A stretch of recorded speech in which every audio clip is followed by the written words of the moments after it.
Mid says Odin split the sea in two. She's always been partial to a tall tale. But there's tall, and then there's tall. I struggle to believe it myself. I see your uncle isn't with you.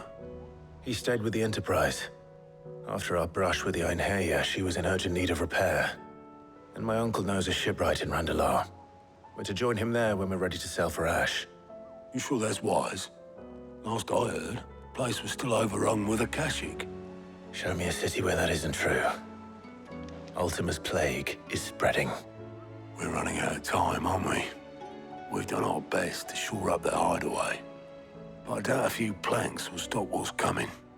Still, we'll keep at it. Every little helps, I suppose. Let's hope so.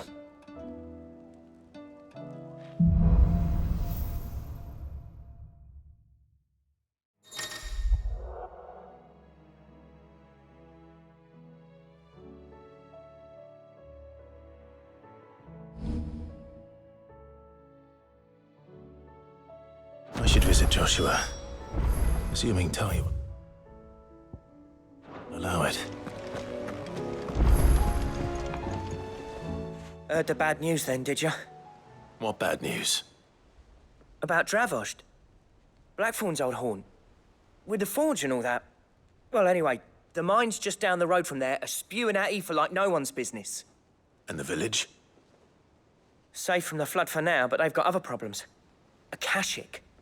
Every creature in the area's either turned, or on the way to turning, apparently. Zoltan and the others are living on borrowed time. They need help, and quick. Doris sent a few curse breakers to keep an eye on things, but there's only so much a couple of scouts can do. Except get eaten. If something ain't done soon, the old place will be overrun. I won't let that happen. Didn't think you would. Does Blackthorn know? I thought it might be better if he didn't. He'd only do something stupid. You reckon we should tell him? No. It's better this way. Yeah, well... I can't stand about knowing what's happening out there, so I'm off. I'll see you in Dravost.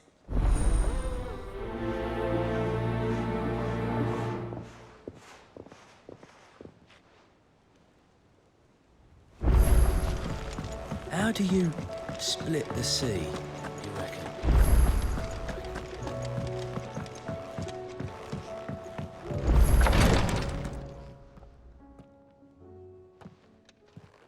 How are you feeling, Joshua? Better than I was. But not nearly as well as you should be. Your cuts and burns may have healed, but your body still bears the burden of every spell cast. And what would you have had me do? It was no ordinary foe we faced. It was the Warden of Darkness. Yet still, it was not enough. The king could have ended me at any moment, but instead chose to toy with me like a curl does a mouse.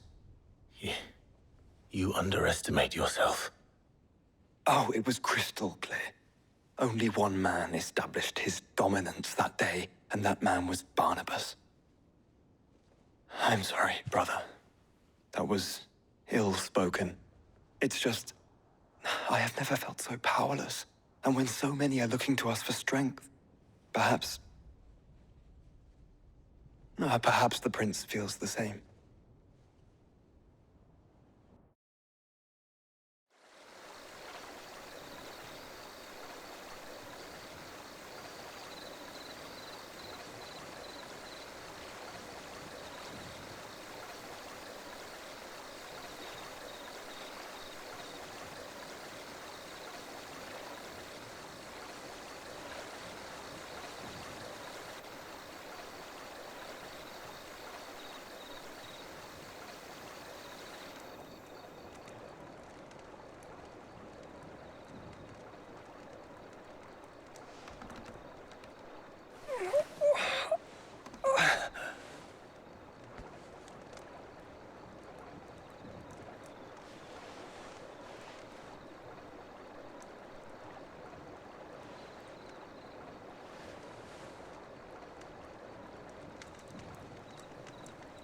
What is this place?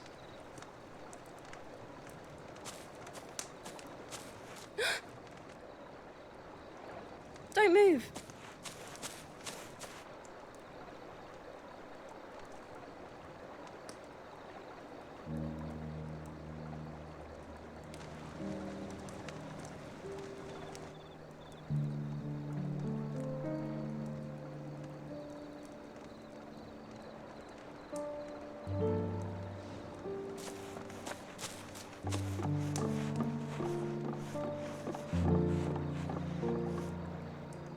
Here, it's fresh from the well.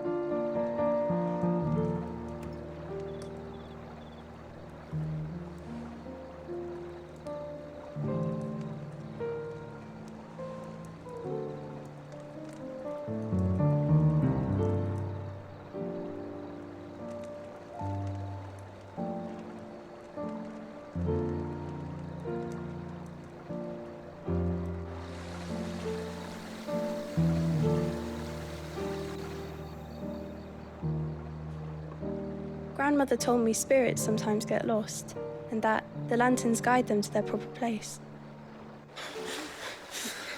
I set one on the river for her when she passed away.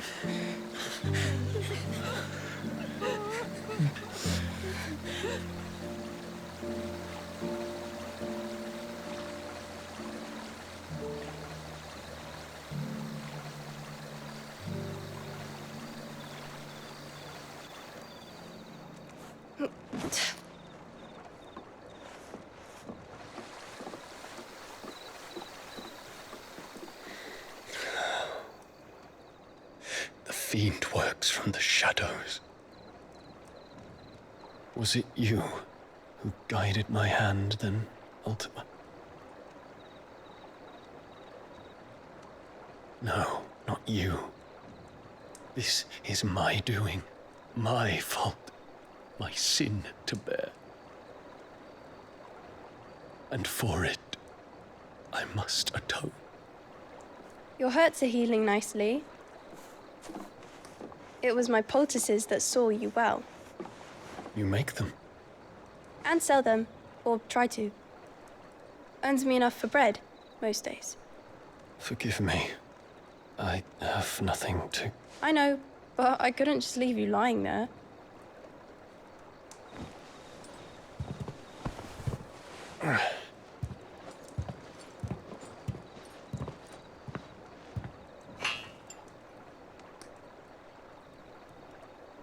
You're going then?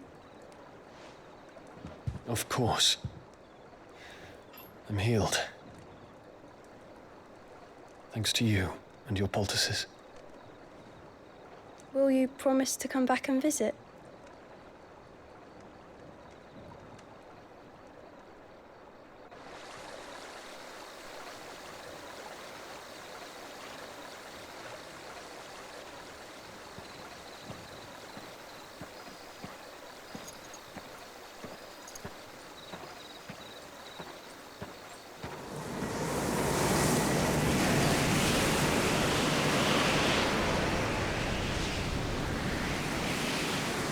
Well, Phoenix, it would seem that I owe you my wings.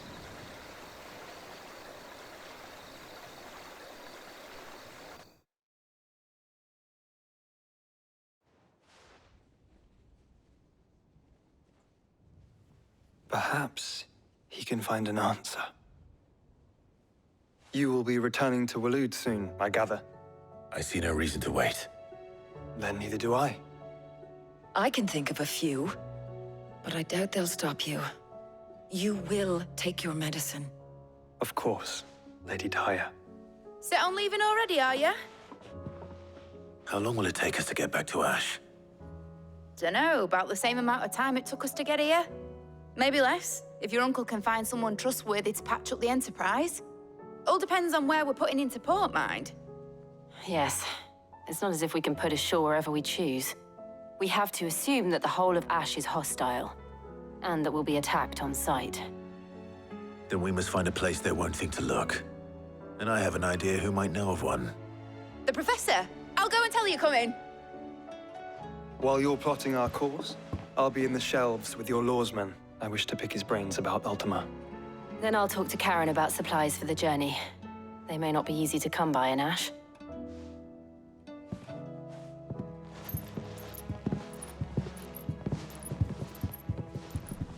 Your brother's body won't take much more of this recklessness. You know that, don't you? I do.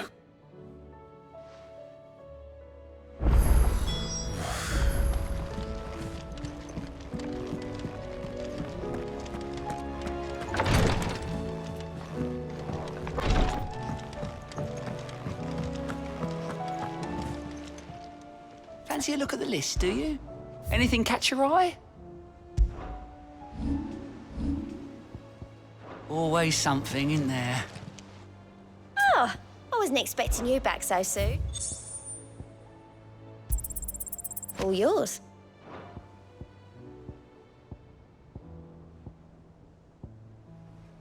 Come again. I may have more for you. I still say it were a compliment. Ah, Clive. I was wondering when you'd arrive. Please tell me you've come to take our young prodigy here off my hands. I'm not here for Mid. I need information on Ash. Then why not ask Molly if you can look in one of her ovens? Go on. As soon as the Enterprise is ready, we'll be setting out for Drake's Spine. And we're going to need a safe place to land. Preferably one that won't see my ship blown to shit and splinters. If it were that easy, do you think Waloed would have resisted invasion for so long? Very little is known of Ash, and the information we do have is spotty and outdated. We have the good King Barnabás to thank for that. Waloed's borders have been closed to outsiders since the day he seized the throne. If there is anywhere safe to land, you won't find it on my map. Then tell us what we will find. I'm sure you know better than we do. But no splinters. All right, if it will get you out of my hair. But interrupt me, and it's over. Understood?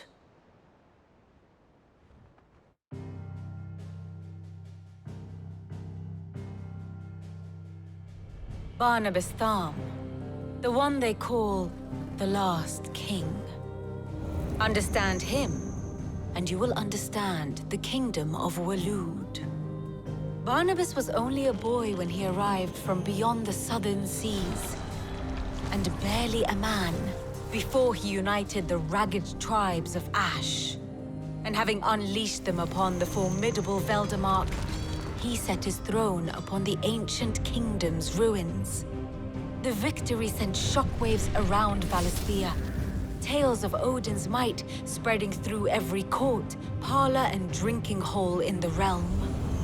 Note that this was in the year 843, and that the king still sits upon his throne some 40 years later, quite untouched by time. Waloed's recent inaction left many wondering if Odin had lost his appetite for war. And yet here we are. The Einherjar was committed to the fray, a bold declaration of intent. Orcs swarm around Drake's Fang, and throngs of Akashic haunt canvas streets. Though how precisely the havoc they wreak serves Waloed remains unclear. Regardless, if the order to attack truly came from King Barnabás, then one thing is certain. Waloed has achieved the impossible, and made bedfellows of beastmen and the ether-addled alike. All of which is a roundabout way of saying that you will be in unknown territory when you set foot on Ash. Much of the continent has already been lost to the Blight, and what few ports remain will be fiercely guarded. And that is to say naught of its natural defenses. Offshore currents will cast an ill-equipped ship out to sea one moment, and dash it against the rocks the next. But then the Enterprise is anything but ill-equipped, and Mid has made land there before. Now, if only there were someone with an intimate knowledge of the Shadow Coast, and where a daring gentleman might put ashore.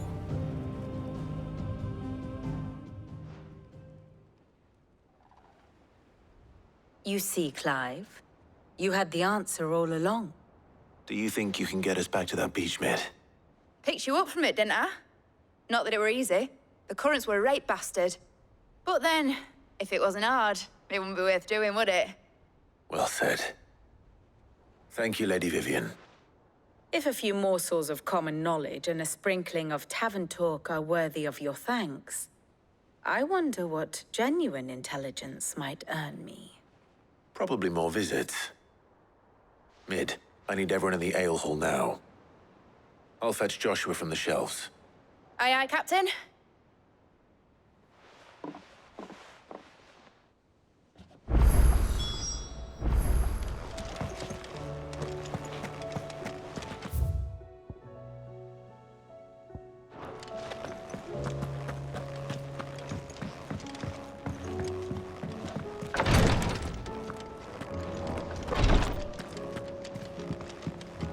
Please, Your Grace. Ah, my Lord Marquis.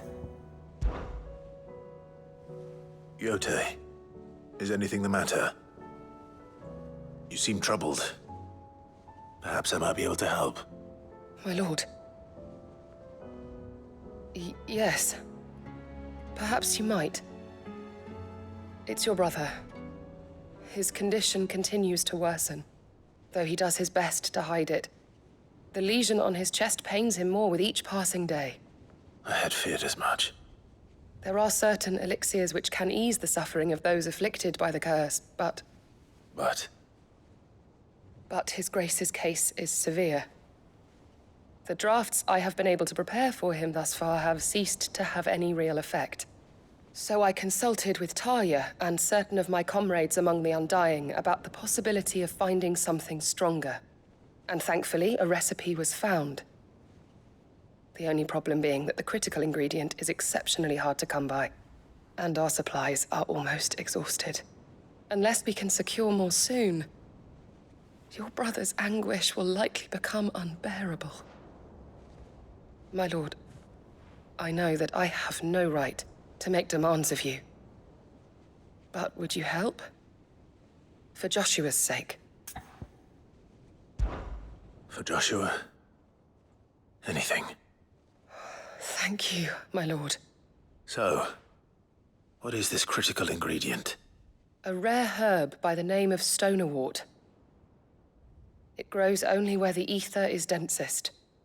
The vigor it stores in its stems helps to counteract the curse. We discovered a patch near the aqueduct in Rosaria. But alas, yet more ether has erupted from the earth there recently, leaving the whole area flooded. The search continues for a new source. One that we might reach without being turned. So it's only that you can't reach it? The stonerwort itself is unharmed by the flood? Well, yes, but... Then I shall go in your stead. Oh, but, my lord... You've yet to find another source, correct? So for now, the aqueduct is our best hope. Besides, I'm a dominant. The ether can't hurt me. Well, if you're sure, my lord. Stonerwort is easily identified by its blood-red blooms. Search around the aqueduct, and you're sure to find some soon enough. I shall remain here and prepare the other ingredients.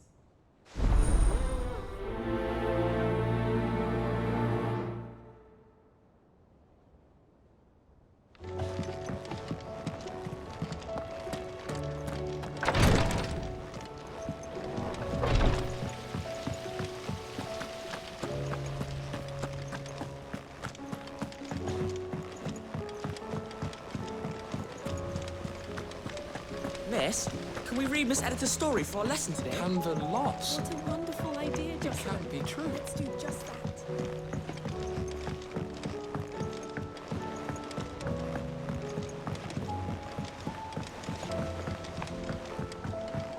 Have you tried Molly's lemon tarts? I've never had anything so delicious. Karen's calling a favour. Lucky. They're all in Ted's belly before they've even had time to cool.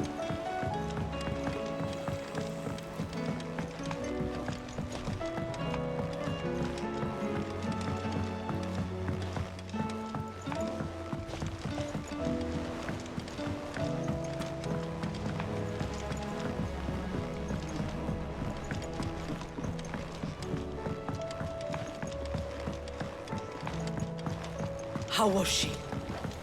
The Enterprise, I mean. Ah, Sid. Just the man I was hoping to see. Did you have a mo? Don't tell me. You need more bomb ash. Oh, no. We still got plenty of that left. I'm working on bringing another one of the Chief's designs to life. This time, it's a new smelter. It's got a reverberatory hood over the top for additional thermo amplification and a system of reciprocal recirculatory regenerators that let's just say it gets very blimmin' hot. A heck of a lot hotter than anything Blackthorn's got in his forge, that's for certain. Only mithril engines get hotter, and you can't chuck ore in one of them and get metal out the other end. Trouble is, we won't be able to make out of any old rubbish, neither. We need the good stuff. And I hear you once helped Helena get her hands on exactly that. Any chance you could help me too? If it's for the good of the hideaway, I'd be happy to. Oh, it is. I promise you. So, what exactly is this good stuff you need me to find? We've got a couple of examples here. Spherical echoes, we call them. More fallen materials. So this smelter is similar to the mithril engine in more ways than one. That's right. They're a bit like the thermal helms. Fallen ceramics deal with heat like nothing else, see? And what's more, they're directional, transferring heat from the inside to the outside. But these things, they're all outside. If we line the hood with them, they'll reflect the heat right back into the furnace. We've collected as many as we can, and I know where we can get the rest. Trouble is, they're all watched over by their bigger, uglier cousins. So you want me to visit some ruins, destroy some echoes, and bring back the spheres they're guarding? That's it in a nutshell, yeah. We're only 3 short, mind, and we know exactly where they are. There's one up Amber Way, in that ruin that they call Lost Plume, and another in the Silent South, over in Dalmekia. Last one is in the ruins of Advent, which is in the Empire. All right then. Wish me luck. It'll do. I'll be keeping all my fingers and toes crossed.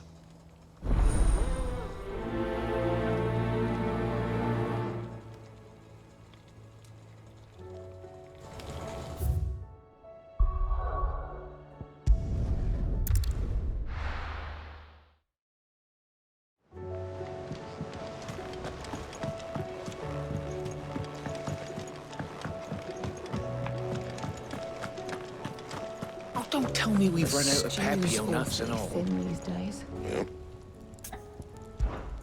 What do you want? Not bad, if I do say so myself.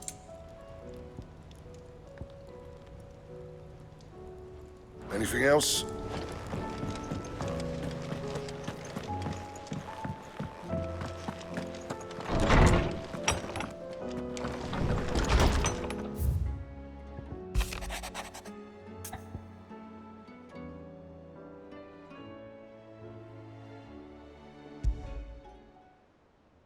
There's no way of knowing if Doris will confide in me, but I can speak to her at least.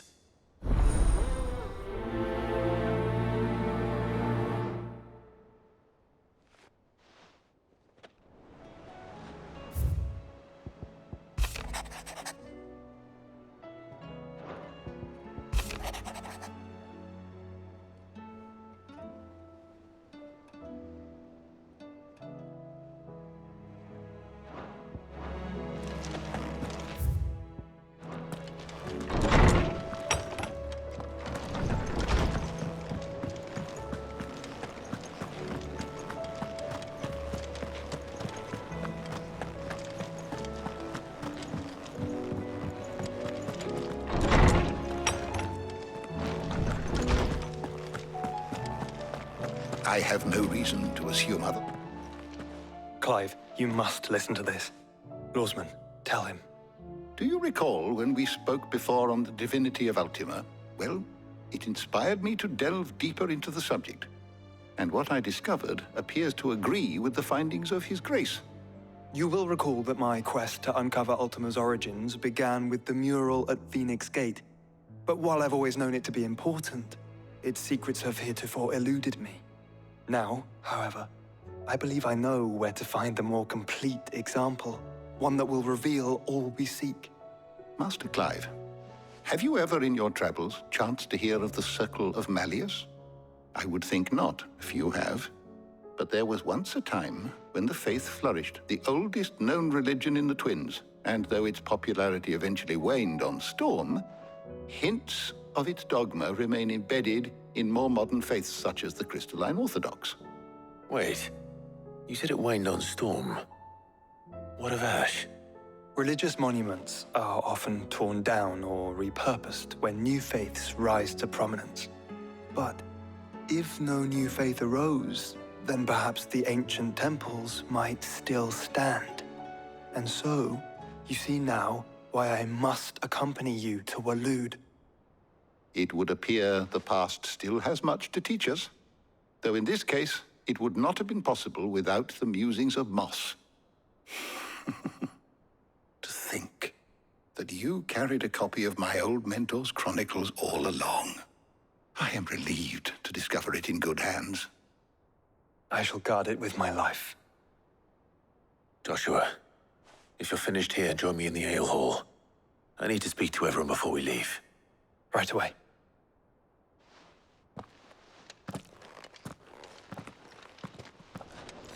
Mid said I could ride the Enterprise next. Might I one day borrow the chronicles? For a short while.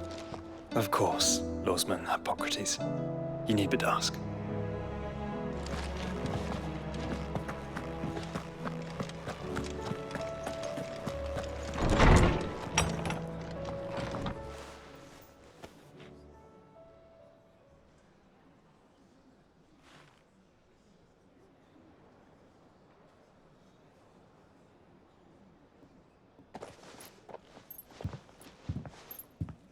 My apologies. By now you've all heard where we're going and why. So I won't bother you with the boring details, only the important ones. If we attempt to approach Stone here by sea, there's a good chance we'll be sighted and fall prey to the capital's artillery. So instead, we'll disembark on the southwest coast and make for Drake's Spine on foot. I say we, but it's highly likely the entirety of Ash is under the rule of Ultima. A large party would only attract unwanted attention, as well as slow our march and require supplies which may be difficult to obtain. Only Joshua and I will be going. And a scout. Preferably a good one. Gav, do you know of any? You bet your ass I do. Might still borrow some of Lady Vivian's maps, though. Just in case, like. Once you've dropped us off at the Shadow Coast, you need to retreat into neutral waters, fly merchant colors, and stay inconspicuous. If you sense any danger at all, you leave us behind and return to Storm. Inconspicuous is my middle name. But like hell am I leaving anyone behind. The ship ain't going nowhere till your scurvy mugs are smiling on deck. Jill, the Enterprise will appear a tempting target for royalists and pirates alike. You're to stop anyone boarding. Don't worry. I'll keep the ship and her crew safe. You'll be needing passage home, after all. But... very well. If there are no questions, I'll see you all at the docks.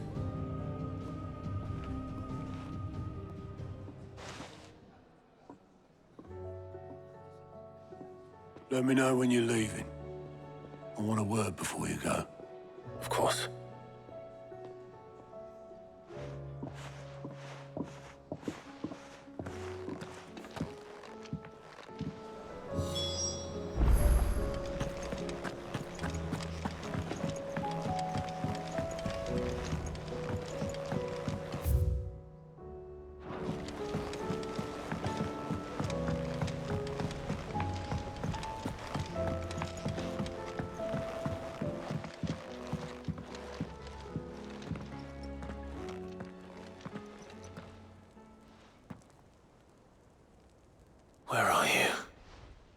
I help you, Sid? I'm looking for Doris. Is she here? I'm afraid not. She's at Martha's Rest on a job. My job, actually. When she heard what the mission was, she insisted on going herself. Alone. Did she? What was the mission? Following up on some new information. Once they'd settled in, the bearers you helped liberate in the Dragon's Eyrie were keen to talk about their imprisonment. And about their captor. The slaver Cole's team were tracking when they were attacked by the Beastmen. I'll go and find her. She's at Martha's Rest, you say? If she's not moved on already, yes. I hope everything's all right. Why would Doris insist on going alone? Maybe Cole was right to be worried. How do you... Is something wrong? Not at all. Honestly. Can't a man wish his friend farewell? Just wanted to let you know that I'll keep things in order while you're off saving the world. I'll hold you to that.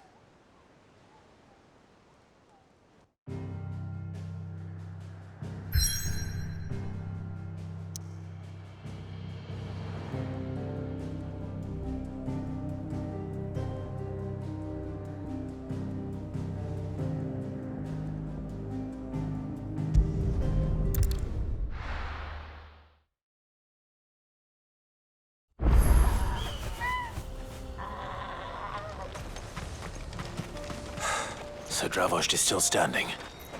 For now, at least. If you can swing a hammer. I have some things for sale. Thank you. Farewell, traveler. Clive! You're here! And the Akashic? Mostly off to the north still. But I spoke to Doris's scouts and it turns out things are worse than I thought. There's swarms of them out there. Told old Snotty to be ready to seal the north gate. That should buy us some time if we need it. Enough for the villagers to barricade themselves inside their homes, at least. Well done. Welcome back, Sid. I'd never have guessed, you know. Not if August hadn't let slip. Who'd have thought that the savior of Dravost would turn out to be the realm's most infamous outlaw? Keen to help us out again? I am. Thought you could sneak off without me, did you? Blackthorn. Oh, what are you doing here?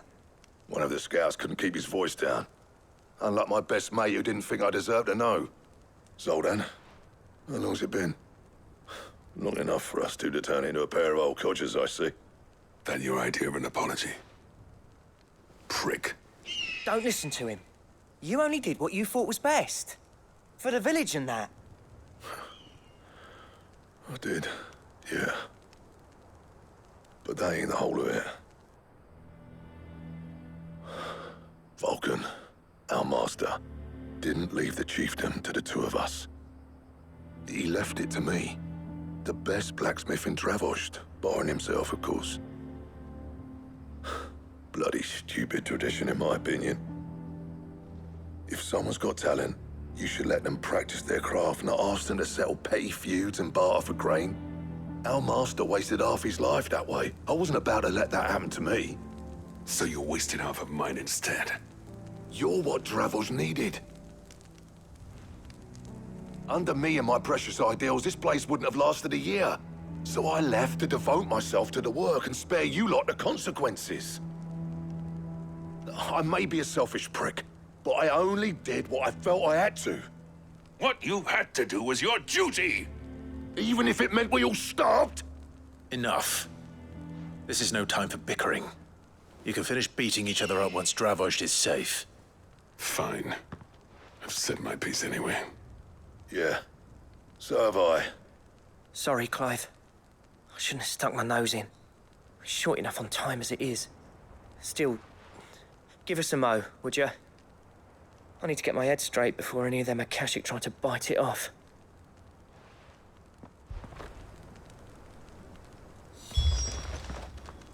You, ready for the off, then? We can't afford to waste any more time. Right you are. Might be worth having one last word with the scouts, though. Don't want any nasty surprises, do we? Oh, and Blackthorn, you and Zoltan might be better off staying inside the... Akashic on the move. How close are they? Within sight of the walls, and there are more coming up from the mines. What was I saying about nasty surprises? They'll wash right over us if we stay out in the open. We're pulling back behind the gates. Good idea. Get yourselves inside, but keep your weapons handy. Understood.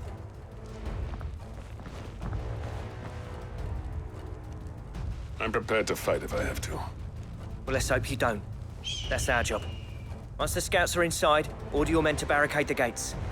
No heroic last stands, you hear me? No fighting at all if you can help it. August's right. I've seen what Akashic beasts can do to armor. The people here are tough and willing, but they ain't equipped to face what's coming. I'm going out there. Start work on the gate as soon as I've left. I'll give you as much time as I can. And if they kill you? You evacuate. But it won't come to that. I promise. You'd better be right. Take good care of Través till I get back. Leave it to me. And give those things what for, yeah?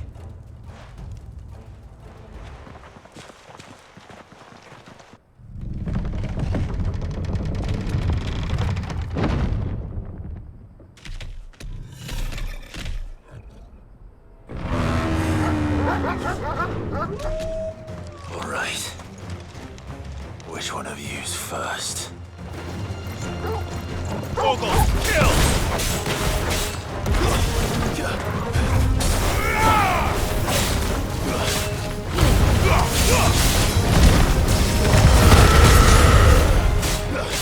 All yours,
Is that it? Apparently not.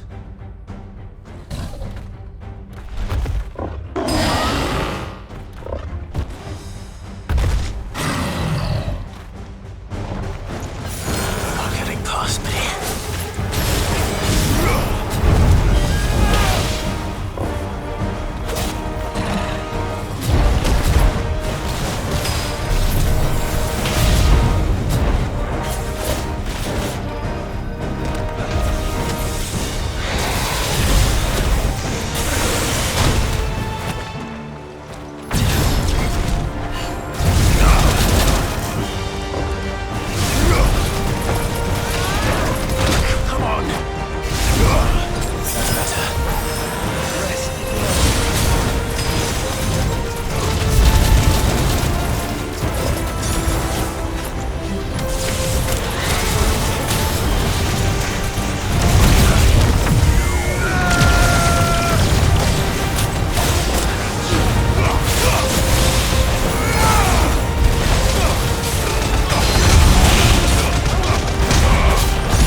Sid!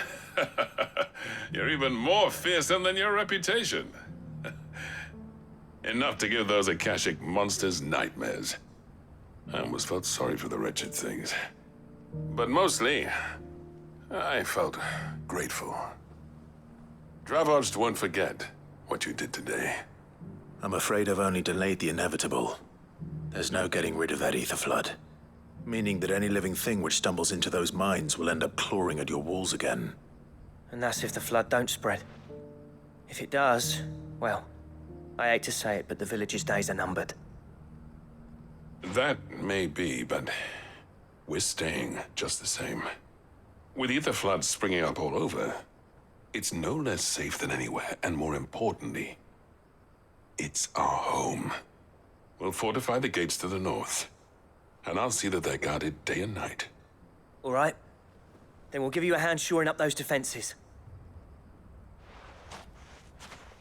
As for you, Blackthorn, that's twice you've turned up when Dravos needed you. So, thanks. I shouldn't have stayed away so long. And I shouldn't have left without talking it over with you first. Too bloody right you shouldn't. Though I doubt I'd have listened. I always envied you. How you made everything look so easy when, for me, it was anything but. You leaving gave me the perfect excuse to hate you. And from that day on, I never once stopped to wonder what it would have been like if you'd stayed. But what you said earlier, it was true. You'd have been the death of this place. Finally, something we can agree on. I hope you see the sense of it eventually. You kept this place alive. Alive, perhaps. Wealthy even, but Dravos isn't what it once was. Our work used to be the pride of Dalmekia. Now, we churn out the same rubbish day after day because it's easy and turns a profit. It's not about the craft anymore. I wouldn't send my sons to war wearing the shit most of our smiths are making. I've kept working, honing my skills, trying to lead by example, but no one sees the point. The average castle apprentice has as much passion for the craft as our current lot.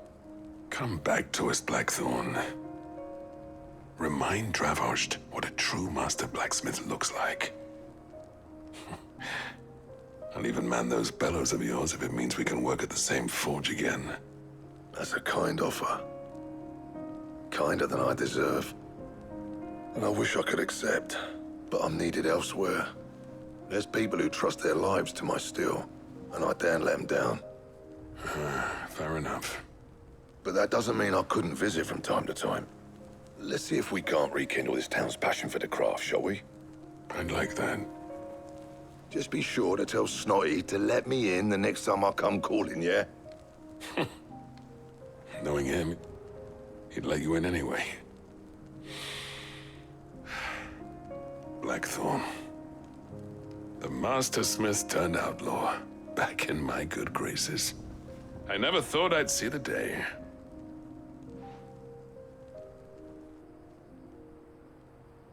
I'd say that went pretty well, wouldn't you? Even better than I'd hoped. Sid, I've got something for you.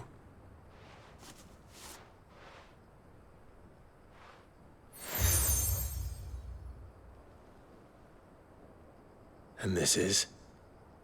A token of our lasting gratitude. But I'm of a mind to make you a far grander gift. Designs for a certain sword have been passed down from chief to chief for generations. Now hold on, Zoltan. There's a reason no one's made that blade in centuries. There's not been a craftsman equal to the task. I'll admit your cinders make impressive steel, and I've learned to own an edge Odin will be proud of. But the engravings on that thing are enough to make a jeweler cry. And they're not just for show, either.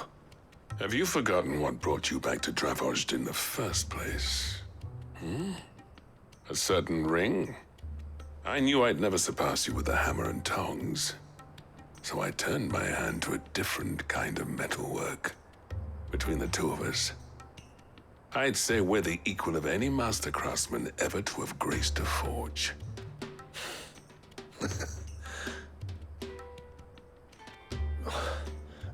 You know what? I think you might be right. Clive, you wouldn't mind if Zoltan came back to the hideaway, would you? He's more than welcome, as long as he can keep our secret. Right. Zoltan, get your tools. We've got a legend to forge.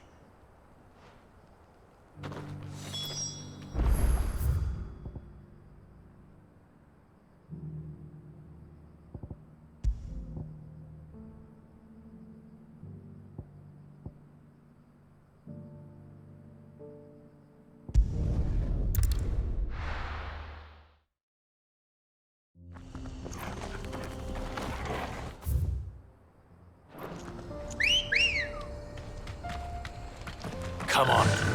Yeah!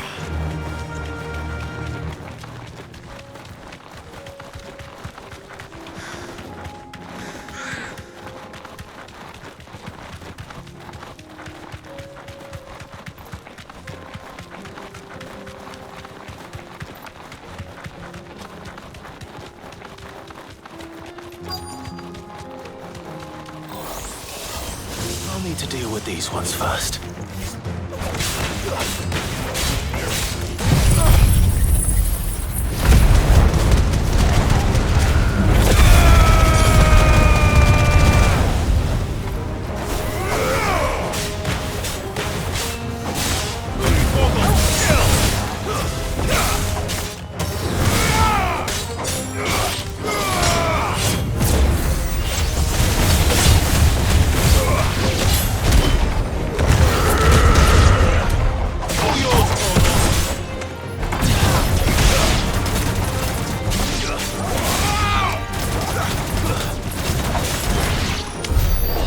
To find this spherical echo.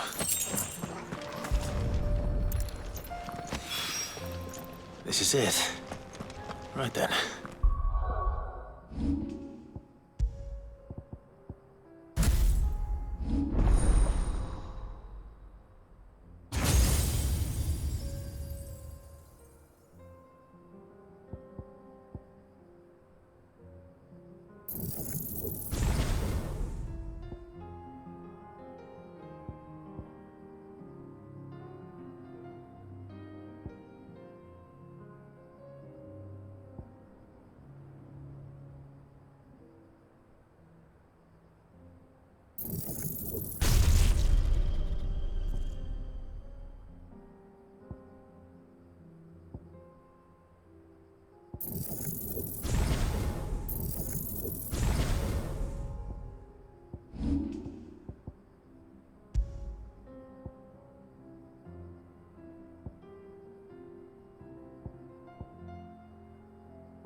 Just two more to find.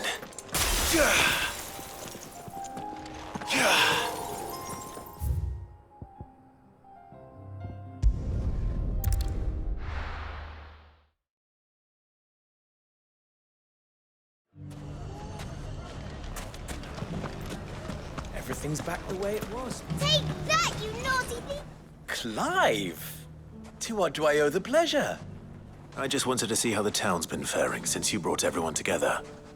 Since we brought everyone together, all is absolutely wonderful. Conrad and Natalie's hands remain safely away from each other's throats and firmly at the helm. Our stores are full, and the bandits still too disorganized to raid them. Just as the good Lady Jane and Lord Underhill intended. Are you a lord? Lubor's going to be one too.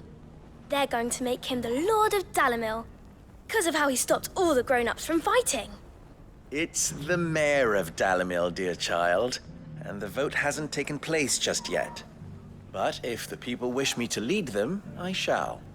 And my first act will be to build a school so that menaces like you two learn not to interrupt your elders. Speaking of menaces, and maybe a rather worrying one just over the horizon. May there indeed. I'm afraid the example Conrad and Natalie set in putting aside their differences and presenting a united front might have caught the bandits' attention. And they might have elected to take a similar approach. They have formed what one could call a League of Outlaws, and they grow more organized by the day. But we'll fight them all off just like last time, no matter how many of them there are. Won't we, Lubor? Of course we will. If we continue to work together, we can overcome any challenge we choose to face. The longer we avoid facing this one, the more difficult it will be. Until the only way to overcome it might be to run for the hills. Our best hope is to nip these efforts at organization in the bud, by finding those ne'er-do-wells who have yet to join the cause, and ensuring that they never do. Perhaps a certain Lord Underhill might be willing to lend us his aid once more? How could I refuse? Thank you, my lord. Victor will fill you in on the particulars. I have him stationed by the desert gate, receiving and collating reports from my scouts. Such an amenable soul. He reminds me of you. I'll go and speak with him.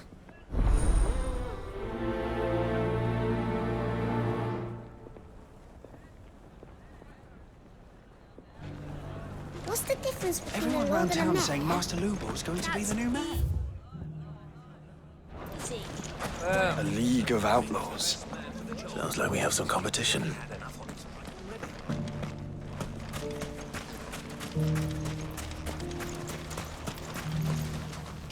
Still in Dalamil, Victor?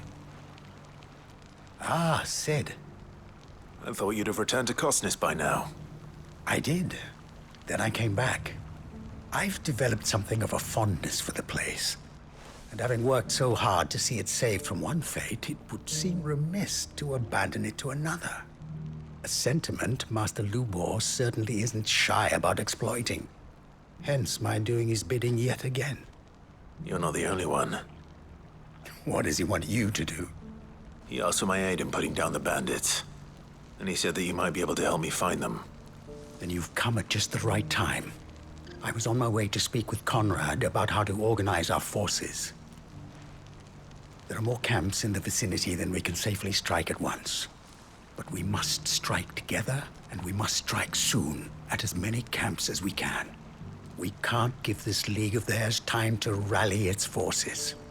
All right. Which camp shall I take? There's one upriver. Just out there, across the dunes. Leave it with me.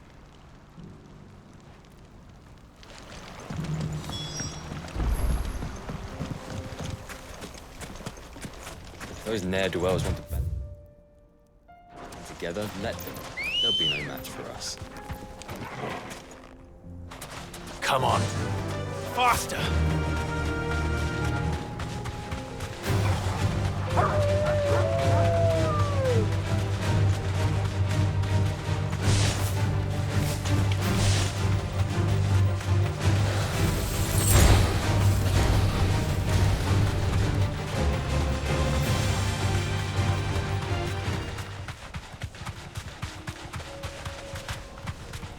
That must be the camp Victor mentioned. We make this quick. That's him!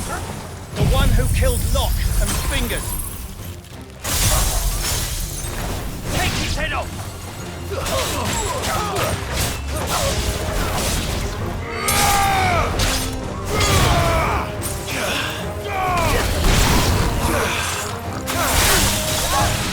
Stay down!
I'd better let Victor know. Sid, where are you? Ah, I see the bandits didn't pose you any trouble. No, but... that's not why you're here, is it? No. Something's happened. We need you back in Dalimil. What is it? The whole town's in uproar. They're saying that Lubor is a bearer. What? Seems that one of our parties wasn't as thorough as they should have been. They let one of the bandits escape, and his escape route took him right through Dalimil. Some of the children spotted him, and he was about to silence them. And when Lubor felled him with a bolt of magic, and without a crystal. But that's not possible. It is, if he's a bearer and has been hiding it all these years, which is what people are saying. If he has, well, I wouldn't blame him. No man is branded by choice. Still, all those people see is a man who's lied to them all his life. One who was made a leader of himself when the world believed he should have been a slave. Fuck. I don't know where we go from here, but I know one thing. Lubor needs all the friends he can get right now. You're right.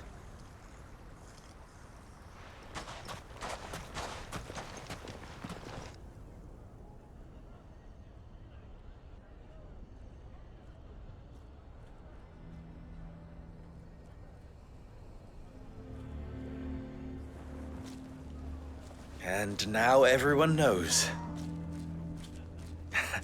I made it a habit to keep a crystal close at hand for just such an occasion.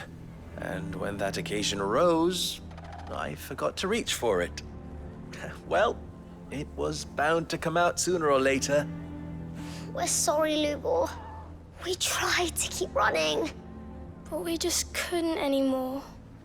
There's nothing to be sorry for. I rather enjoyed playing the hero for once. All that matters to me is that you two are safe. Look at him talking to his betters like it's nothing.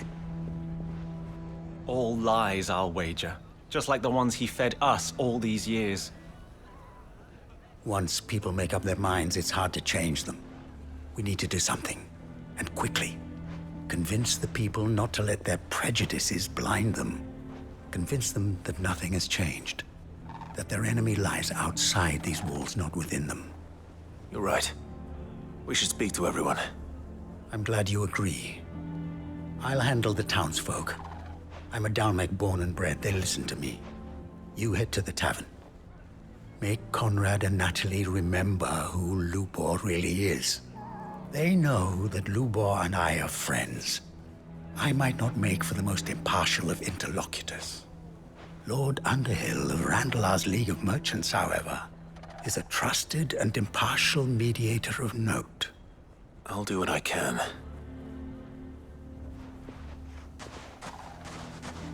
Lubor, stay here with the children.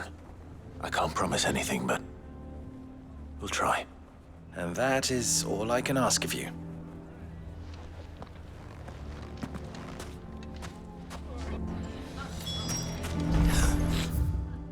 Why are you taking the bearer's side? Why do they always have to make such a fuss outside? You all along that he... Forgive me for disturbing you, but could I have a moment of your time? I've seen your face before. As have I. Lord Underhill, wasn't it? Of the League of Merchants. That's right. I wanted to speak to you about Lubor. The rumors that he's a bearer. All true, I'm afraid. He'll never be mayor now. Not if I have anything to do with it. But what of his wares? Bearer or no, his steel is highly valued throughout the Republic. In this, at least, he's done the town a service. Might that not earn him a little leniency? Leniency? He pretended to be one of us when he was laughing behind our backs all the while. I'm sorry, my lord, but he lied to us. He lied to you. He cannot be trusted. So what do you propose? Will you drive him from his home? Close his forge? Perhaps. That is a question for the people of Dalimil, and they will thank you not to get involved.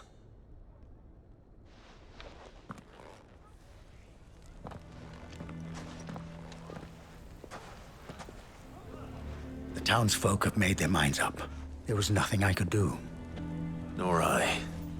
Conrad and Natalie refused to consider anything but their own wounded pride. You never know. Once their anger is cooled, they might see things differently. For now, we should report back to Lubor. All right.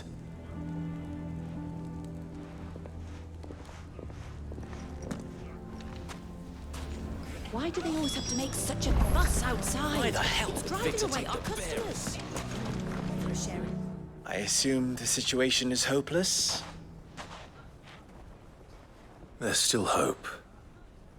But...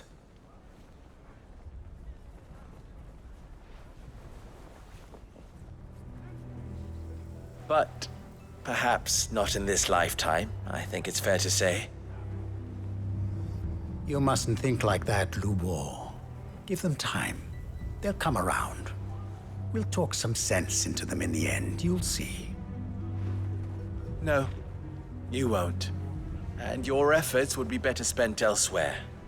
But Lubor... Rosina would often tell me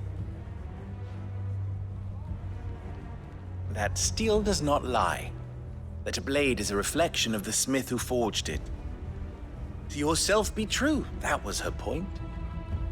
Rather an ironic one when you consider that her life was taken with a blade of her own making. But I do not doubt that she was always true to herself and what she believed in, right to the end. And so must I be. I must do what I know to be right, no matter what others might think of me. And now, I know what that is. I must embrace my new role of villain so that the people of Dalimil have something to unite against. For only united can they hope to stand against the threat that awaits them. I'll need to make a suitably dramatic exit, of course. Don't go, Lubor. You're the only one who was ever kind to us. We'll be all alone. Again. Trust me, little ones. It is for the best that I go. Not only for the town, but for you, too. How could it possibly be for the best? These children need you. The least you can do is give the townspeople a chance to change their minds. They would not take it, Victor. It's over. Over, you say? And so just like that, you're going to throw this town and these children to the wolves? I thought you were better than this. But it seems you had me fooled as well. Victor. Forget it. Do what you will. You sure you're making the right choice, Lubor? Of those available to me, I believe it's the best one. Yes. Ah, but where are my manners? Here. A reward for clearing out that bandit camp. Right then. I have packing to do. If there's anything I can do. Anything. I'll bear it in mind. Thank you.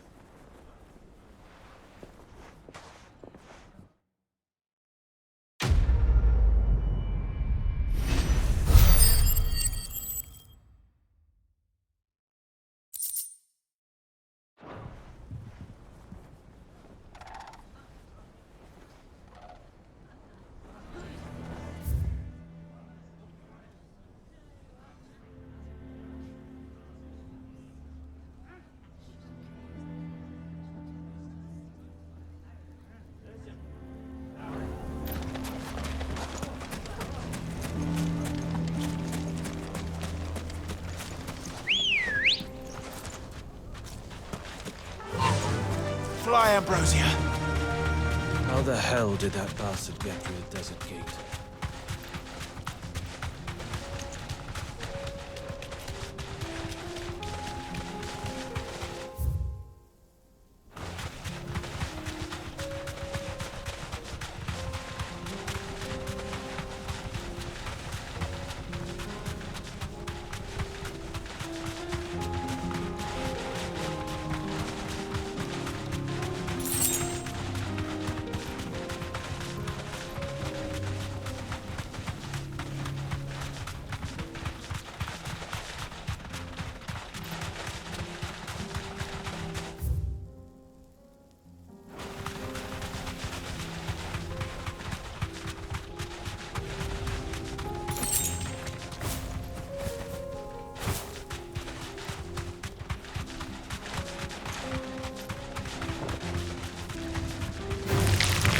willing to fight.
What's happened?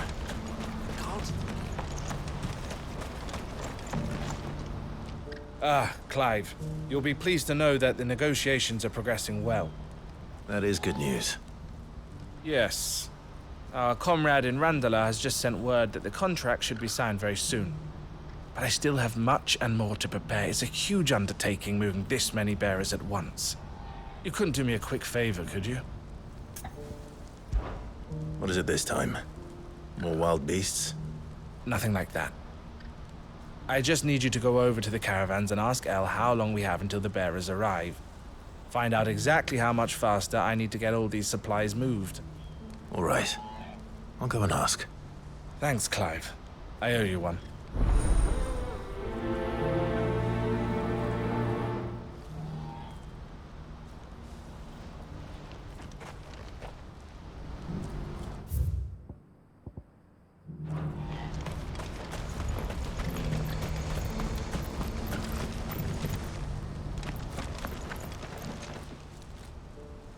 Don't blame yourself, El. This is their fault, not yours. I know, but... No buts about it, all right?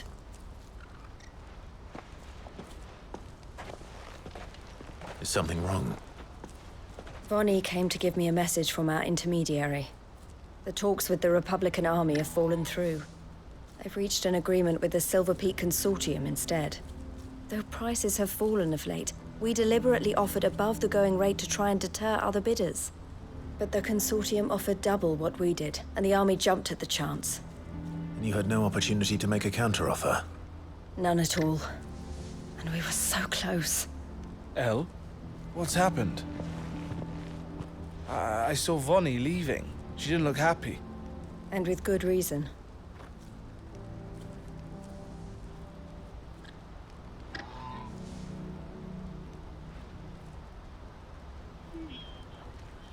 But I thought we were the only ones the Fist was speaking to about the bearers. How did the Consortium even find out about this? It's not so surprising. They have ears all over the Republic. This isn't over. The Consortium will have to sell these bearers eventually, and at the price they paid, buyers will be few and far between. I'm going to Randalar myself. Alone? You sure that's wise?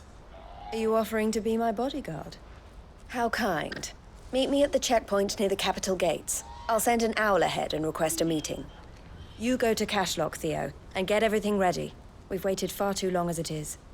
Even if I fail to free these bearers, there will be others. Someone needs to prepare the place and keep any prowling beasts at bay.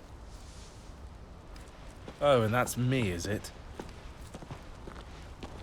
Well, it looks like I'm following orders till she gets back from meeting the Silver Peak Consortium, who've been doing their best to undermine our scheme. She'll never join them after this, surely. No, she said it herself. She still has plans for Cashlock, even if this one falls through. She means to stay with us, then. I can't say I'm not happy to hear it, but... is this what she really wants? You have to trust her. You're right. It's what she wants now. And if Elle's off fighting for the cause, I should do my part too. So I bid you farewell and safe travels, my friend. I'll gather my men and leave for Cashlock. We'll make sure the place is well stocked and defended. You go to Randalar and see if you can stop my sister biting the Consortium's heads off. If she won't consider her prospects, someone has to. I'll do my best.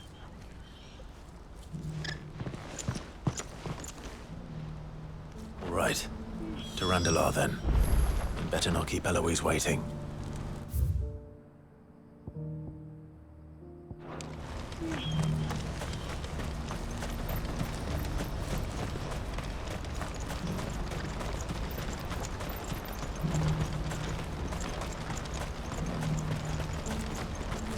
What I wouldn't give for a hot meal. Looks like this is the end of the road for us. When are they gonna let us through?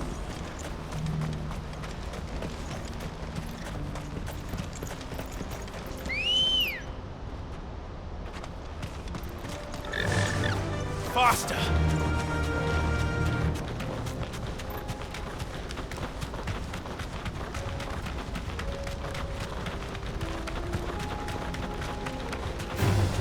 Time to fight.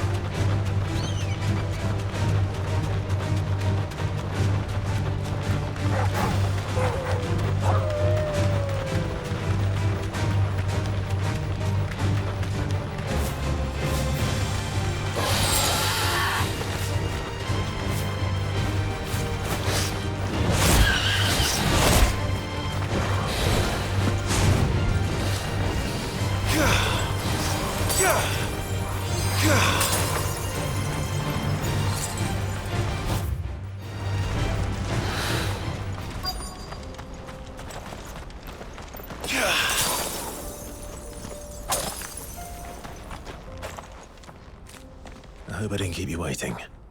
Did you arrange to speak with the Consortium? Here they are now. You wish to consult with me? I did. It's about the bearers you recently purchased from the Fist. We had all but finished making arrangements to buy them ourselves, and then you stepped into the fray. You misunderstand. The Consortium had an interest in purchasing them from the very first. It was only our regard for you that kept us from bidding. But your hesitancy in accepting our offer to you suggested that the regard was not mutual. And so we resumed our business. I did not hesitate. I am simply not inclined to make such decisions without first giving them due consideration. But what is done is done. Come then. How much do you want for them? Alas, you are too late yet again. We rarely take on such unconventional merchandise without a purchaser in mind. The bearers belong to him now. Who is your buyer? A trader from across the water. A most demanding fellow, if it's any consolation. He insisted the bearers be fed, dressed, even given their own bunks for the voyage over. That's what you get when you deal with continental types. I wouldn't know. Oh yes, the culture on the continent is quite different to ours. They pay good money for bearers not fit for the knacker's yard, and treat them like kings. But as long as they pay... That does sound unusual. No matter then. If they've already left our shores, there's little that can be done. Allow me to withdraw my interest. And with it, my interest in joining your organization. My associates will be sorry to hear that.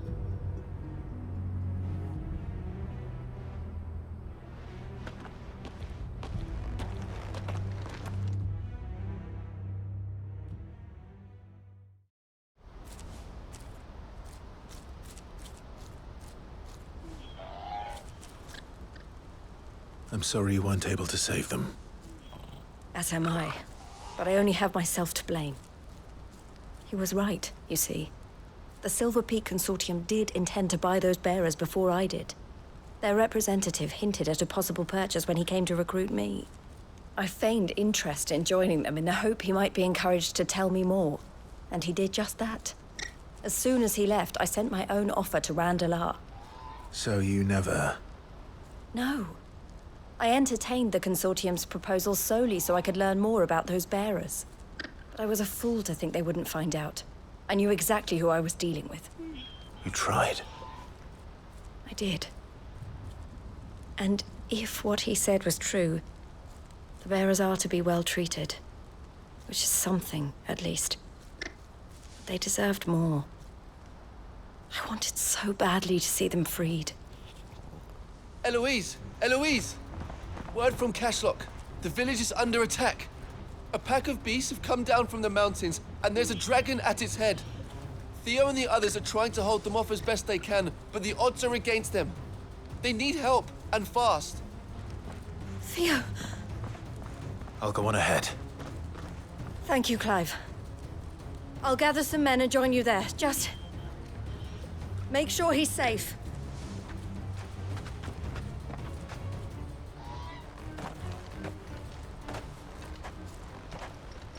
Hold on, Theo. I'm coming.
Faster!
That'll do, girl.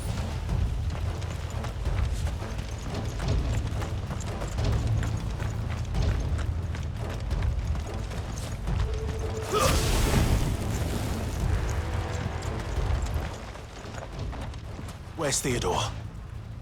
Upriver! He led the dragon that way to keep it from the village, but the whole area's flooded with ether. We just have to pray he makes it out in one piece. I can do better than that. Torgal, with me.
creatures have already turned.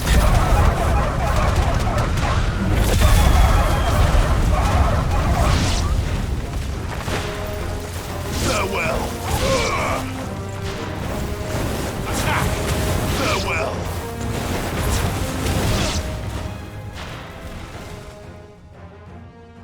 I can't waste any more time. I need to find Theodore before that dragon does.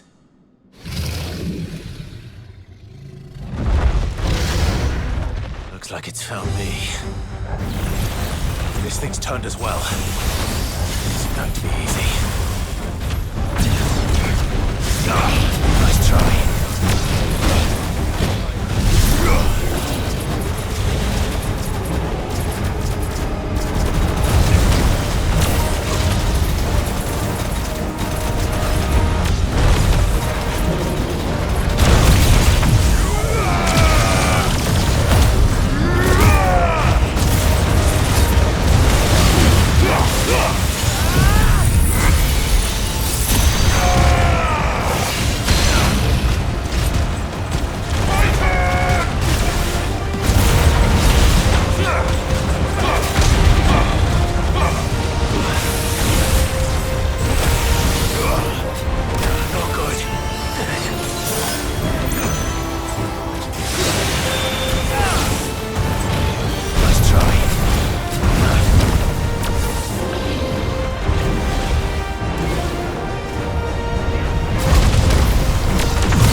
Theodore, you had me worried for...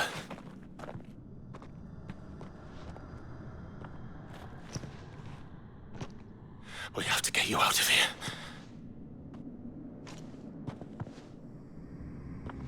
I think it might be a little too late for that. Bearer or no, there's only so much ether a man can take, and that Drake just wouldn't let me leave. You have my thanks, Sid, for finishing what I could not. For keeping Elle's dream. Theodore!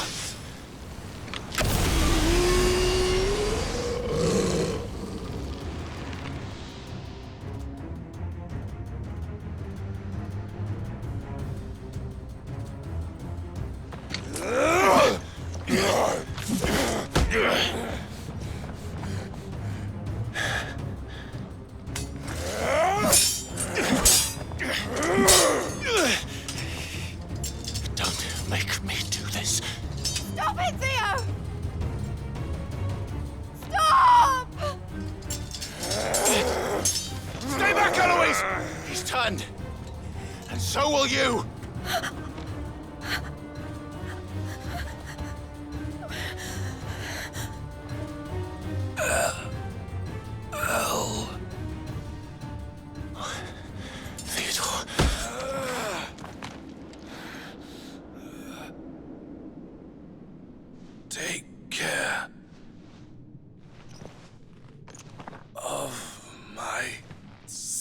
Master.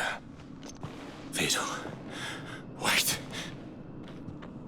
Goodbye, El.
Thank you, Clive.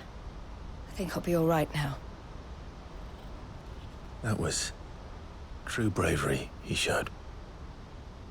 Leading the dragon away from the village like that. His first instinct was always to protect people. To put others' well-being before his own. And now he's gone. Because I sent him to that place, against his will. It wasn't against his will. He was ready to do whatever it took to show you he could stand on his own.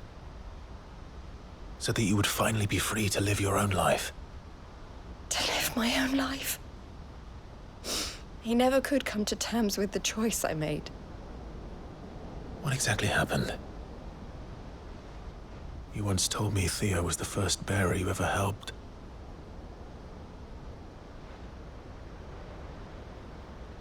We grew up in Canva.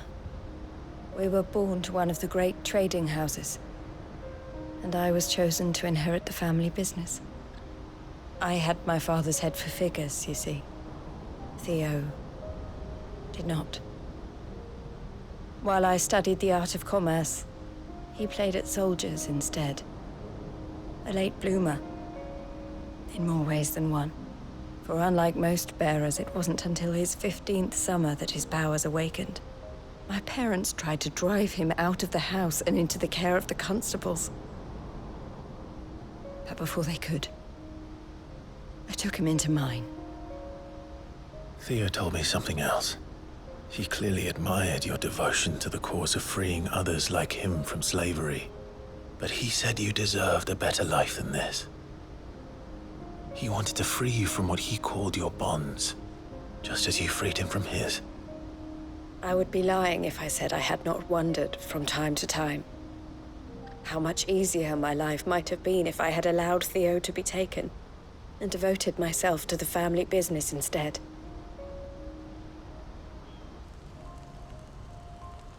But I have never regretted the decision I made. Being with my brother meant more to me than tradition or reputation. I only had to look at him to remind myself of that night and the choice I made and the fact that I would make the same choice again in a heartbeat.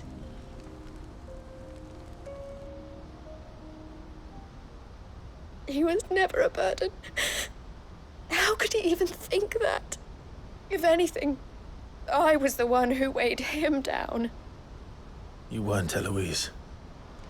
He said it himself, that he had always been grateful to you for saving him, and that he wanted to repay you by letting you live the life you were denied.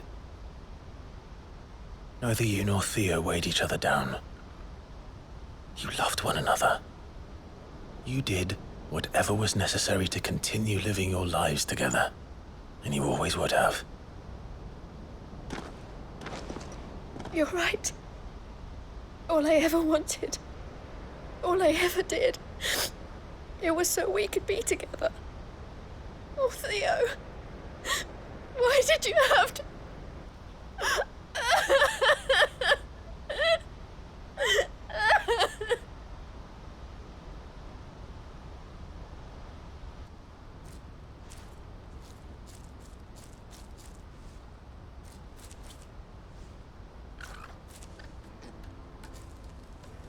I know Theo wanted me to move on, but I'm staying here at the Crimson Caravans to continue our work. We can make a difference here. We can help people, save them. I need nothing more from life than that. So I'll carry on doing what we do, ensuring that goods, people, bearers get where they need to be, bringing smiles to people's faces, just like we always have, and to Theo's, wherever he is.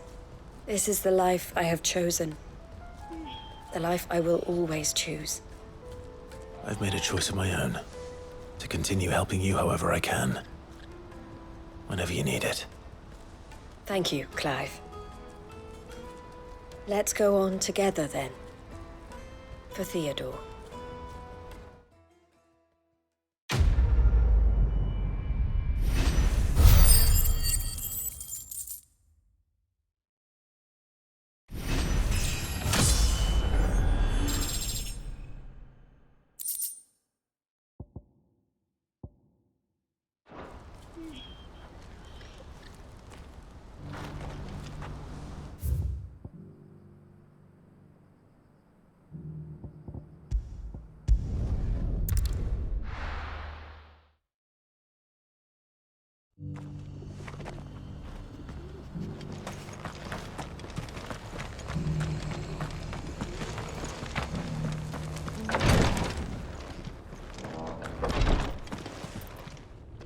Lord Rosfield, is there aught the Undying might assist you with this day?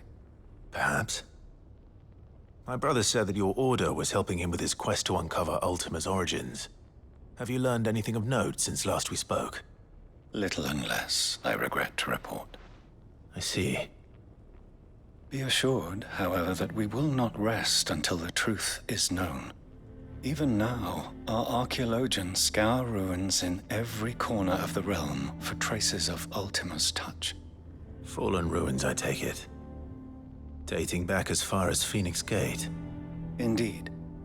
Ultima's thralls are oft sighted among the remnants of the fallen civilization, as if protecting the secrets concealed within. Secrets we'd see unearthed. Should our methods be of interest, my lord, mayhap it would please you to observe some of our number at work. Would that be possible? Of course. A survey is being conducted not far from here. Perchance you are familiar with Kretov, a small hamlet built around a fallen airship.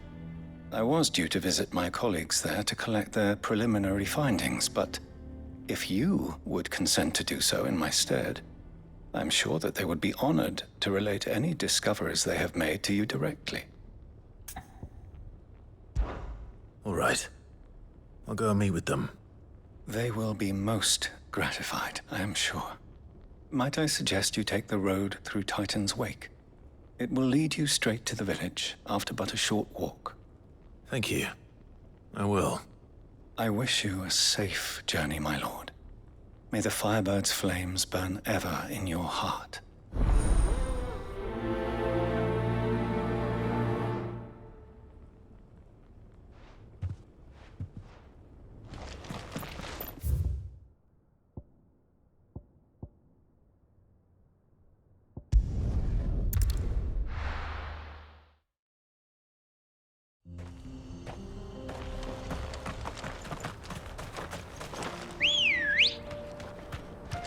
Good girl.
Come on.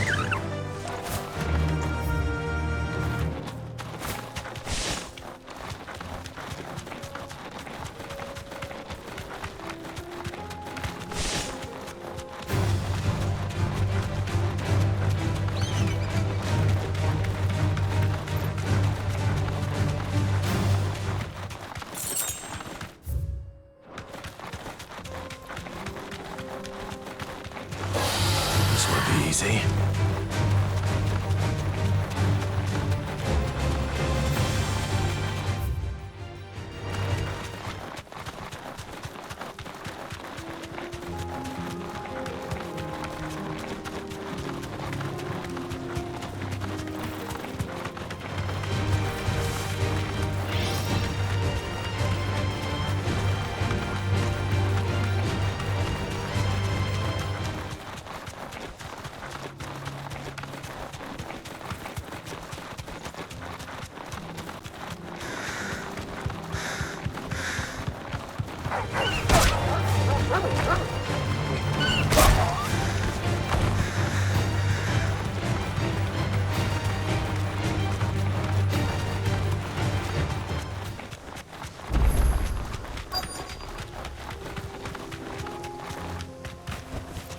Be safe.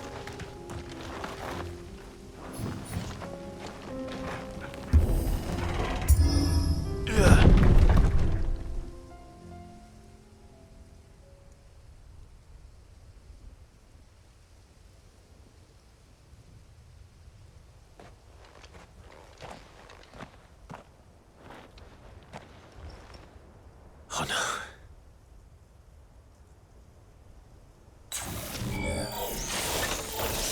You'll pay for this.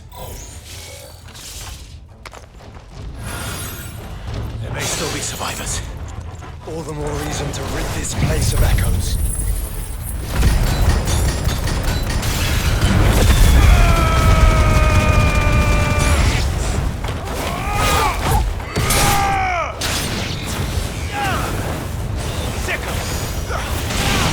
All yours, Torgal.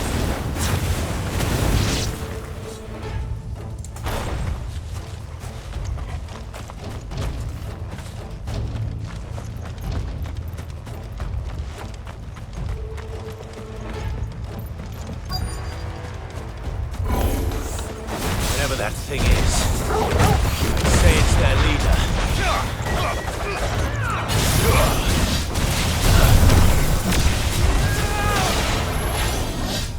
Nice try.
Should have stayed in the past.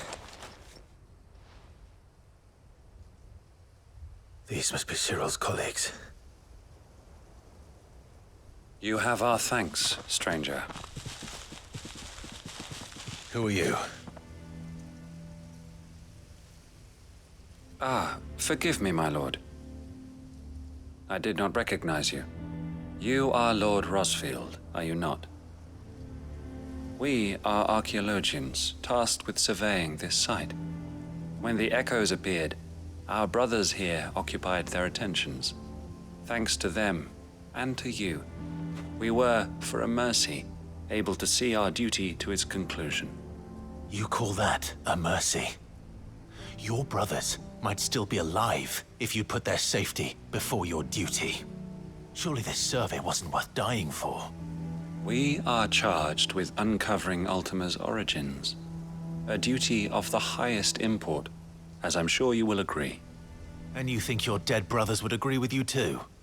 I know they would. They gave their lives for the cause, an honor to which all Undying aspire. Now, to what do we owe the honor of your presence, Lord Marquis? Cyril told me of your work here, and I agreed to collect your findings in his stead. I see. That is most kind. Pray, take them then, with our humble thanks. May the Firebird's flame burn ever in your heart, as it does in ours.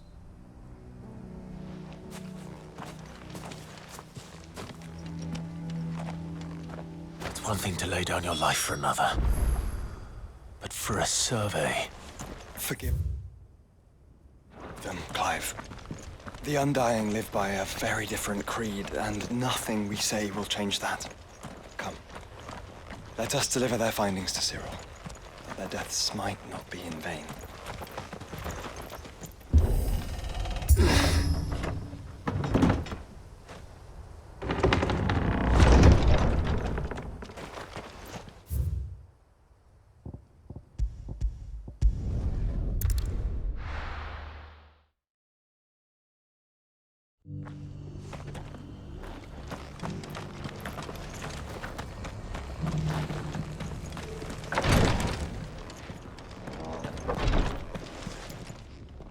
Ah, you are returned, my lord.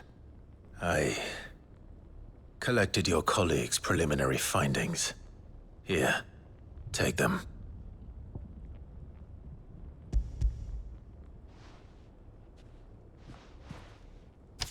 My thanks. I shall study them, and inform you forthwith if I discover aught that might aid you in your fight against Ultima. Cyril, your survey party suffered several losses in Kretov. Losses which could have been avoided, had the others not chosen to complete their work, instead of saving their friends. Were these your orders? No. This was their choice. Every Undying devotes his life to the service of the Phoenix. It is our sole duty, and should we die in discharging it, so be it. Even when death is avoidable. My lord, I fear that this is not a point over which it would be fruitful to argue. The Undying have served the Phoenix for countless generations, and your opinion of our methods, however earnest, is not like to change them. We live to serve the Phoenix. Our very order exists for that purpose, and that purpose alone. Cyril, I know that you and your brethren answer only to Joshua, but allow me to offer you a word of advice. It does not further the cause of the Phoenix to have his loyal followers surrender their lives without good reason. Provide your survey parties with an escort, that they might live to do their duty for years to come. Think not only of how you can serve the Phoenix, but how Joshua would want you to serve him. Please. For all our sakes. I thank you for your advice, my lord. If you will permit me to respond, our faith in his grace, Joshua Rosfield, is absolute. And we of the Undying will do what we believe is right to fulfill our duty unto him. As first shield to the Phoenix, I am sure you understand what it means to do one's duty. I do. Then we are of the same mind. And it is my hope that we may continue to do our duty together.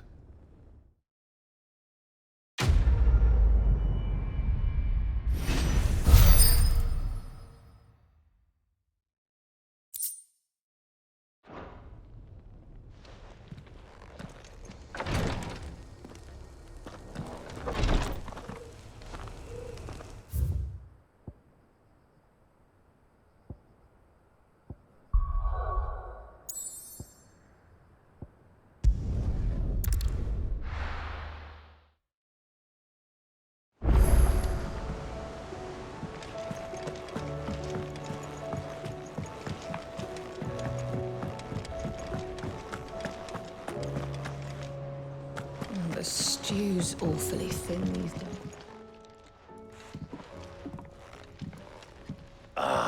The man himself. We were just about to make a start on that sword I promised you. It's funny, but none of this would have been possible without your help. You remember Camille? We'll be using his leatherwork for the grip.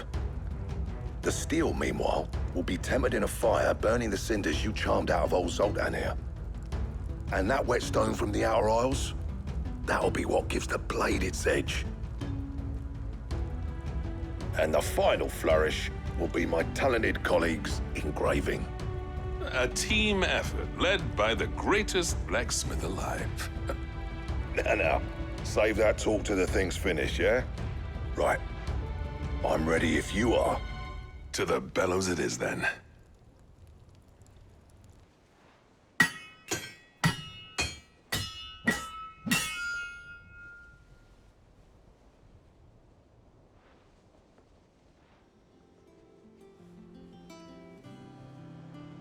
Well, bugger me. We actually did it.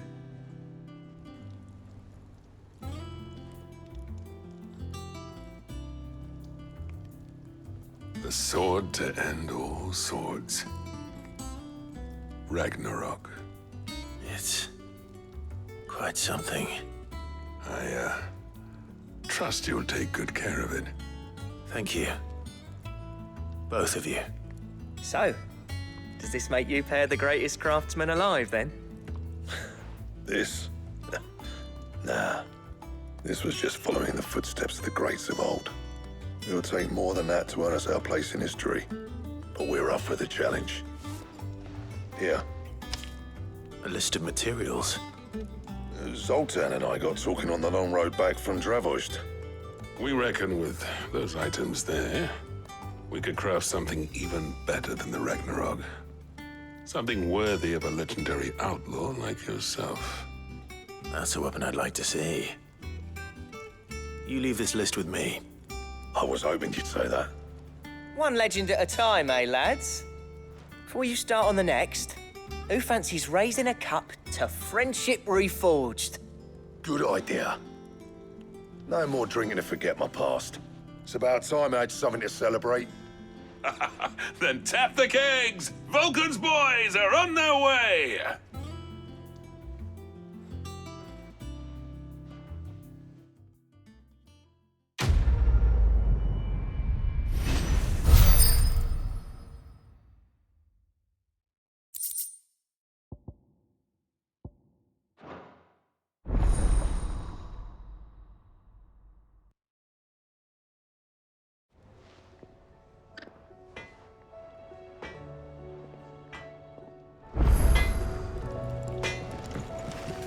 What do I owe the honor? I never thought me and Zoltan would ever speak again, let alone work together. And if it hadn't been for you, we wouldn't. You've been a good friend to me, Clive. The best. Well, thanks for it, dear.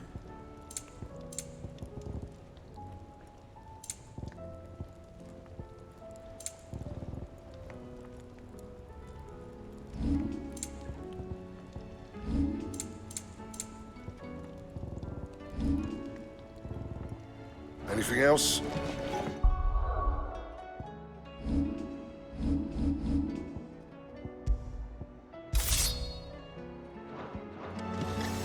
The stew's... sin these days. What do you expect? Farmers are abandoning their fields and traders their roots.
Come on.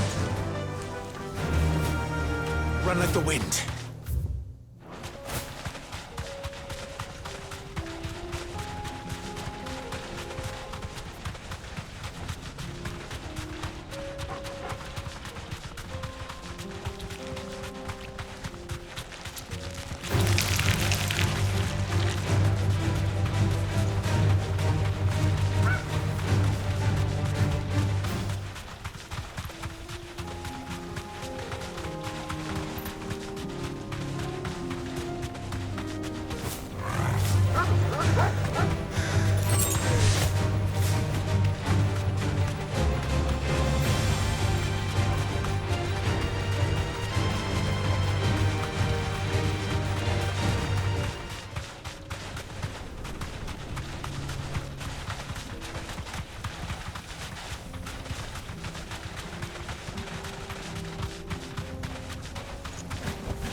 This one. Stay close to the wall.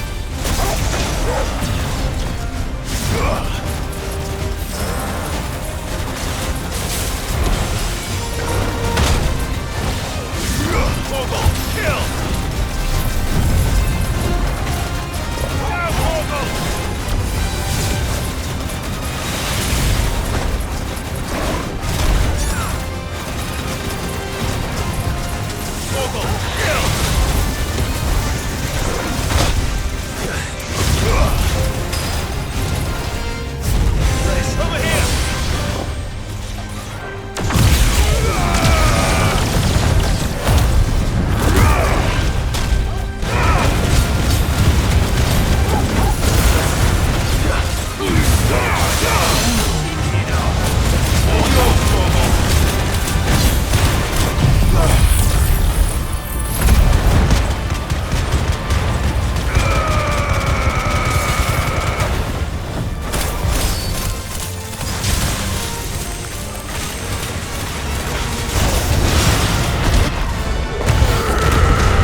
this one. Morgul, kill!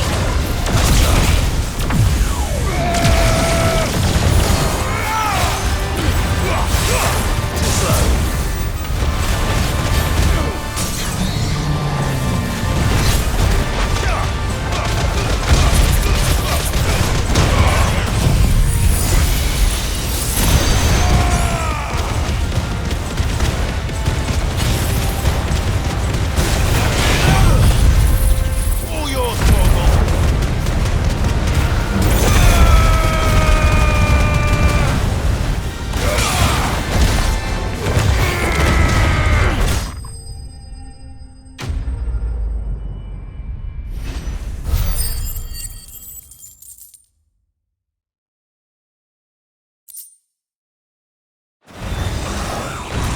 On someone your own size.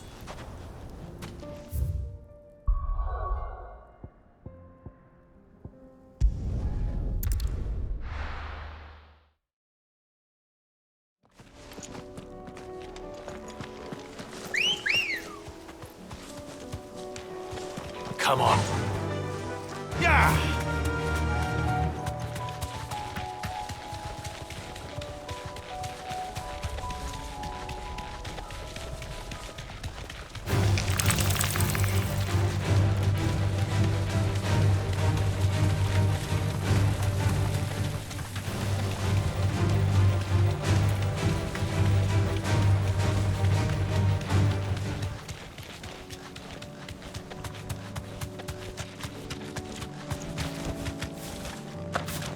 Here's the aqueduct.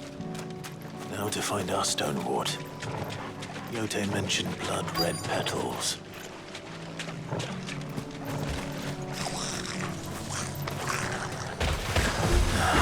Just my luck. Well, picking anything to work on.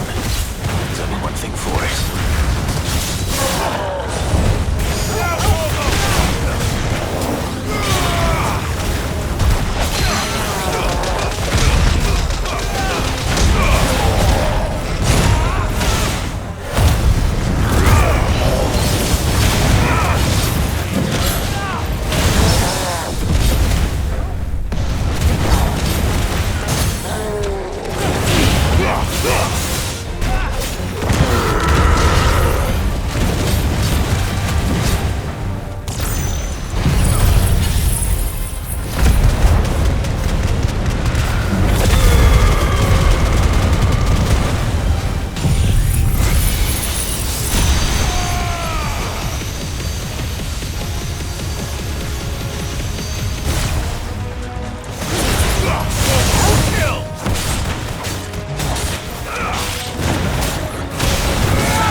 Here it is.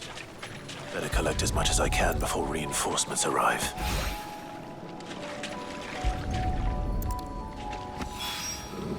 Right. That should do it. Let's get these back to Yote.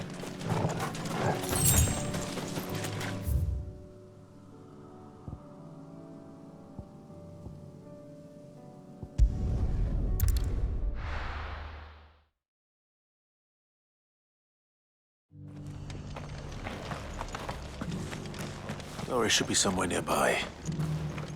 Assuming she's still here.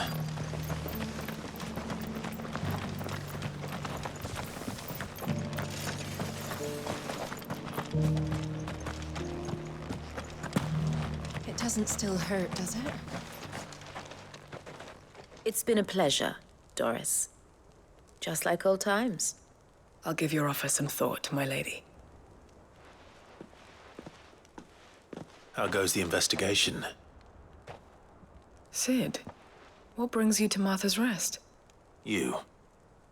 I heard you were out here on your own, tracking our slaver. I trust you're being careful. Of course. And it had to be me. The bearers from the Dragon's Eyrie confirmed a long-held suspicion of mine that the slaver we've been tracking is an old acquaintance. She's no fool. If we'd come in force, she would have spotted us straight away, and then vanished without a trace. That was her just now, wasn't it?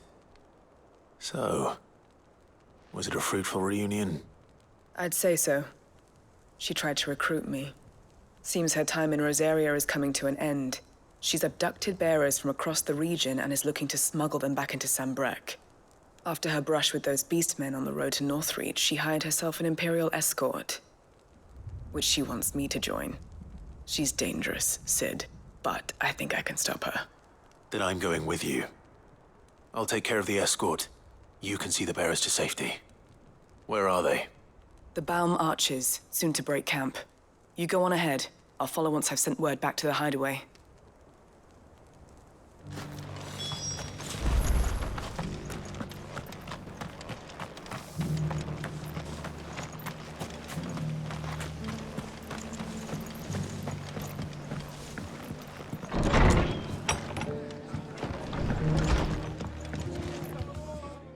Clive, I was just about to send for you. I'd like you to take something to Sir Wade up in Eastpool. Seeds for planting. Thought it was about time they started growing their own food. I'll keep providing them with whatever they need in the meantime, of course. But if Eastpool's going to survive, it's got to be able to fend for itself. As of those poor bearers. They've lived their whole lives in servitude, but now they're their own masters. Small wonder they ain't got the foggiest how to provide for themselves. So it's up to us to teach them. And if you're wondering why you, well, the Wagoneers taking supplies up that way have been coming back with more and more reports of Akashic around the village of late. Sir Wade's putting a brave face on it, but I think even he's starting to worry. And if he's likely to share those concerns with anyone, it's you. All right. Thanks. Wouldn't ask if I didn't have to. There. That should be enough to keep him in Gazal Greens for a few years at least. Gazal Greens? Not the most mouth-watering crop, I'll admit. But they're hardy, they grow fast, and they fill a hole. Better that than something that'll wither away at first frost. And chocobos love 'em too, which is no small thing. When I say all of us need to pull together to get Eastpool back on its feet, I mean all of us.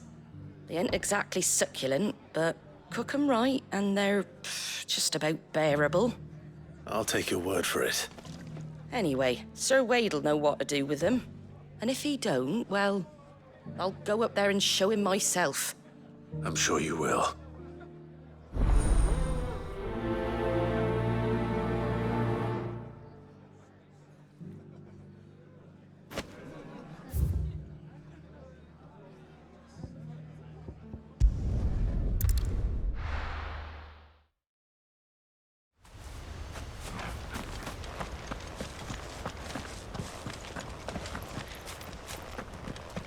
I heard the Guardian saying we're supposed to grow our own food.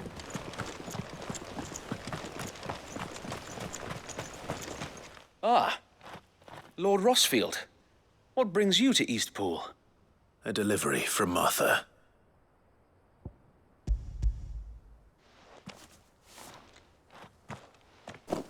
These are Gazal green seeds. Martha's keen to cut the apron strings, then, is she? I jest, of course. You see, I had thought we might be able to revive the old wheat fields, but they'd long since gone to seed, only without the seeds. Martha was hoping he might be able to show the bearers how to plant and tend these, so that they'll be able to fend for themselves. That's not a bad idea. These bearers had only recently escaped their bonds before we brought them here. They know little of freedom, of providing for themselves and their loved ones. Unless we teach them how to live like free men, I fear that all we have achieved in bringing them here is to exchange one master for another. Not that myself and the Guardians have been the best example to them so far, subsisting almost entirely on Martha's charity as we do, it's about time we all started to provide for ourselves, bearers and guardians alike. Unfortunately, we've been a little too busy of late to focus on much besides bolstering our defenses. There have been alarming reports of... The Horde is closing in. They're coming, so wait, all of them. Time it all. I thought we'd have more time. Gather the men in the square. Send to the rest for reinforcements. Yes, Sir Wade. The Horde. A Kashek, a veritable legion of them. They've been seen prowling around the northern reaches for a while now. We don't have the numbers to hold back a swarm that size. I had hoped to build a perimeter wall so that myself and the Guardians might be able to defend the village, but... Now you're out of time. Precisely. If reinforcements from the rest arrive before they do, we may just scrape through, but I fear that's rather an enormous if. What if you could call on reinforcements from Eastpool? You mean the bearers? We brought them here so they might live, not die fighting for their lives. So wait. You said you lack men to defend the village. Are the bearers not men? Do they not wish to see Eastpool saved? Though they may not be trained soldiers like your guardians. What help they are able to offer could still prove the difference between victory and defeat. You're right, my lord. I will appeal to them.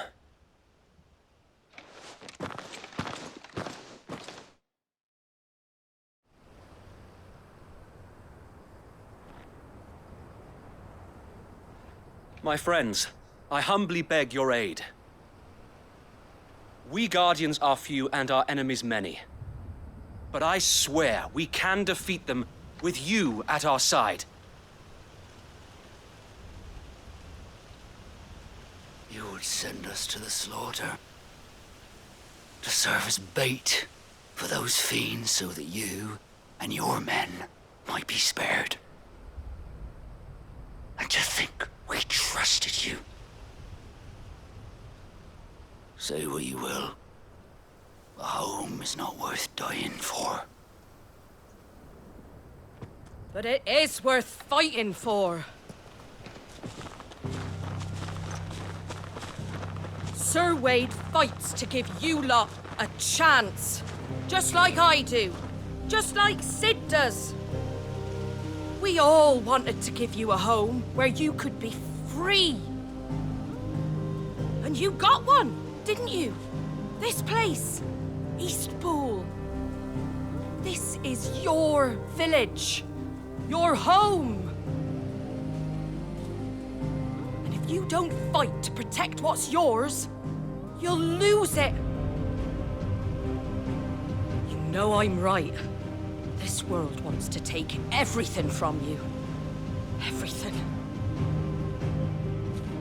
Your homes, your freedom, your very lives. So then, are you going to stand by and let that happen to you? Are you going to accept fate like good little Bran did and die, having never stood up for yourselves? Or will you fight like free men and women?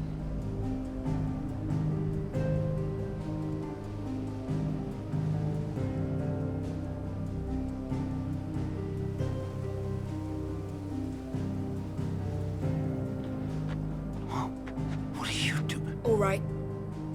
Give me a sword. I never dreamt I'd have a home of my own. And now that I have, I don't want to lose it. I will protect what's mine, or die trying. We all will. Free men and women, fighting together.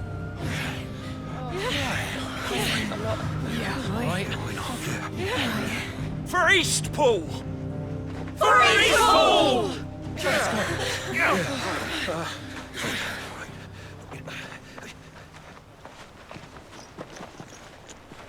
Thank you, Martha. Don't mention it. Just promise me one thing. That you'll show them how freeborn fight. Gladly.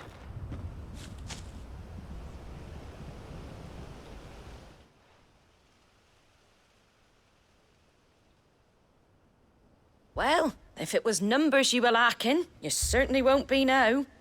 Thanks to you. Me? Oh, I just love the sound of my own voice. Lord Rosfield, my lady, we're ready. So what's the plan of action? We'll divide our forces into several small detachments, each made up of guardians, bearers, and guards from the rest. These will position themselves at strategic points around the village. Upon engaging with the Akashic, each detachment will keep the creatures occupied as best they can, steadily retreating all the while. You're going to lure them into the village? I am. We will have neither the time nor the resources to treat the wounded, so injuries must be avoided at all costs. Instead, we will focus purely on defense at first.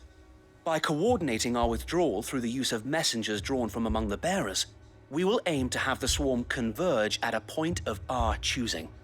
With luck, that point will be the village square, the perfect place for our most able warriors to surround them and fall upon them, and for you and I to finish them off. A sound plan, but one that'll require a leader with a cool head and strong nerves to coordinate the retreat. I'd say you have both in abundance, Await, but you'll be needed. Please, leave the last of the fighting to me. Ha! And let you have all the glory. Sir Wade! They're here! Then you know what you must do. We work together, everyone playing their part, each shielding the other that no man might fall, that Eastpool might live on. For Rosaria! For Rosaria! We've no time to argue, my lord. I'll do as you ask. And I will do as you ask. Suppose we'd better do our bit too then, eh? Right you are, Martha.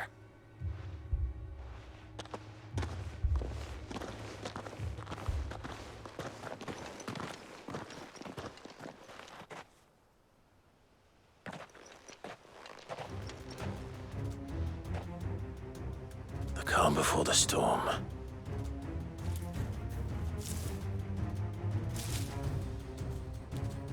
And here it comes. Can't let Eastpool fall.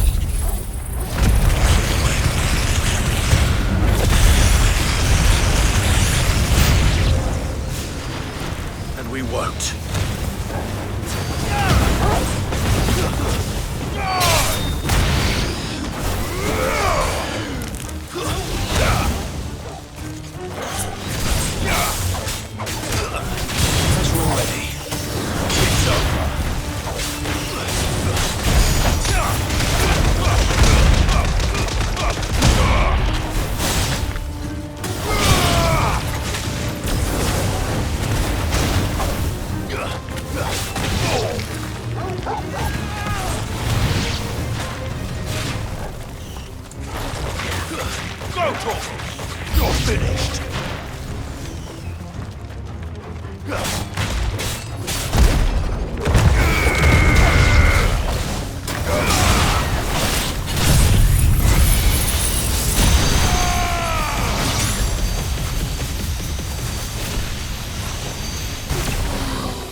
Over.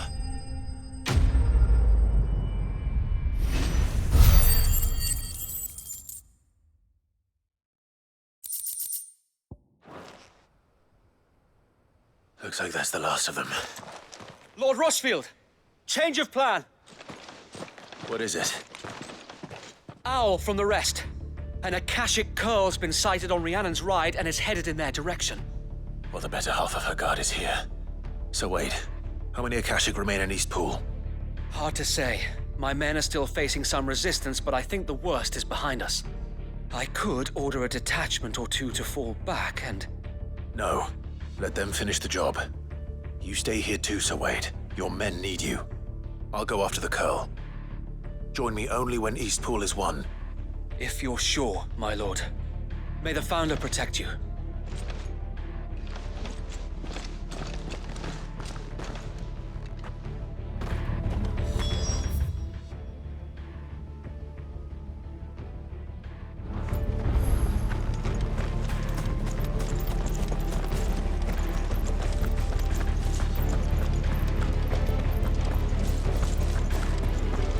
Next one's mine. I might not know one.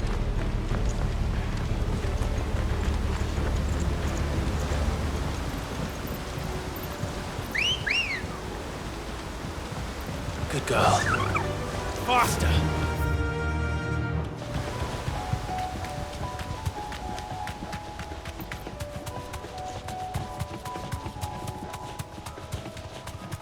Caution, brother.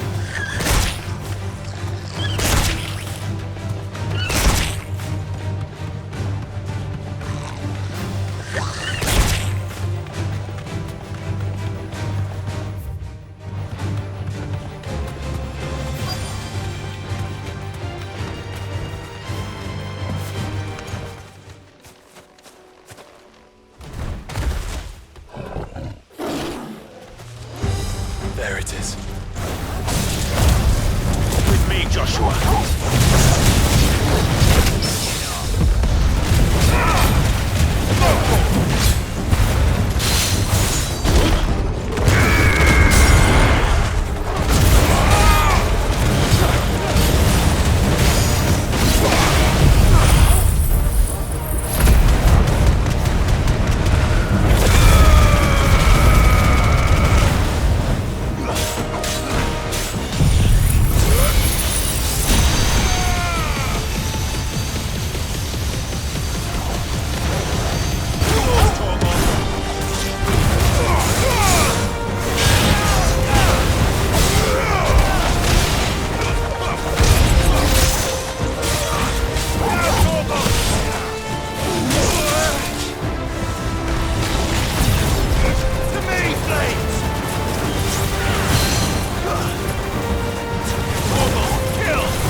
All right.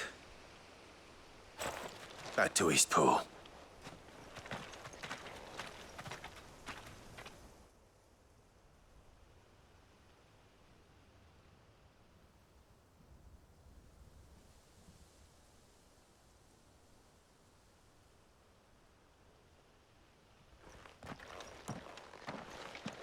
Lord Rossfield, the Curl, is it?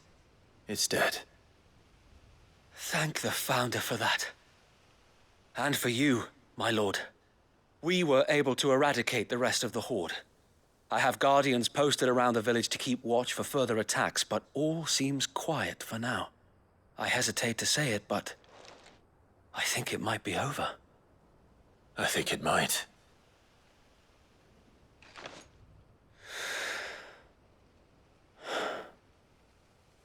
We did it. We saved Eastpool. Thank you, my friends. Thank you. No, Sir Wade. It's us who should be thanking you. You brought us together. Showed us what it means to fight for what you hold dear. We never had nothing to call our own before.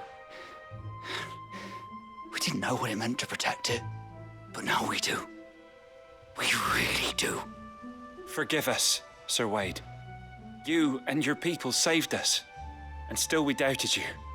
But there's no doubt in my mind anymore.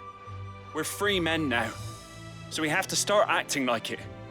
We have to fight to protect what's ours, to protect Eastpool. And we shall. We all shall. Together. This is our home. And if anyone or anything tries to take it away, they'll have us to answer to. Come on then. Let's get to work. This village isn't gonna rebuild itself.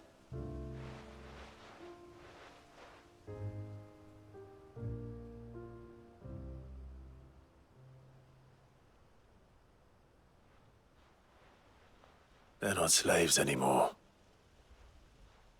No. They're Rosarians. Your father took pity on the bearer's plight, and I believe if he was still with us today, this is what he would have wanted. I believe you might be right. I shall remain here, my lord, and do what I can to help rebuild the village. After all, this is my home now too. And I could hardly call myself an East Poolian if I didn't pull my weight. I think you'll find it's East Pudlian, Sir Wade. But you should be proud all the same. I'll have to pull my weight too. Can't have the rest getting outclassed. Speaking of which, I ought to be getting back. Can we continue to count on your support, Martha? Of course, and I'd be counting on yours too. Us Rosarians have got to stick together, haven't we? Indeed we have. And Clive, come by the Golden Stables when you get the chance. I ain't paid you for delivering them seeds yet. All right. I will.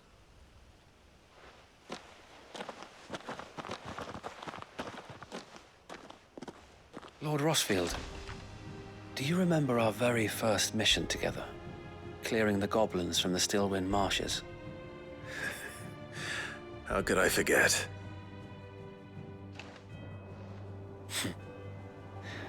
There's one sight that I shall never forget. You, facing off against that giant Morble. Not a trace of fear on your face. Since that day, there have been more than a few times when I felt like giving up. When the odds seemed so stacked in the enemy's favor, I thought I may as well just lay down my sword and surrender. But every time I would think back to the look in your eyes that day and remember what it means to be a shield. Know that whatever trials Eastpool may face, I shall never lose courage. Thanks to you. So Wade, you have always been a true shield. I know that Eastpool, and indeed all of Rosaria, will be safe in your hands. Thank you, my lord.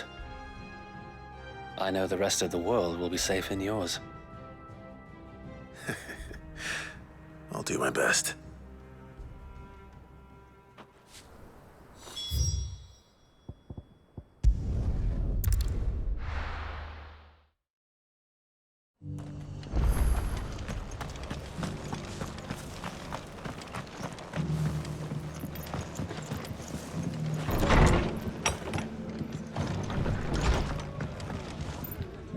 The hero returns. It's lucky you came by when you did, eh? Not only did my seeds get delivered, but you went and saved Eastpool and all. I just did what I could. And it's only right that you get rewarded for it. Take it before I change my mind. Thank you, Martha. So, Eastpool's finally back on its feet again. And a home to free bearers. Who'd have thought we'd see the day, eh? Well, it was your idea. I know that, but I never stopped to think what it would mean.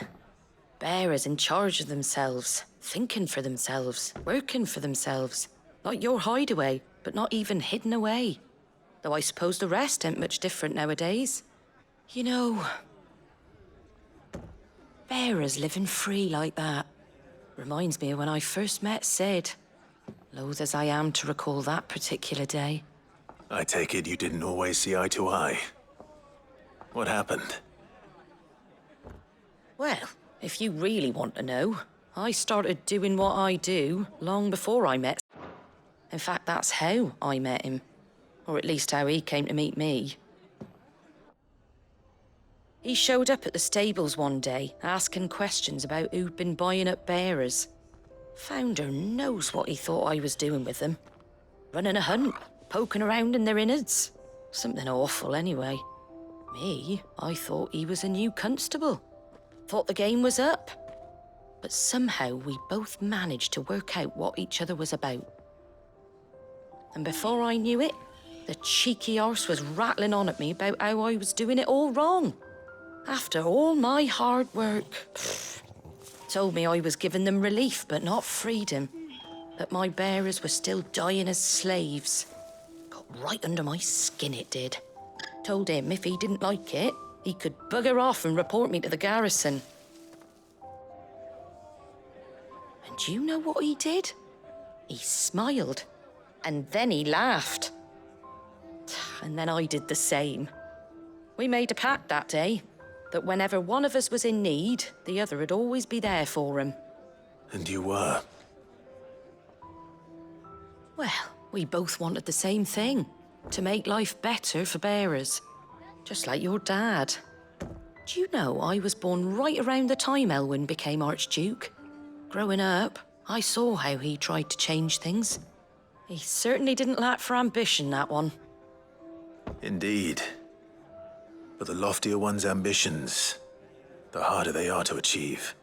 Which is why those of us who follow in their footsteps need to finish what people like Sid and my father started. Suppose you're right, aye. And if we don't manage it, there's always them who come after us. Good thing we've got a few half-decent sorts waiting in the wings, eh? It's almost enough to give you a little bit of hope. Just a little. Anyway, enough nattering. Better get back to work. Let's see about making everyone some dinner, shall we? The least the folks who saved Eastpool deserve is a hot meal. And you and me ain't gonna save the world on an empty stomach neither. That sounds like a wonderful idea.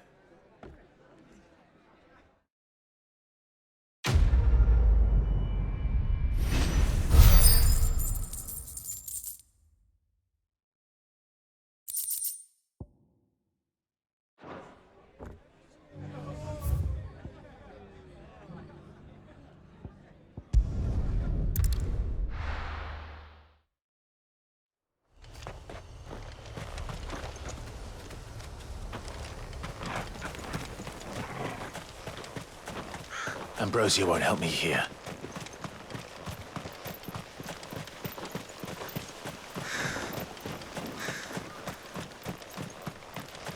Still. Come on. Faster!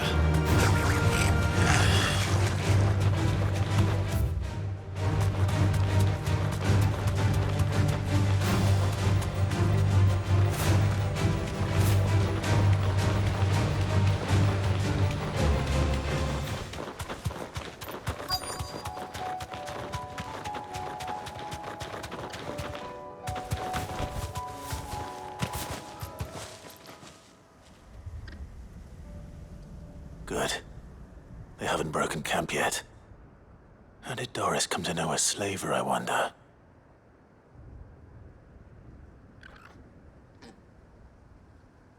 We've waited long enough. She's not coming. Ready the bearers. We're leaving. Back to civilization, is it, Mom? With all haste, lest any of you lackwits start talking like these feckless bumpkins. I presume your men are ready. We've suffered too many delays as it is. Any more, and I'll be docking your pay. Yes, Mom. Oh, but before you go, it appears we have company. Kill him. You're welcome to try.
So much for your escort. You'll forgive me for not avenging my men. I'm not the swordswoman I used to be. I surrender. Do with me as you wish, Cid the Outlaw. Cid! Ah, Doris. I take it you're not here to rescue me from our brooding renegade? You know, I always wondered where you'd vanished to. But casting your lot with this criminal of all people. Better fighting for a cause than killing for coin. I'm sorry, Cid. I should have told you sooner. This woman, my former master, once trained bearer children to be weapons in service of the highest bidder. She raised me like a daughter, and I did terrible things to earn her favor. It wasn't all terrible, surely. We had our fun, too. You were always so eager to learn, and had such clever hands. All my other children took either to the blade or to the books. Always either or. But you proved yourself a master of both. That's why I kept you for my own. How about it, my little dagger? Care to swear that blade to me again? I never swore my blade to you, nor will I ever. I fight for a higher cause, to liberate the bearers of this world. Farewell, Master. Thank you for making me the weapon I am. You always were a righteous child. Perhaps that's the reason I loved you so.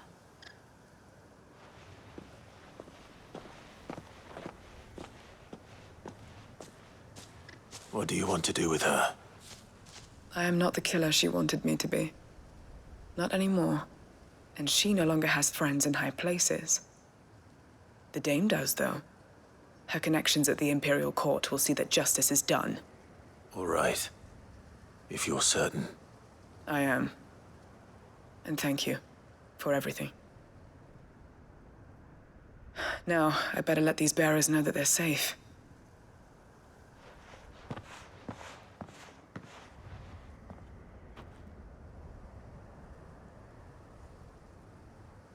And I should head back to the hideaway and put Cole's mind at ease.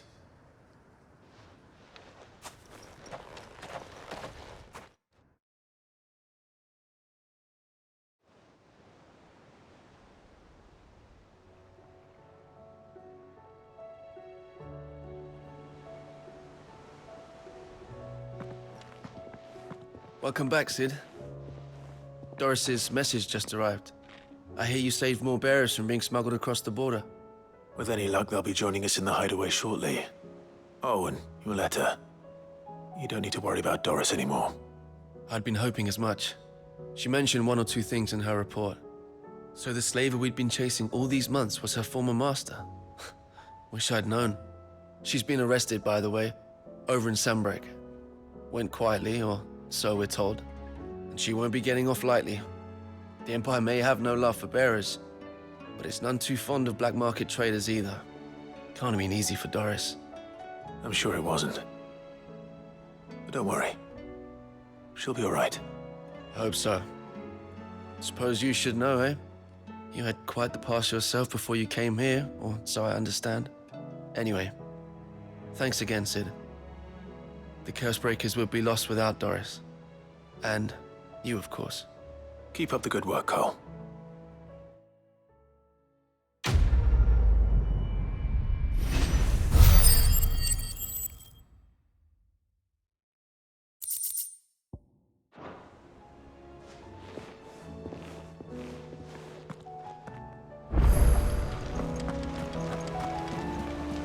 Covered in nicks and lumps, the lot of them.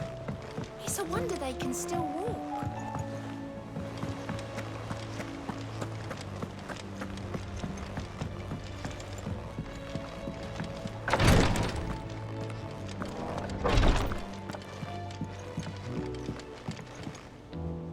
Yote, I brought back all the stone and water I could find. Will this be enough?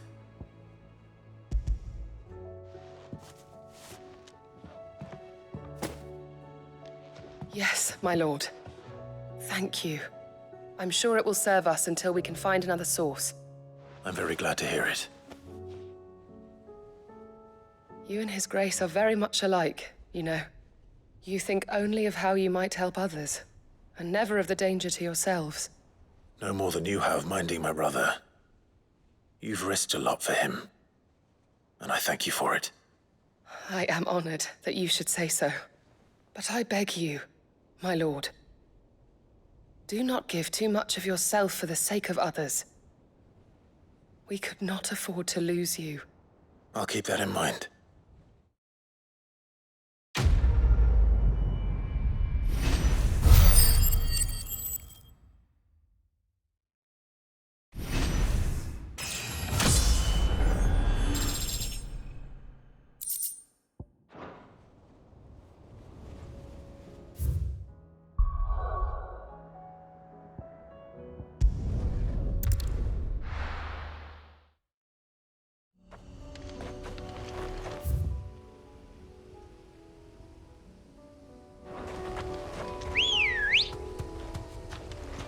Come on.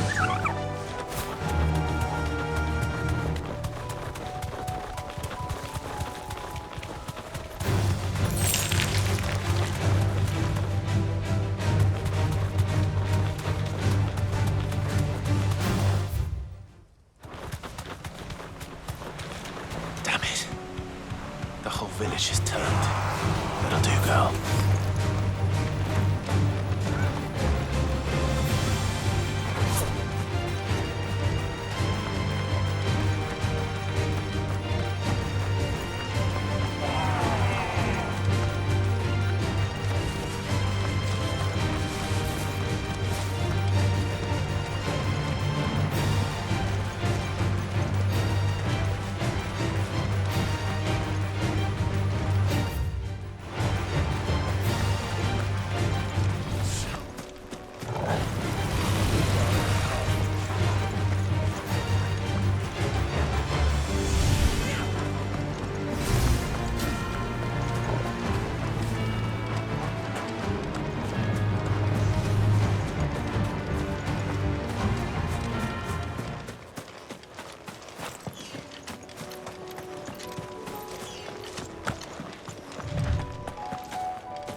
down.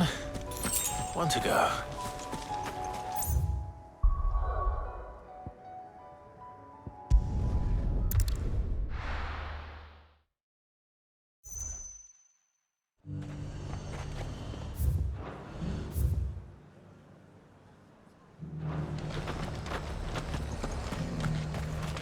sell anything today? As much as you, I'll wager.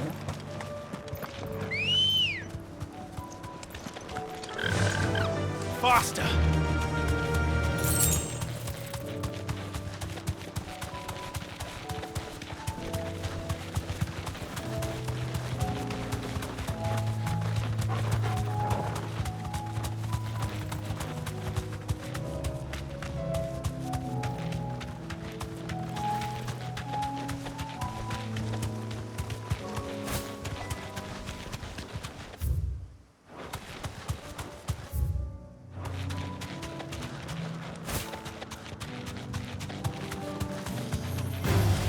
Time to fight.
That's all of them. A wine can uncross his...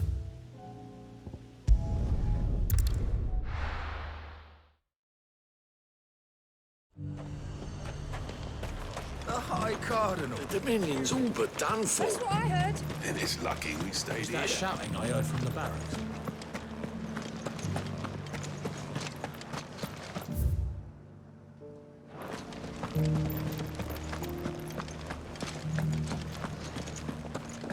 And you're just gonna fall into line?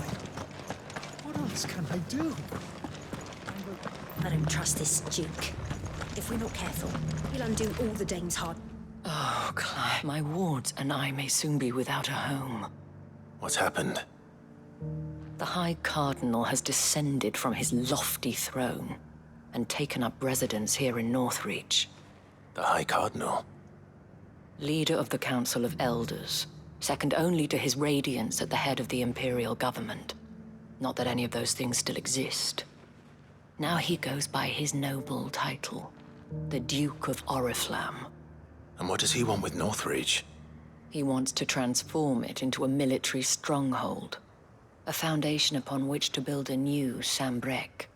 He's already secured the support of the various army remnants, with promises that they shall be afforded the respect they deserve in his empire. One built on the confiscated property of the people. He would rob the populace to pay for it. Believe me, I have used every means of persuasion to discourage him from this folly. But for whatever reason, he will not listen to me. What does Captain Philippe make of this? When the town was under attack, it was him the soldiers rallied around. Couldn't he use that influence again? How? By speaking out against one of the most powerful men in Sambrec. A man whose stated aim is to revive the empire Philippe's comrades swore to serve, and to improve the soldiers' lot within it. The captain can offer them a regular supply of gruel, and an occasional trip to the Vale to help them forget the terrors they face each day. The Duke offers them a vision of strength and safety. No. Any attempt to incite mutiny would cost Philippe the support of his men, if it did not cost him his life. But given the mood around town, mutiny may yet be unavoidable. The people have little appetite for further deprivation, least of all when it serves only to elevate others. And who could blame them? Clive, would you appeal to the Duke on my behalf? For your services to Northreach, you have the respect of the soldiers, and they will take you to His Eminence if you ask them. And unlike Philippe, no bonds of loyalty prevent you from speaking your mind to the man. Well, will you try? You could hardly fare any worse than I did. I'll see what I can do. Thank you, Clive. Tell me then, where will I find this Duke of Oriflamme? In the garrison? Overseeing the troops, yes. All right. Wish me luck.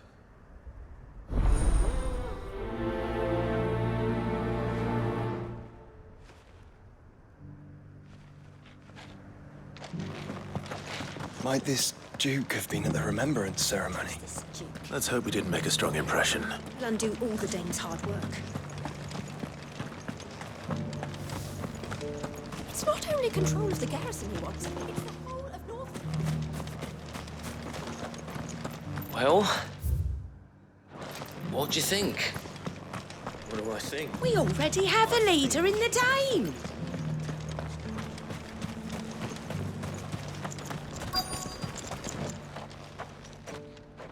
Halt! Oh, sorry about that. You're the dame's man, aren't you? You got some business with the captain? No, actually. With the Duke. I was hoping I might be able to speak with him.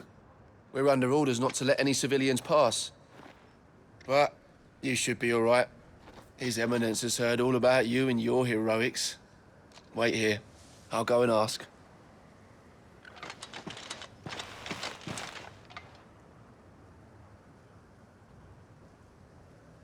So, you are the sellsword who lent his aid to the garrison. The Empire owes you a debt, and I shall see it repaid. But tell me, is it wealth that you seek, or favor? Neither, Your Eminence. I thought only to inquire about your plan to turn Northreach into a stronghold. Ah, I see. You are worried the expanded garrison will render your services redundant. Yet you needn't be. A proud fighting man like yourself shall always have a place here. Pride of place, in fact. For too long has the contribution of the noble soldier been under-reckoned. But no more. For it is they who shall see the Holy Empire rebuilt, beginning right here in Northreach. Why here, Your Eminence? The town has been fortunate enough to escape largely unscathed from the recent troubles. Her defenses are sound, and her garrison well prepared. Which is more than can be said for Oriflamme or Twinside. The Empire wants for a capital, and I believe Northreach to be the perfect place. With Caer Norvent as her citadel. Once we have seen to the refortification of both the town and the castle, we need only build a wall around both to create a city that would be the envy of the twins. Plans are already underway for the construction. Soon enough, these thralls shall learn that they are no match for the might of Sanbreque. I fear you underestimate how dangerous these creatures are, Your Eminence. Should they return in force, you will need all the people of Northreach to come together in defense of the town. Something they may be loath to do if they've been deprived of their worldly goods. The people will do as their leaders command. If Sanbreque is to be rebuilt, she will require a functioning government. One whose authority is beyond question. That is why this levy is necessary, so that any man who wishes to join the army might do so and be fed, outfitted, and paid as befits a defender of the Empire. And yet there are those who persist in peddling the treasonous lie that I seek to steal from the people and drive them from their homes. I suspect they're afraid of losing what little they have left. Precisely. The common folk have little and less, and you mean to deprive them of even that. You would sow the seeds of your new empire in your own salted earth. Sabine, we have discussed this. Yes, and I told you then how putting the Empire before her citizens would lead only to revolt. Without an empire, there are no citizens. And in yours, there will be only beggars. Is that what Griga wills for her people? Do not take her name in vain, Sabine. I'll come back later. A citizens' revolt. I wonder what the people really think of the Duke's plan. It wouldn't hurt to ask them, I suppose. Let's begin with those on the other side of the wall.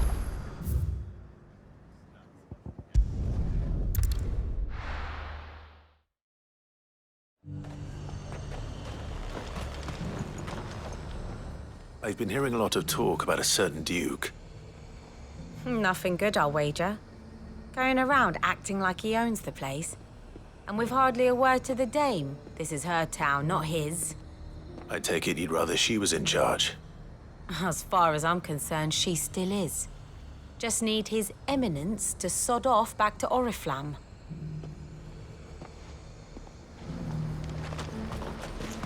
The Dominion's all but done for.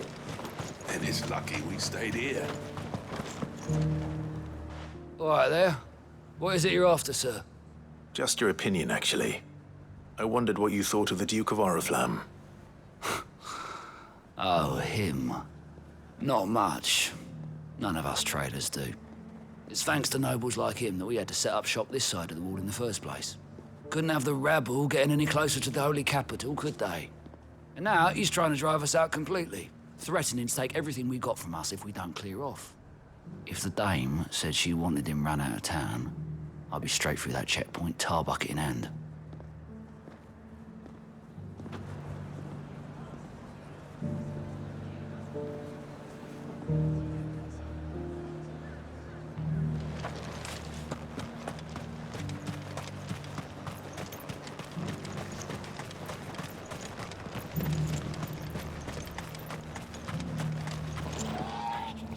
A question, if you don't mind. What do you think of the Duke of Oriflamme? Don't get me started. You build a life for yourself somewhere, only for some noble to turn up and tell you you've got to hand it all over to him. If he thinks his name and his chains give him the right to empty our purses, he's in for a rude awakening. We'll do whatever it takes to keep what's ours. Whatever it takes. Well, the people seem united enough. What about the soldiers?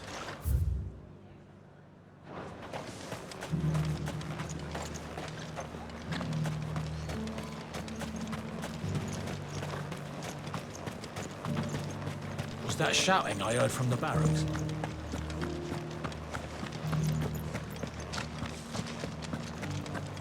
you think he was the only one who saw it?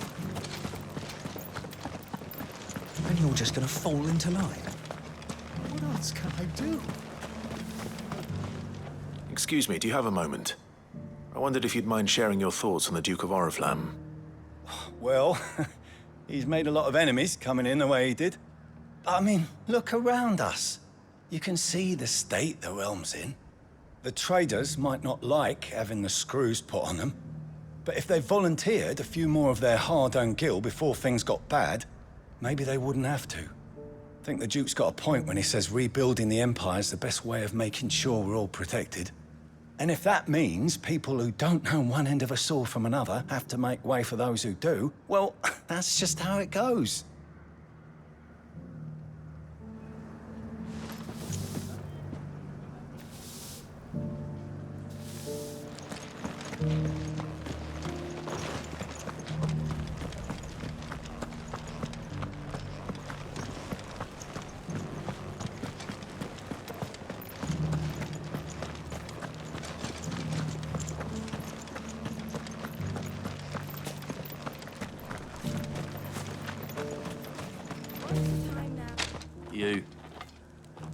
You're the one who was talking to His Eminence. On the Dame's behalf, yes. I was trying to persuade him not to take the people's goodwill for granted, but it seems my words fell on deaf ears. What do you think of his plans? I'm a soldier, mate. He tells me what to do, not the other way round.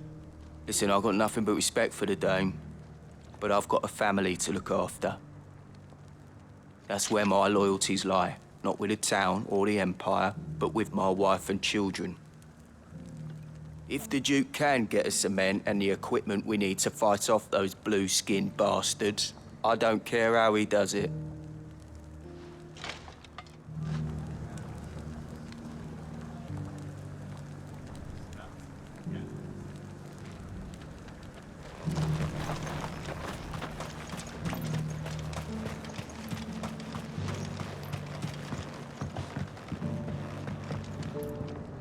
I hear the Duke of Oriflamme plans to turn this town into some sort of fortress.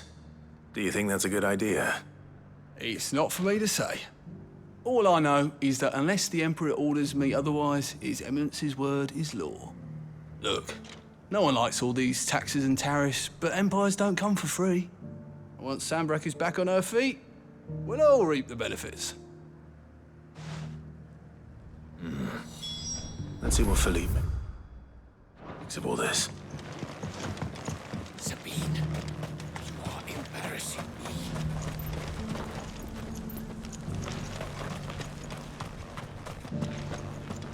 We already have a leader in the Dame. Well, what do you think? What do I think? Welcome back. Wraiths give you any trouble? None worth mention. Captain, do you have a moment? For you? Certainly. Clive, wasn't it? Thank you for last time. How can I help you? I wanted to ask you about the Duke of Oriflamme. Do you intend to go along with his plan? But to tell you the truth, I'm in two minds.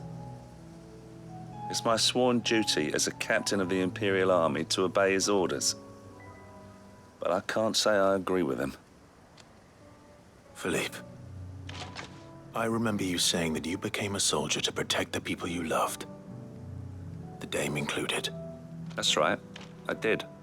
Well, she doesn't agree with the Duke's orders either. She thinks they could tear Northreach apart.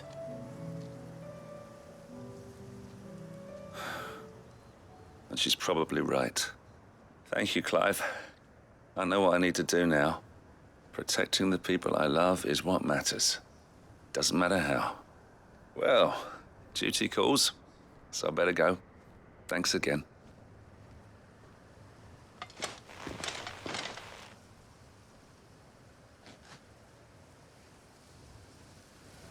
It seems Philippe wants to do the right thing at least.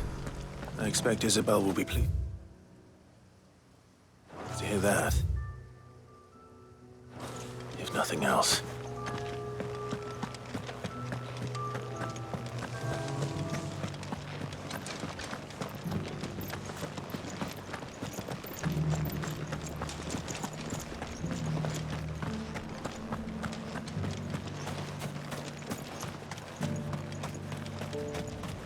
It's not only control of the garrison he wants.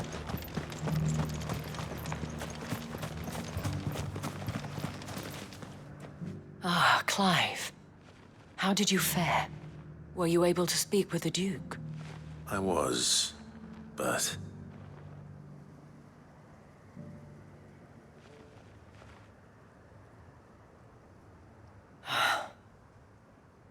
So Northreach is to be a fortress after all. Well, it will certainly help to hold back the thralls. There's no denying that. Though I doubt it will come as much consolation to the townspeople whose worldly goods are confiscated to pay for it. They deserve to be heard, Clive. To have a say in this new empire the Duke means to build. Sadly, His Eminence values their obedience more than their opinions, and hopes to reassert the authority of the state. I fear he sees the people as mere pawns on his chessboard to be sacrificed for the greater good. Needless to say, they themselves are of a different opinion, and would rather their destinies were in your hands. The soldiers, meanwhile, are content to follow their orders. And not just because of the Duke's rank, but because of his vision. I thought as much. Had I sworn to protect Sanbreque, I dare say I too would want nothing more than to see it rise from the ashes. Thank you for trying. But the battle is lost. I don't know about that. What happened to your uniform? I handed it in, along with my resignation. Told the lads I wished them well, but that I owe it to those I love to call it a day. Why? Because I realized what really matters to me. Not following some nobleman's orders for the sake of it, but protecting what I care about. Protecting Northreach. I honestly don't know when those monsters will return, but I'm certain they're not finished with us yet. And when they do come back, we need to be ready for them. We need to stand together, all of us. And with you to lead us, milady, I reckon we can do it. It was you who finally convinced me, Clive. There's no point following orders if they go against everything you believe. Indeed. All of us, standing together. That has always been Northreach's best hope, and one which still lies within our grasp. We have only to turn our attentions to the true enemy. Thank you, Philippe, for showing me what I must do. Anything for you, milady. Speaking of standing together, would you mind if I borrowed a few of the lads from the Vale to help keep watch around the town? I fear His Eminence has loftier tasks in mind for the guard. Not at all. Be my guest. Wouldn't be the first time.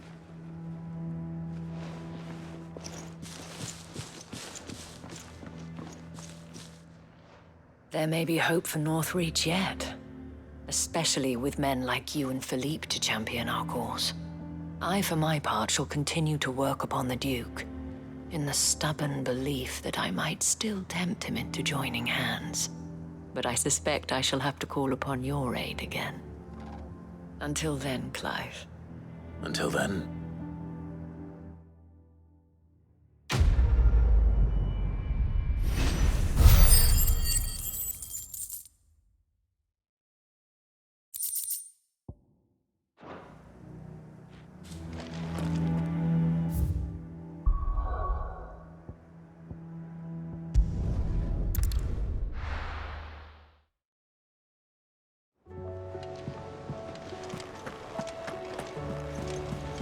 Covered in nicks and lumps, the lot of them. It's a wonder they can still walk.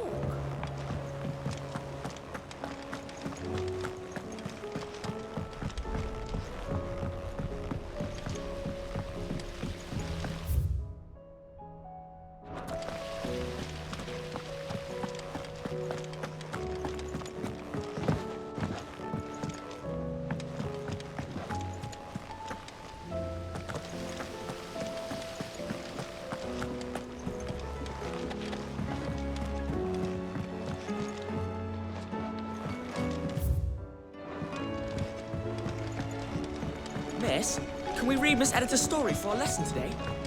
What a wonderful idea, Jocelyn. Let's do just that. With Canva in the hands of a Akashic. Ah, Sid. Wasn't expecting you back so soon. So, is it good news or bad? Good, thankfully. Here. That's brilliant! Thanks a blimmin' million! I'll fit 'em to the smelter right away!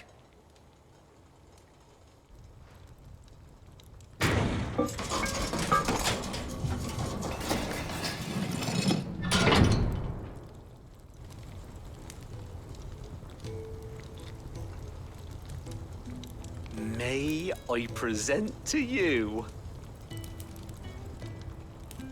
the Telemon Furnace! Ain't bad, is she? She's a beauty. You saved my bacon again, Sid, and I ain't about to let your good deed go unrewarded. It's fine, really. My bag's flexible enough already. Oh, don't say that. I'm sure I can make a few improvements to it yet. You could just buy me a bigger... How about that clasp? Looks a bit stiff. Reckon you could loosen it up and make some more room? And I reckon I know how. With a new alloy we've been working on. The Telemon Furnace was just what we needed to perfect it. It's a metal, see? So it's lovely and strong, but it's also, well, stretchy. if you can believe it. Stretchy metal. Well, if you insist. That is the spirit. You'll love it, I promise.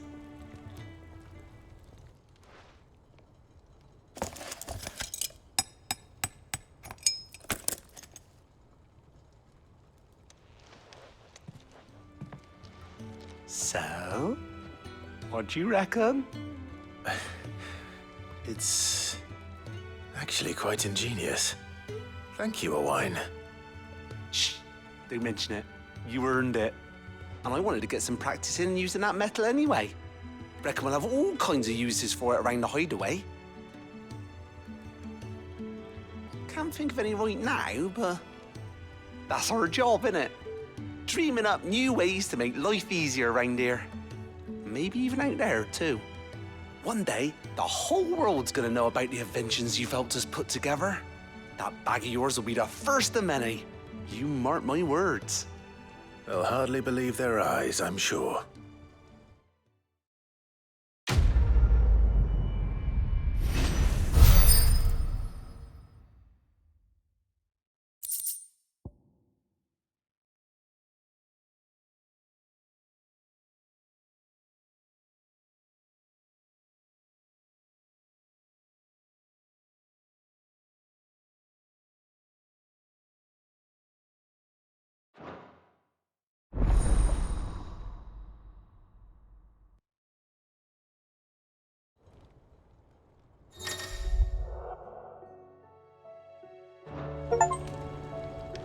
How was she?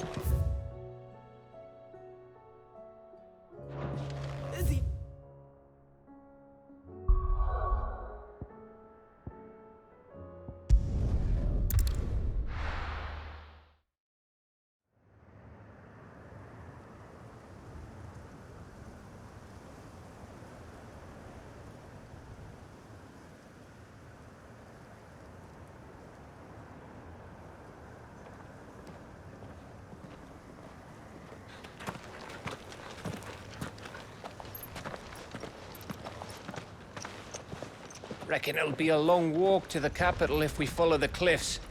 I'll scout ahead, see if I can't find us an inland route.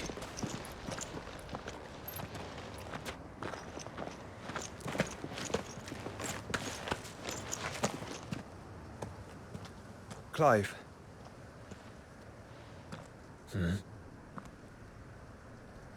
There's something I've been meaning to ask. You took her icon, didn't you? Yes, I did. She understood.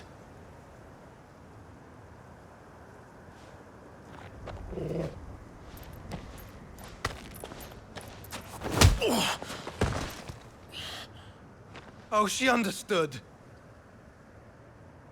Understood that you decided to save the world all on your own, and that you'd die without her power.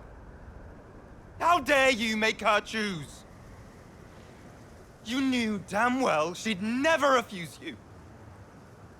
But I will.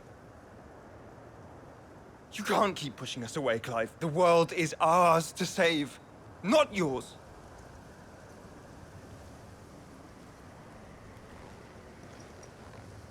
I used my gift because I thought it was the right thing to do.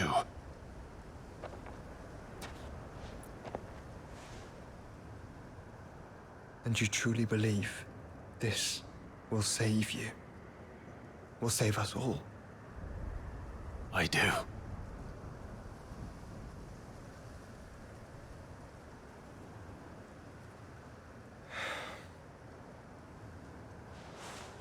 Then so be it.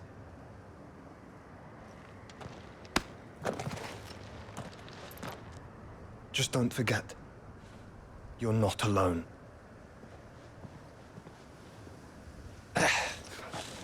Think I found us a trail. Did I miss something?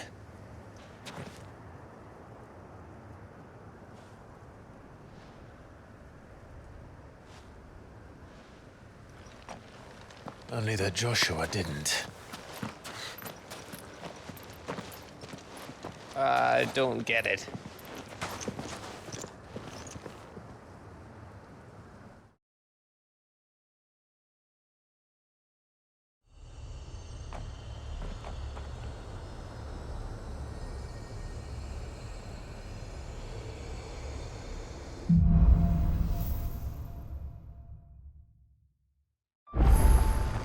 Always wanted to visit Ash. We're in one. Uda territory now. Don't expect a warm welcome. Oh, I don't know, Clive. That castle over there looks inviting enough. Shall we sample its inhabitants' hospitality?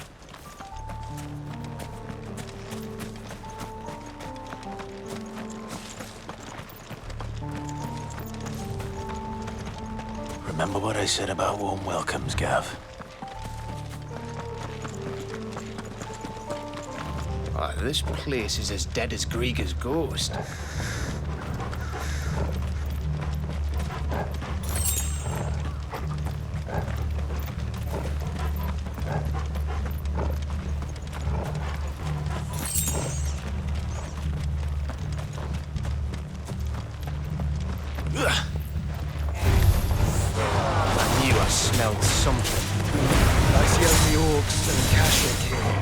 Let's hope the villagers made it out in time.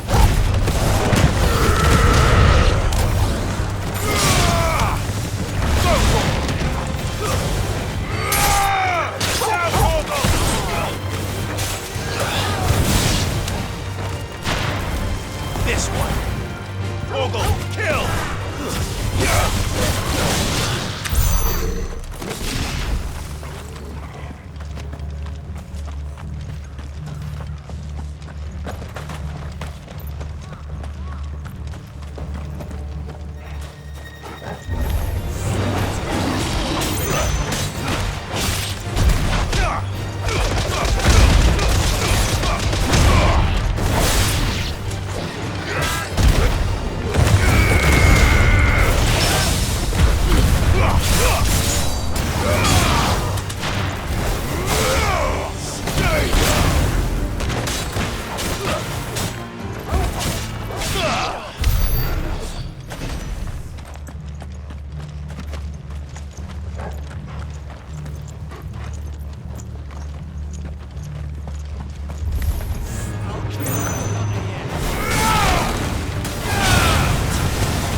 All over again.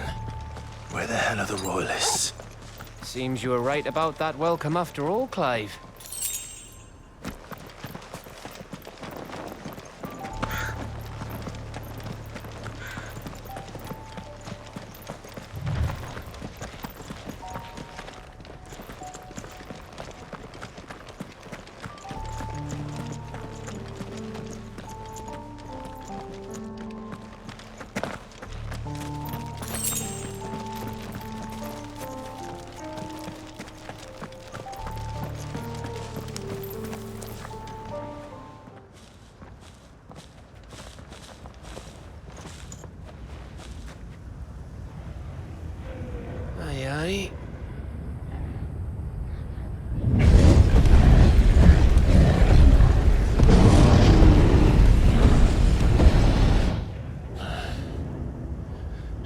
lot of ash fallen into Ultima's hands.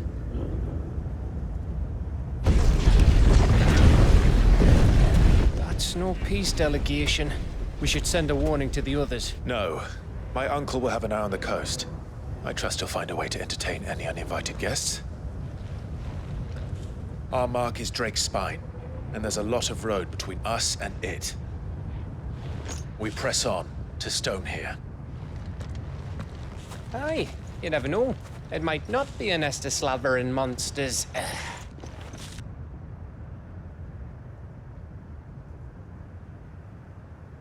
Clive, you must go on ahead without me. This stronghold is as old as Phoenix Gate, perhaps older.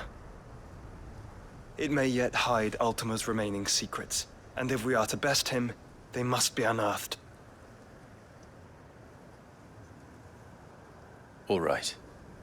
Stay out of trouble. I always do. Mostly.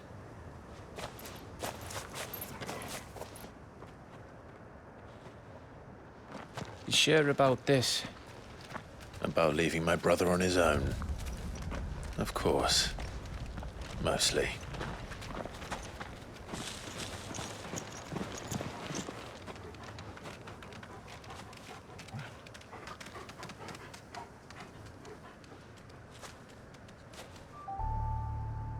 Lady Vivian's map is so old, it's hard to tell which way is up. But if I'm right, we're not far from a village called Eastla. Then we make our way there, resupply, and wait for Joshua.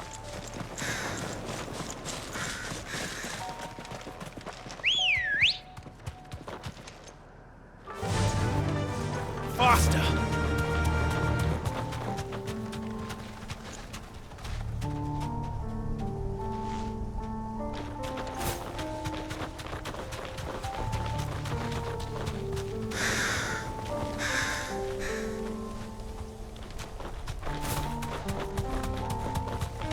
This place reeks like a mobile's arsehole.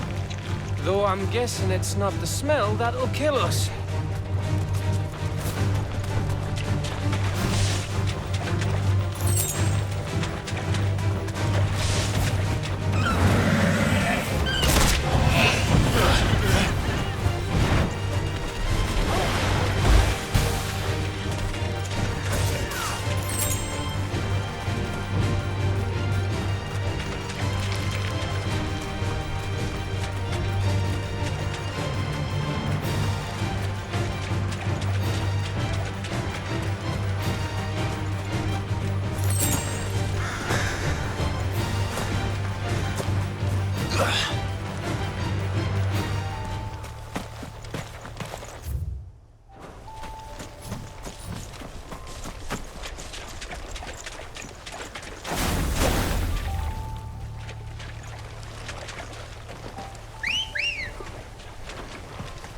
Come on.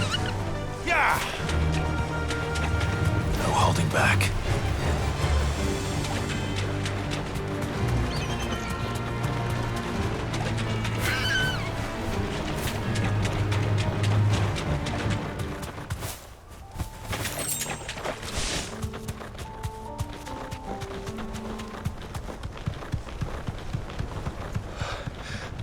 Bahamut's breath. Don't look down, Torgal.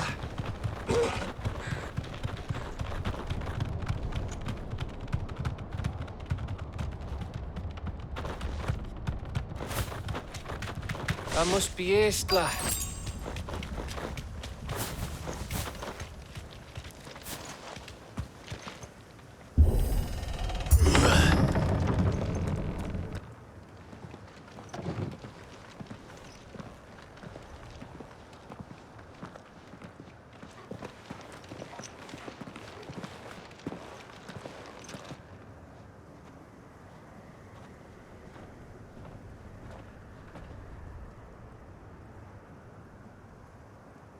What do you think, Clive? Then we're too late.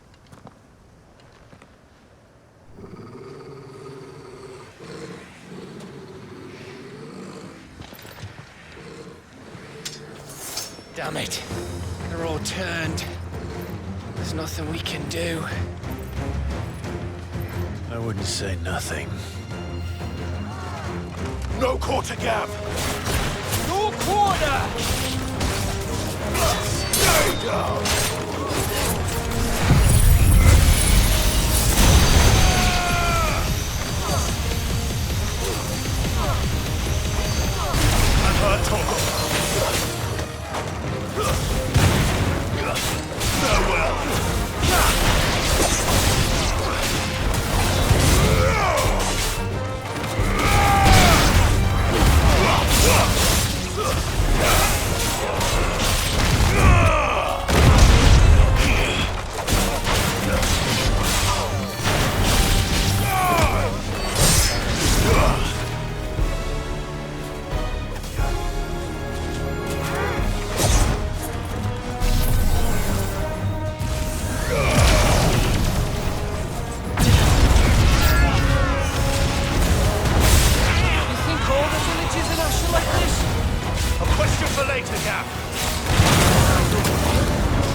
And come, and come, and come.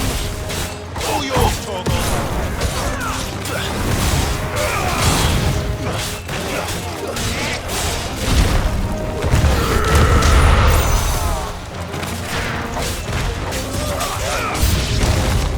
I don't want to die here, Clive.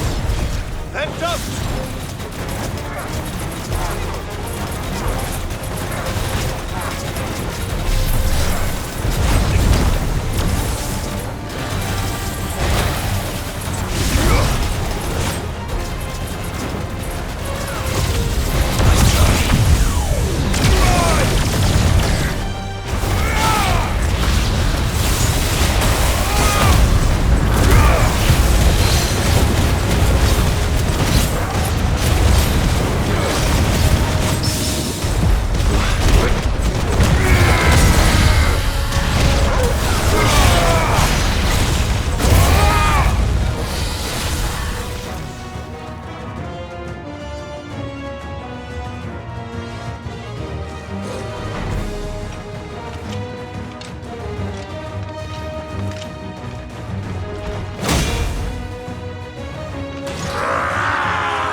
Gav.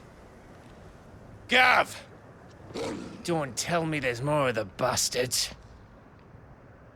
Oh, fuck.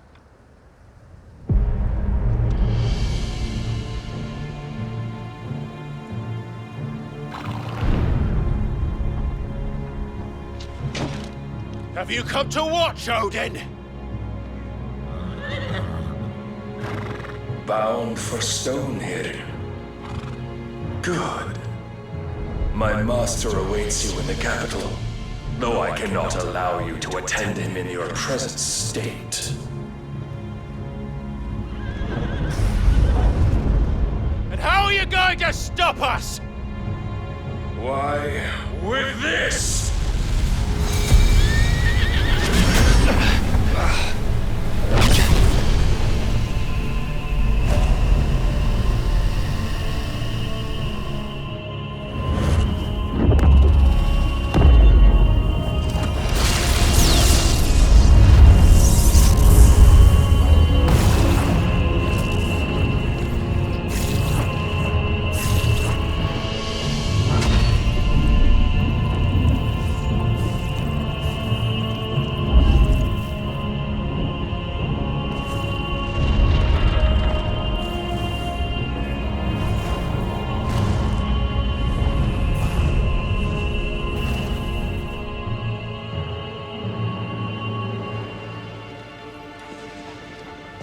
What did you do?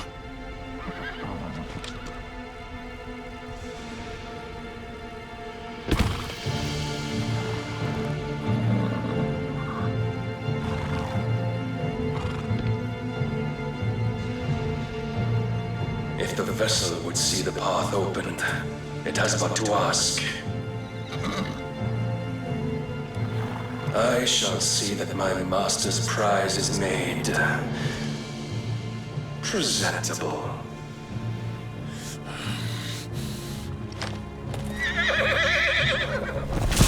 Shit! No!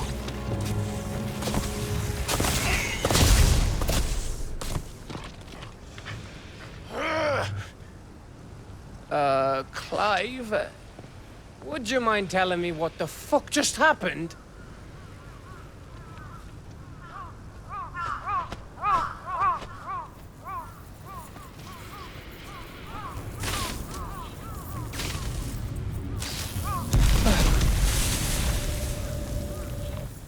Oh, you've got to be. How are we supposed to get through that?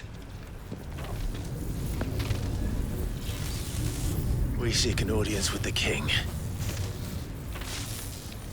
If His Majesty wants me to come and ask him,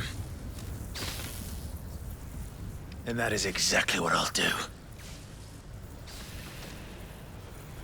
Before you go practicing your petition, we don't even know where the fucker went. How about we cool our heads and think this through, eh?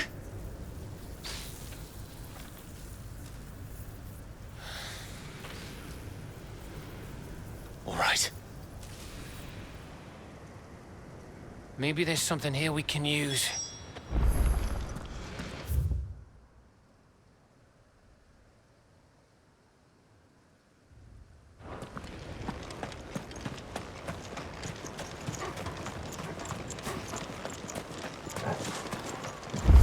I thought we got them all. So did I.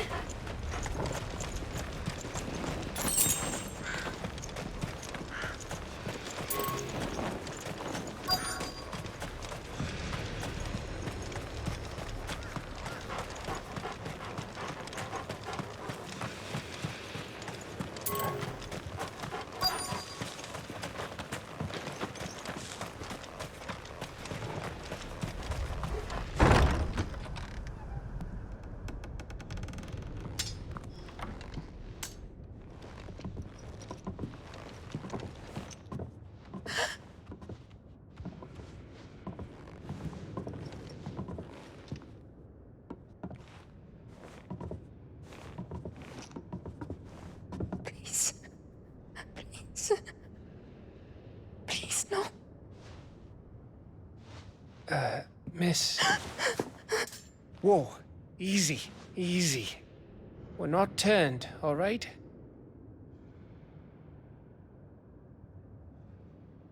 Who?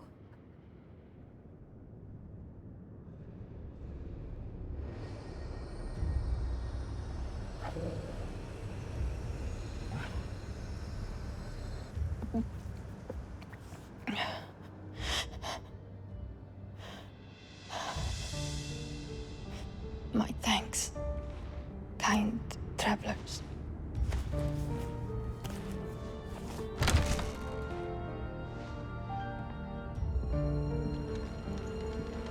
Edda, forgive me for asking, but what went on here?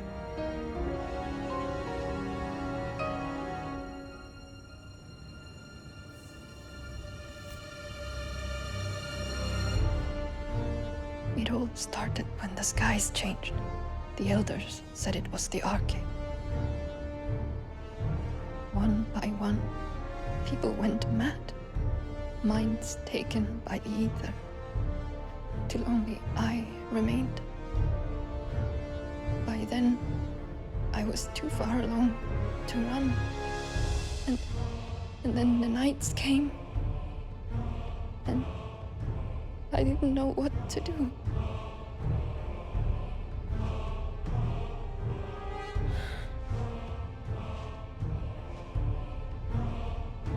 And this, Arche is... Just a story.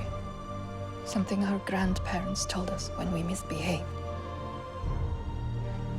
About how the heavens would grow dark before the land took her last breath. The end of the world. You said the others went mad. But where did they go?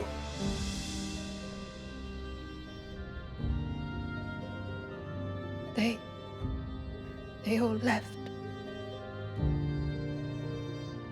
Gone east to the tower, to reverie. The elders, the healer, the blacksmith, my husband.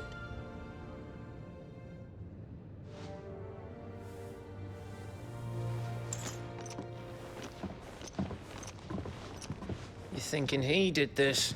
Of course. Who else could it be? You were in Canva. You saw what he did to the people. But then what about her? How come her nut hasn't cracked? The baby, perhaps? Could be protecting her from the ether. I can't think of any other explanation. You mean... it's a bearer? It won't matter what it is once Ultima's magic takes hold. Time's running out.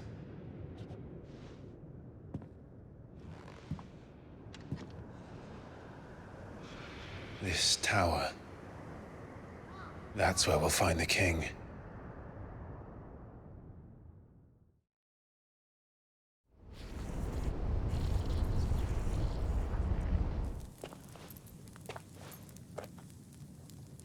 I knew it.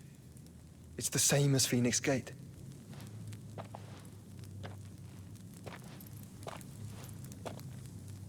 Which means at the end of these stairs should be...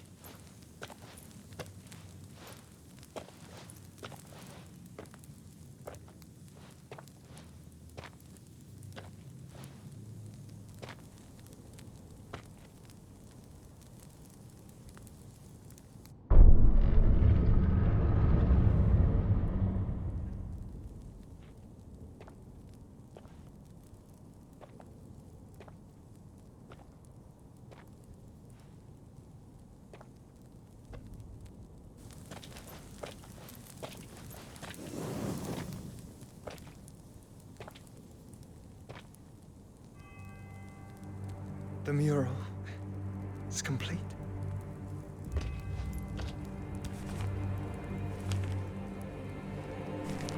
Ultima and his vessel, Ifrit. Garuda, Ramu, Shiva, Titan, Bahamut, Odin. Even Leviathan the Lost is here. But where is the Phoenix?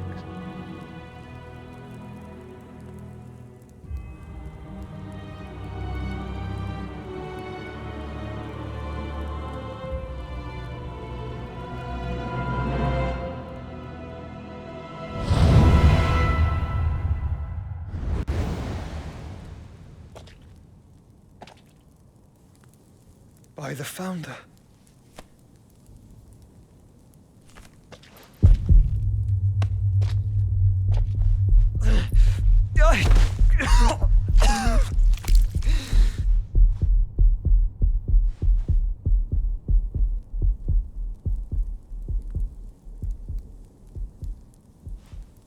So that's what you want, isn't it, Ultima?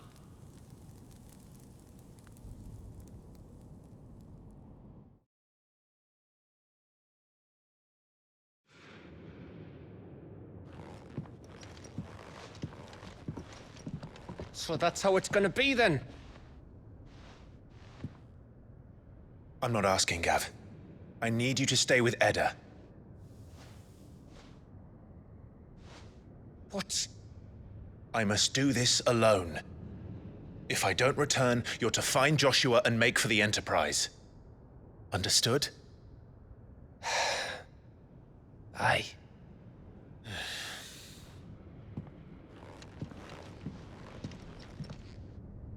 Just don't you go dying on me. Sid's name suits your miserable mug better than mine.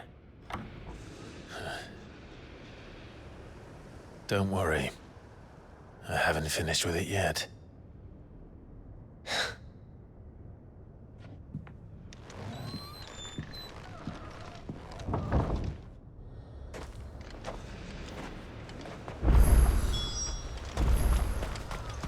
If Barnabas is controlling the Akashic, then wherever he goes,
reign is at an end.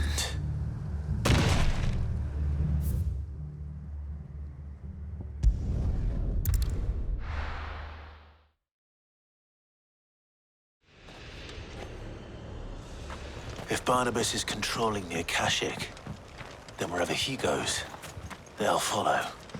And so will I.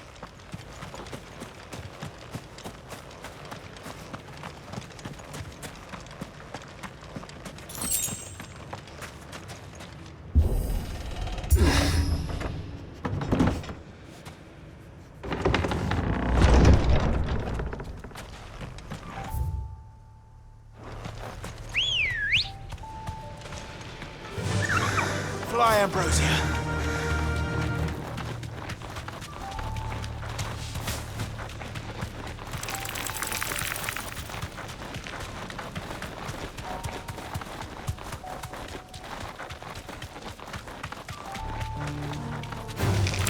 Time to fight.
This is it, boy.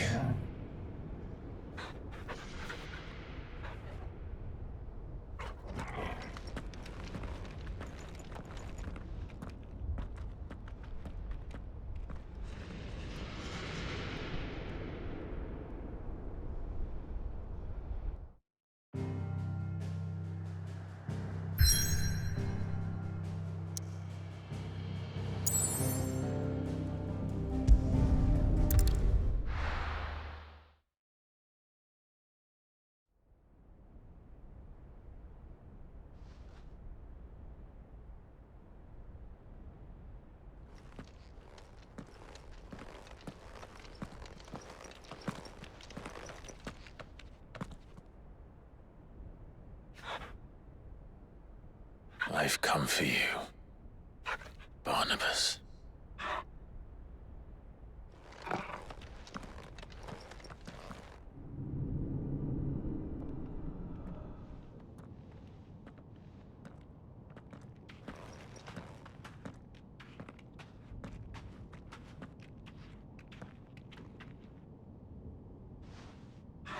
Stay close, Torgal.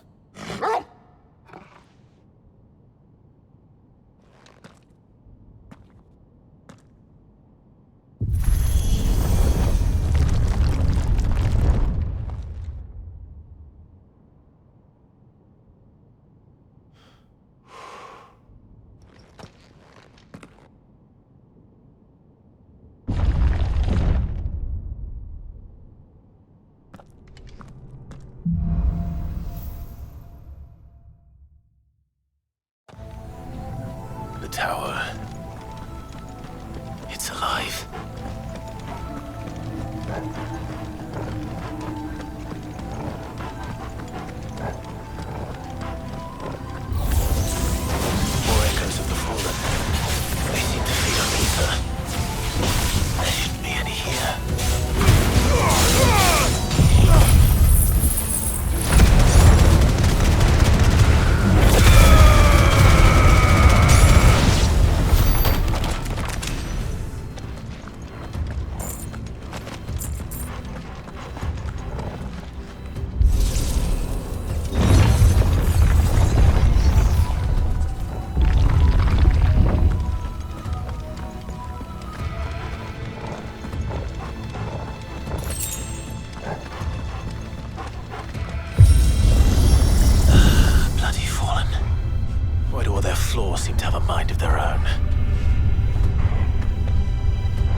If I were Barnabás, where would I be? The top. So I could look down on the world.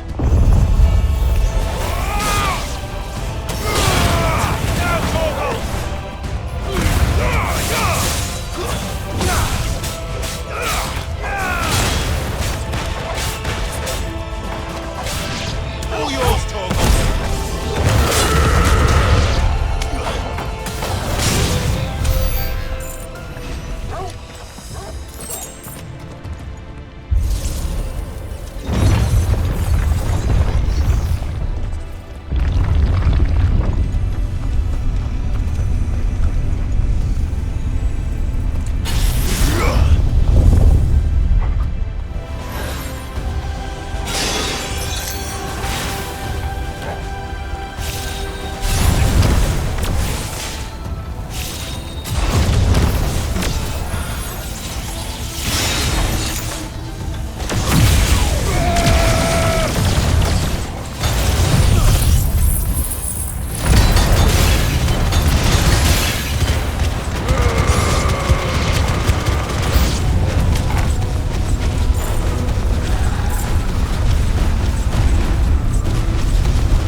It'll fall like all the rest.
What was that thing? Hopefully there aren't any more.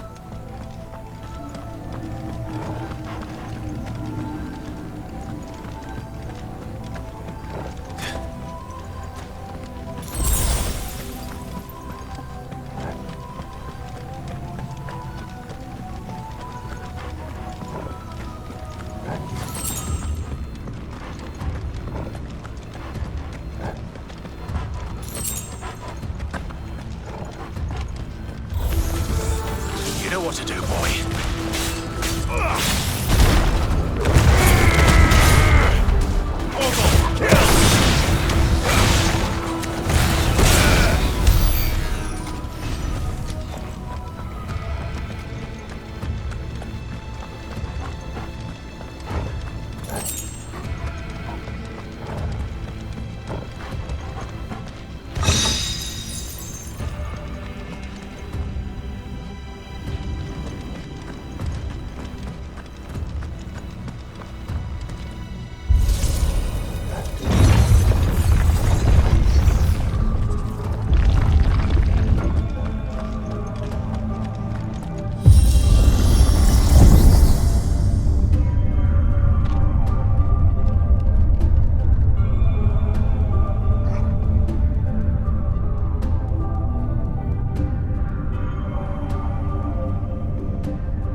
Almost there.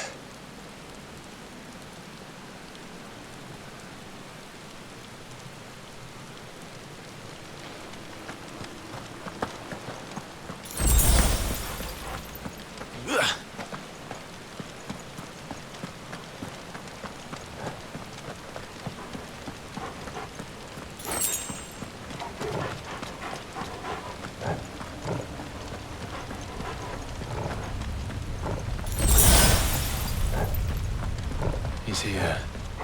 I can feel him.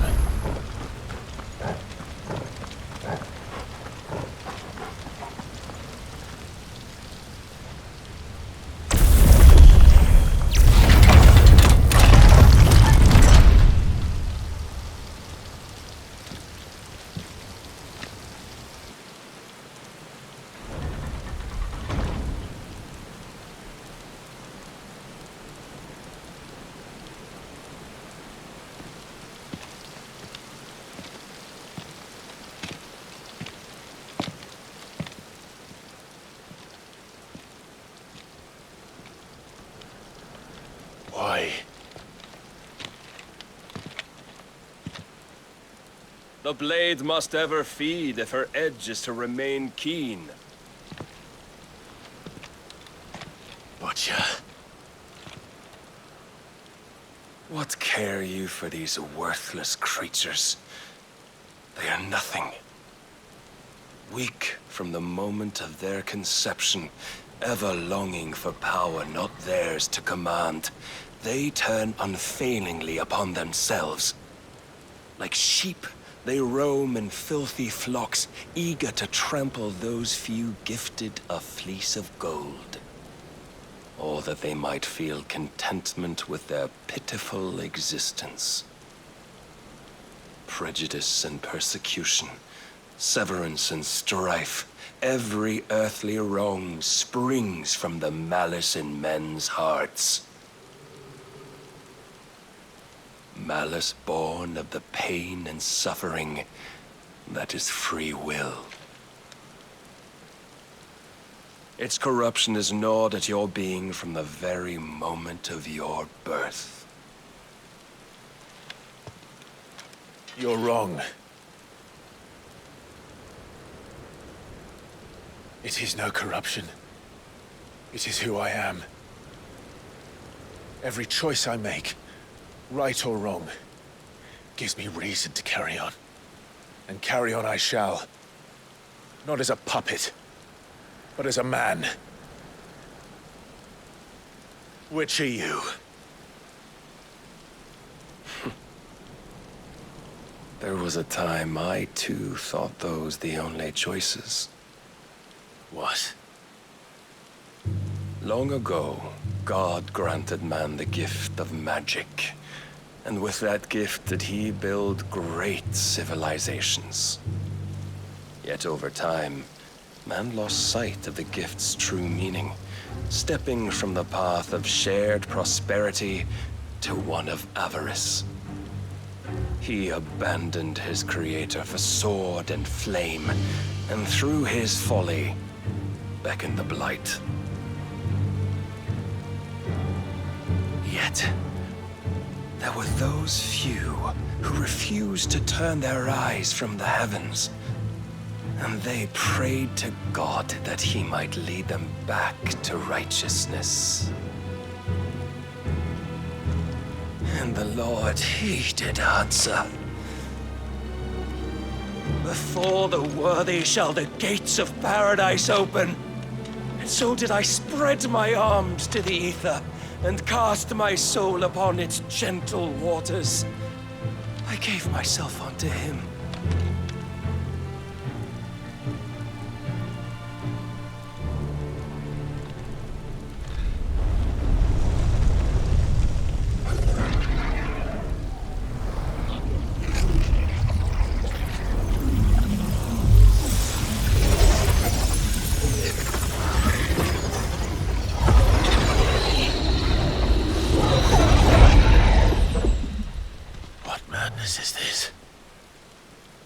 My worth proven, the Lord charged me thus. If your kind are to find salvation, They must be made to serve. You see, paradise lies but a single step away. Could we only take it? Could we only leave our transgressions behind? For none save the pure of heart and mind may set foot in the new world. I will save us. But it all begins and ends with you. You are the key, Mythos. And with this humble offering, shall I prove my faith once more. So you forsook your kingdom. You forsook yourself to serve. Tell me, how is that living?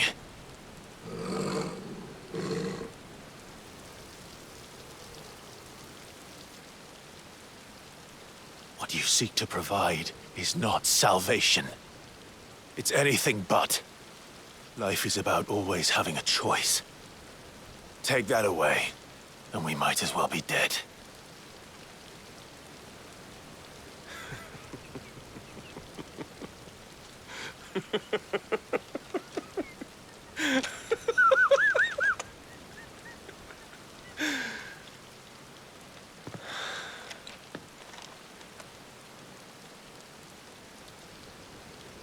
Very well. Come then. Show us the strength of your will. It's not the strength of my will that should worry you, but the weakness of yours.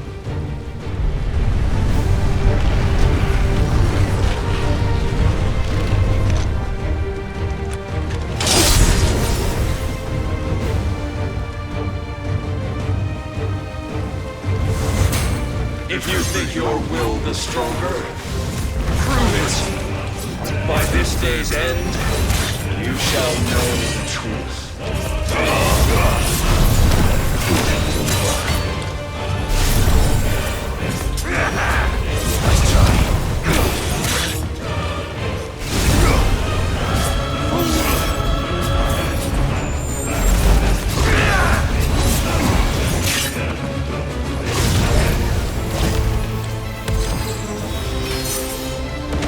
Blessed with the might of a god, yet still fights like a man. I tire.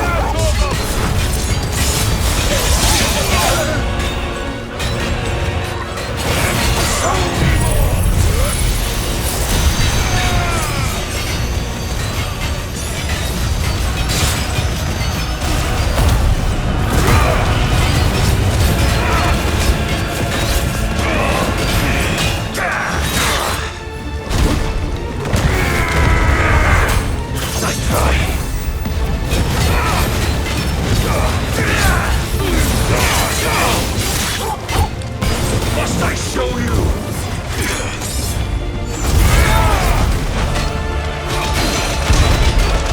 And when you see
chose you to serve as his vessel, and you cling to this foolish notion of hope when there is none.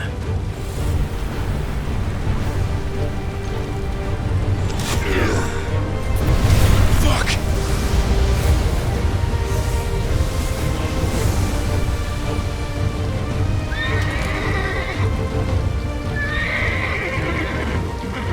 Desperate, are we?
you must follow it.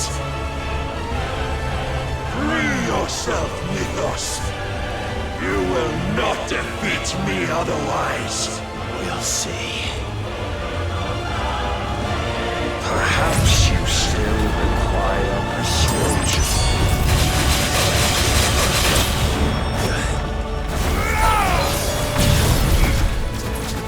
Oh, you're too slow. Let's try.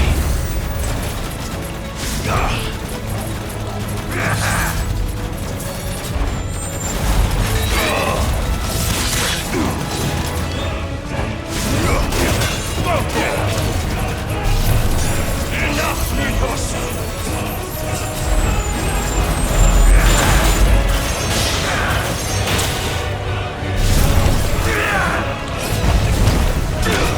Not good.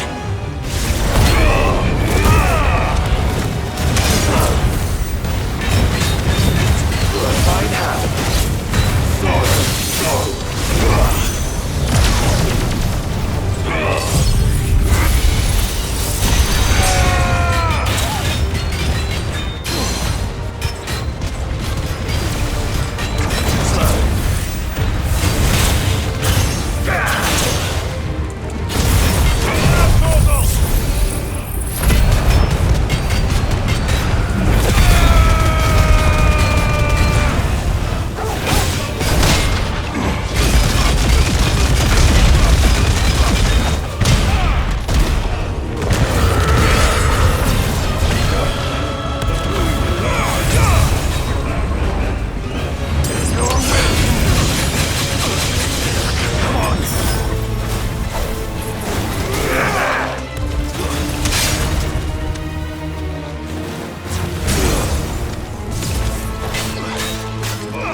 Defeated.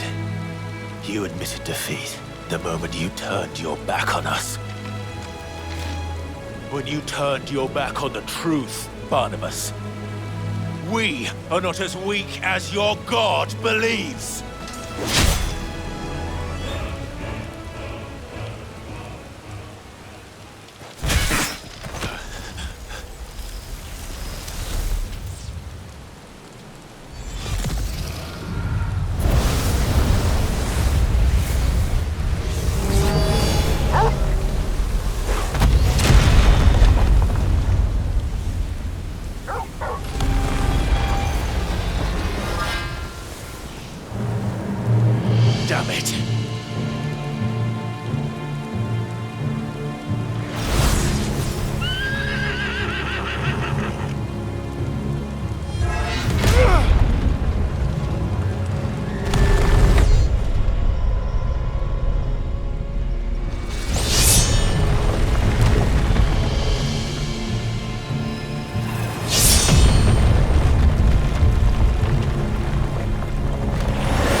of your weakness.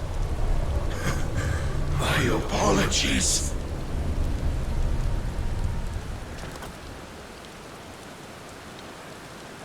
You are not the fool I took you for. And so it ends. No!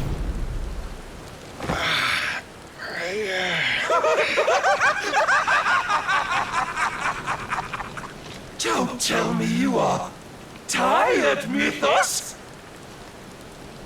Your stubborn defiance has stirred my long-becalmed heart, filling it with a joy that I have not known for generations! I had thought the tantalizing kiss of self-indulgence a dream forever out of reach. And now that its sweet ruin courses through my veins, I shall not be quick to relinquish it. Show me your work, Mythos, that I might revel in it!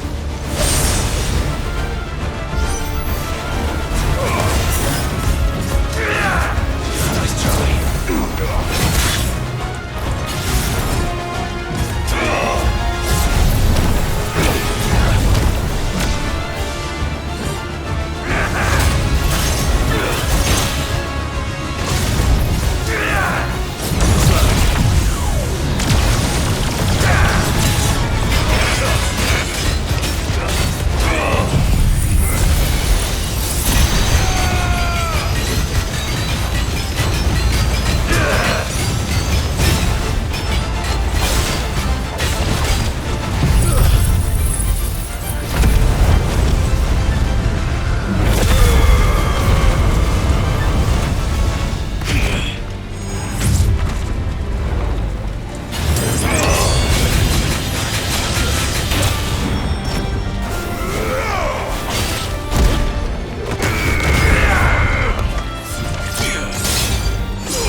lost my crown, Mythos.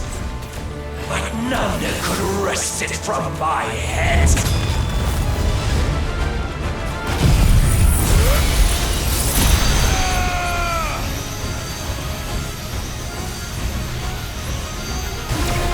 Come! Have you the strength? Have you the will?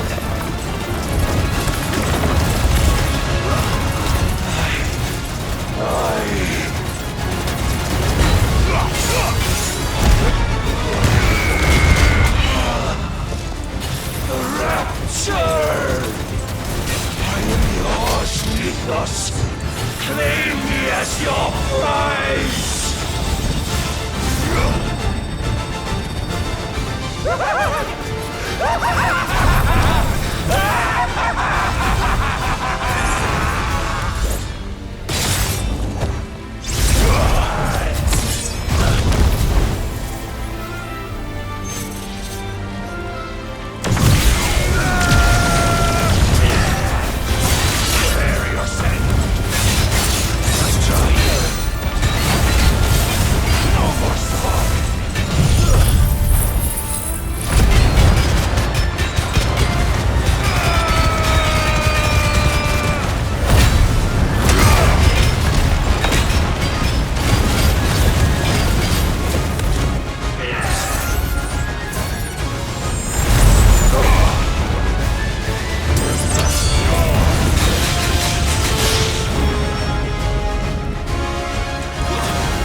Is at an end.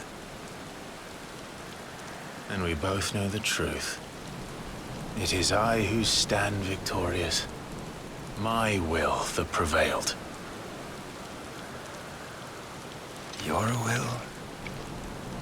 No. It was his. Clive Rossfield.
There is strength in will. Would that I had not relinquished my own.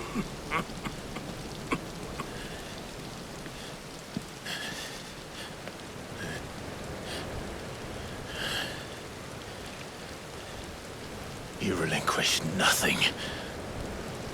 What was it, if not will, that made you strive for a new world?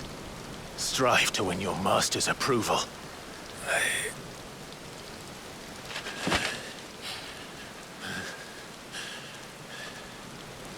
You were shown a fantasy, and you chose to believe it. But you were wrong. There is no world, but the one we live in. And that world is worth saving, even if it means killing a god.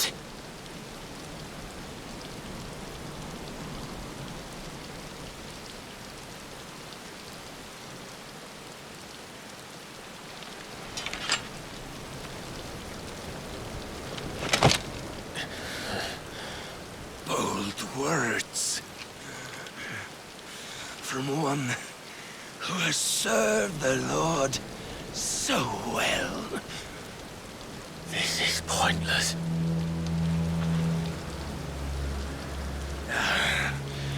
But I almost forgot.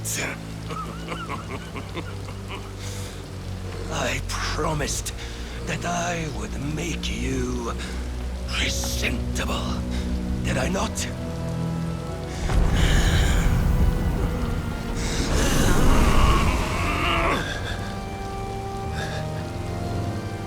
We shall fulfill our destinies, just as the Lord's Mother Crystals have fulfilled theirs. Come, Clive Rossfield. Take what is rightfully yours. Become one with God. No.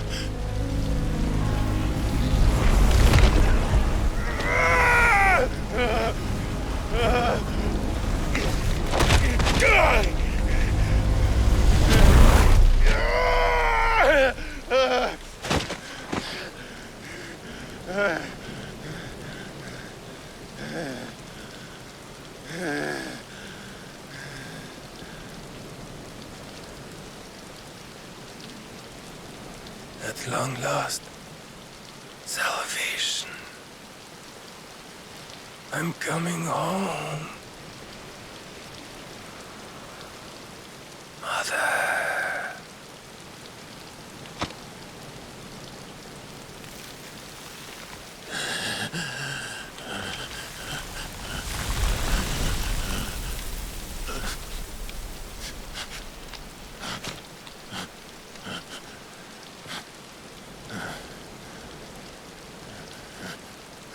Tell me, how does it feel? Show yourself! Face me! How does it feel to consume your rival's strength, to gorge yourself on their beam, to edge step by trembling step ever closer to the divine? With or without a will, you are still but a vessel, our vessel. Behold, how your body shudders in anticipation of its fate.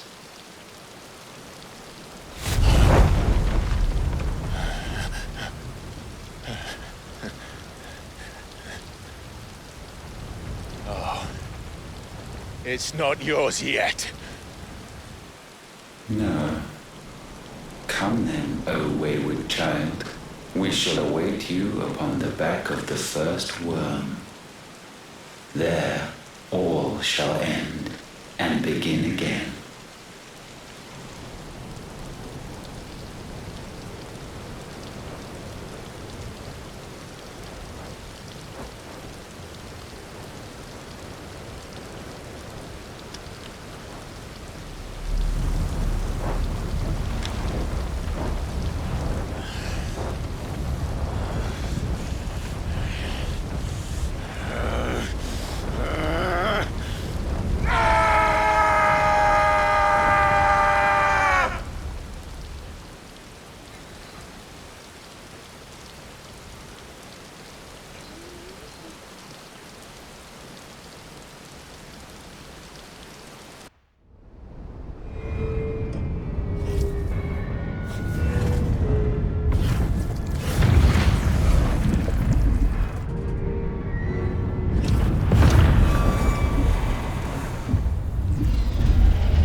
me, ask them!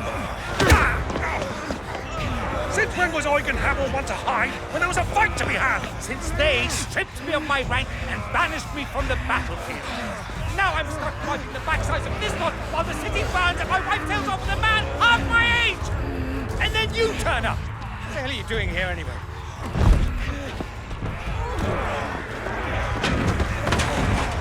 What indeed?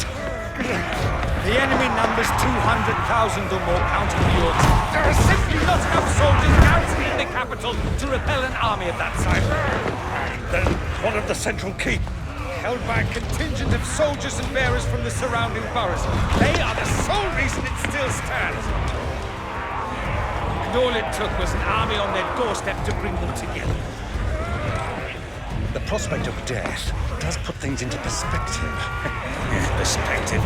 Perhaps it's what we've lacked all along.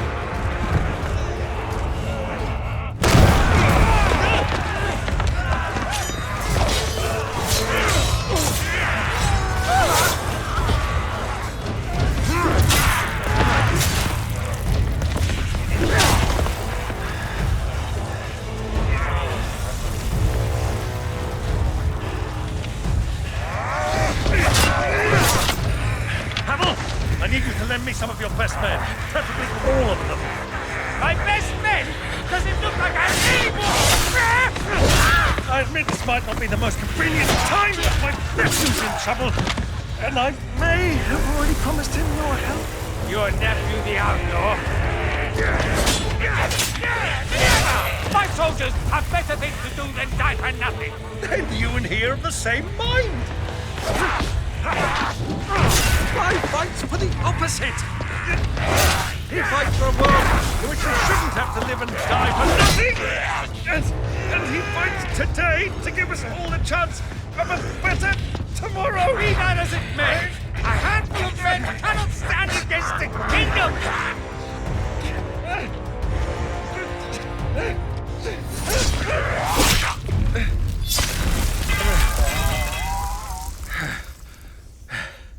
Then mayhap they are the wrong men.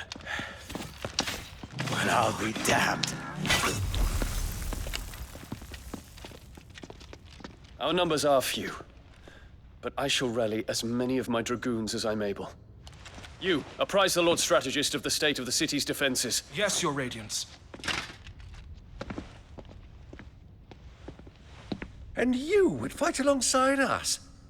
I owe the Phoenix a debt.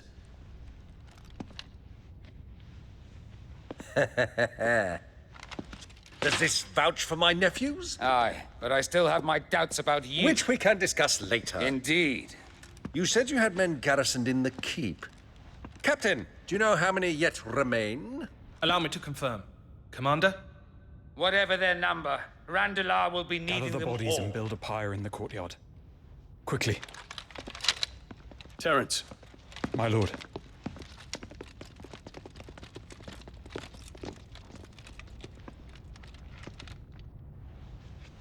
You will find a girl there. A girl? We are in the middle of a war. I owe her my life, and I always pay my debts. You are to see that she is provided for. Dion, I cannot leave. But you shall. If I'm ever to be worthy of the forgiveness of our people, then I must earn it. And I must earn it by my hand, and my hand alone. Know that I do not ask this lightly. And know that I will do it.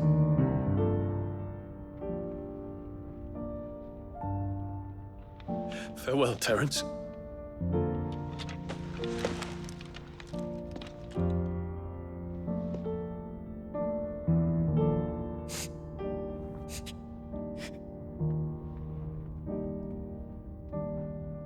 Farewell, my prince.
Clive! Thank fuck.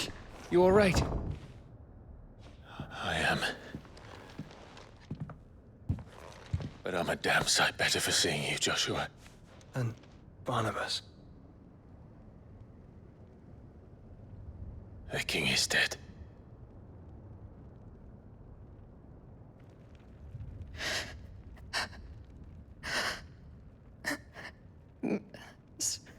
So they're all...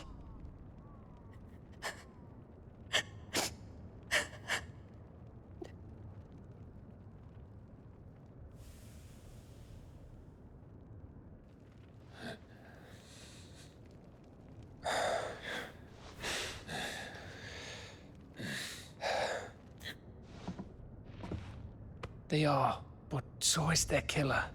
He can't hurt anyone anymore. You're safe.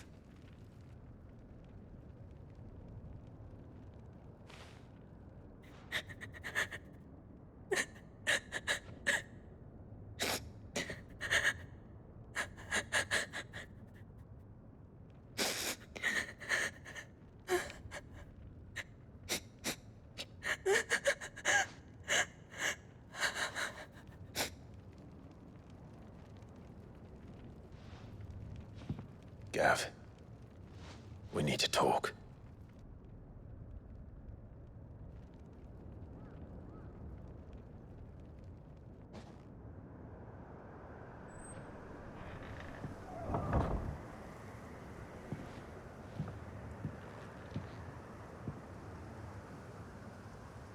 I'm sorry, Clive.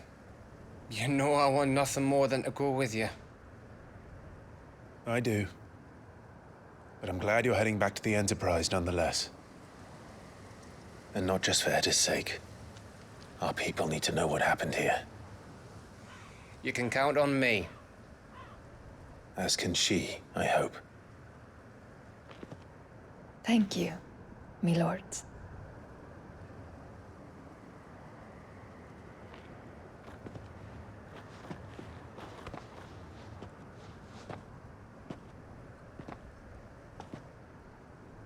Do you think that was wise? Wiser than leaving a woman with child alone in the Deadlands. They'll be safer at the hideaway. For now, at least.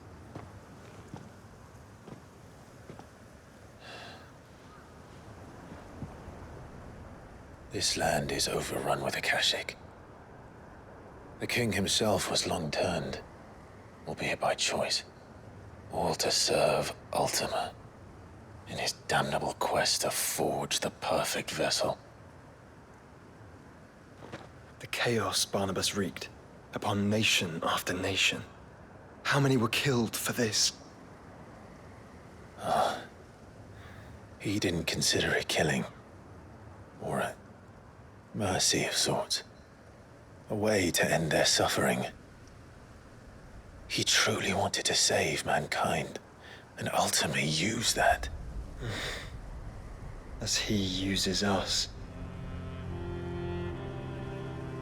But why us? What are we? What are we? We are dominance. That is our fate. But that doesn't mean we have to accept it, which is why we fight. For the right to deny it. Is that not so? It is. For our sins.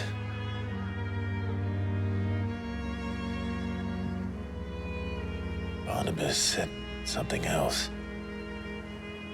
That the Mother Crystals were Ultimas. Ultimas? Are you certain? We know that the Mother Crystals have been leading the land of Ether. And we also know that it's this which hastens the spread of the Blight. But what I cannot fathom is what Ultima stands to gain from that. What did you find at the Stronghold? The truth about Ultima's prize. For so long, I believed it to be you, and you alone. Yet, it is not merely Efreet that he desires, but Efreet and Phoenix both. That which we became in the skies over Twinside.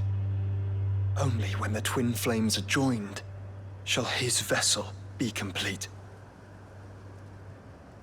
Quite why he needs a vessel is another question. Unless there is something he cannot achieve without one. Something his immaterial form precludes. Something requiring an unthinkable amount of ether and a body resilient enough to channel it. If I did not know better, brother, I would think that he meant to cast a spell. A spell 1,000 years in the making. A spell to end all spells. And he cannot do it without us. Or without the Mother Crystals. But if we destroy them all, we will stop not only the Blight, but Ultima as well.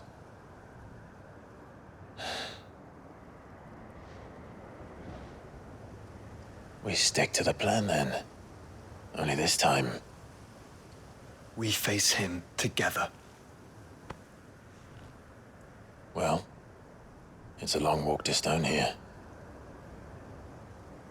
Let's not keep Ultima waiting.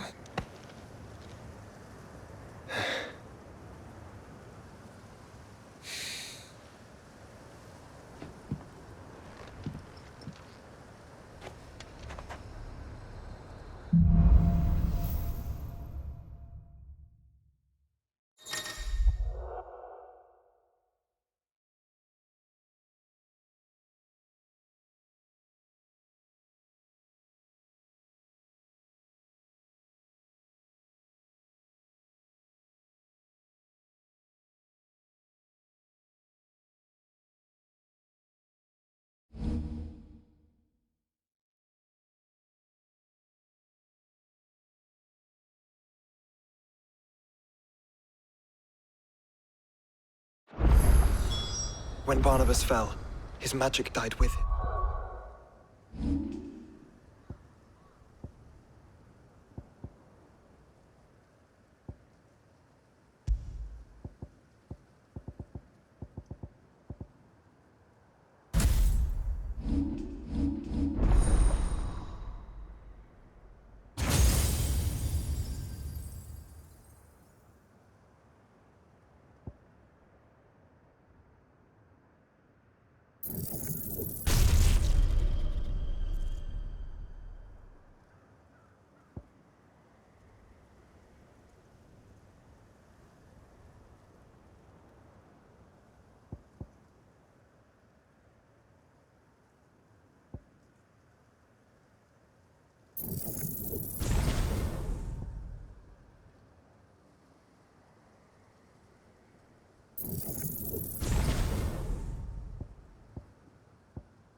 The road to Stone here is barred to us no longer.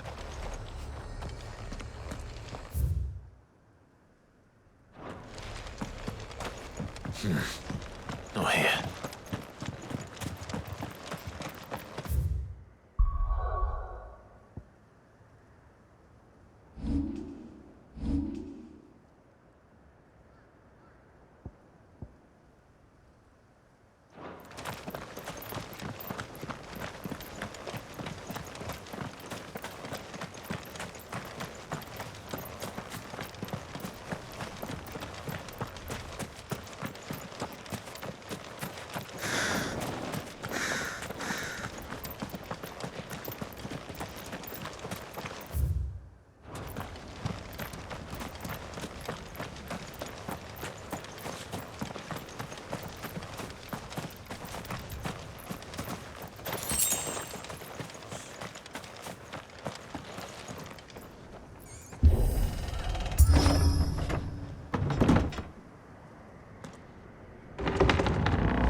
You were right, Joshua.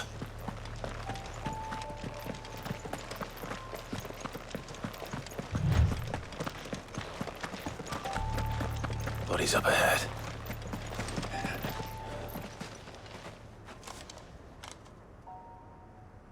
Is there no peace for a dying man? What happened here? The ether floods made savage beasts of my companions. And those faithless orcs, I knew they weren't to be trusted. We were told that they would stay loyal to our cause. Something commanded their loyalty, but it was not us. It's a wonder they stayed faithful for so long. Perhaps they sensed our downfall. The king is gone, our nation in ruins. What becomes of us loyal pawns now? Sworn to a shattered throne. Fuck Walud. Fuck the dead king and his god. Fuck this withered shithole. The floods do not affect you. You are a bearer, albeit one who's lost his brand. Pray, hear me, brother. Will you grant this pawn his final wish? Will you lay my dying soul to rest? Of course. What do you need?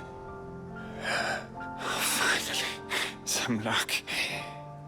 Beyond the castle walls, towards Stonehere, there is a forest.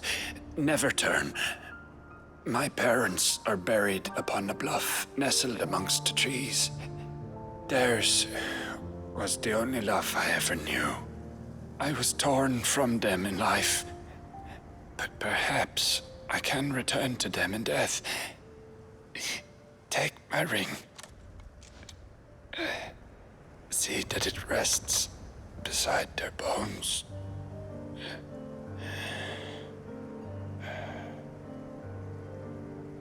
May you find peace at last.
Clive. Go on, then.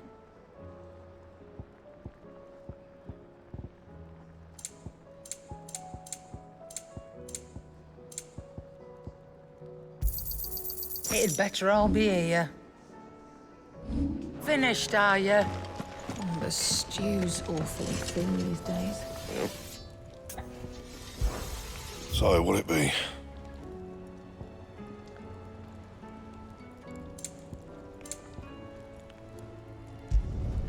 No scratches, right?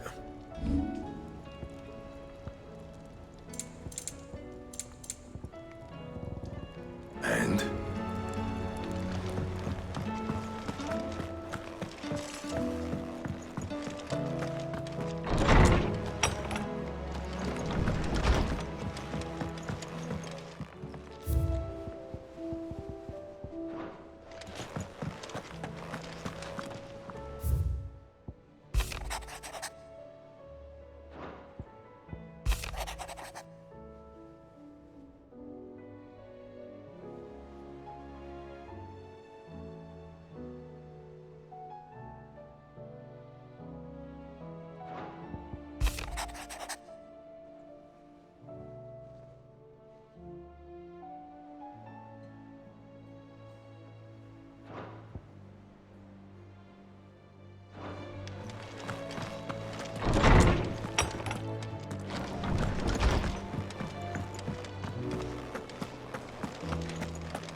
Welcome to the Patron's Whisper. Come to claim your just desserts? All yours.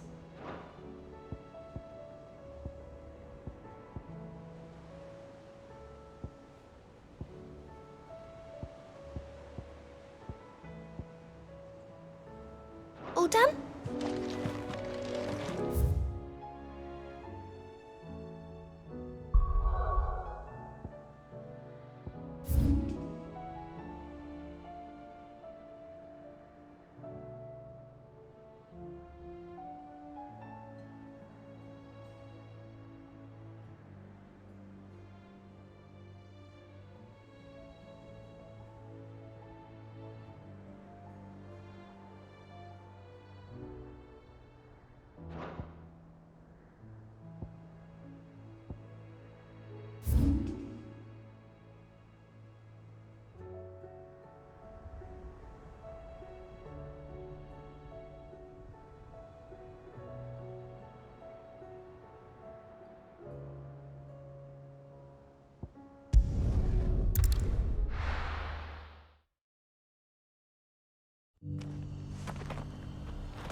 Are you buying or selling?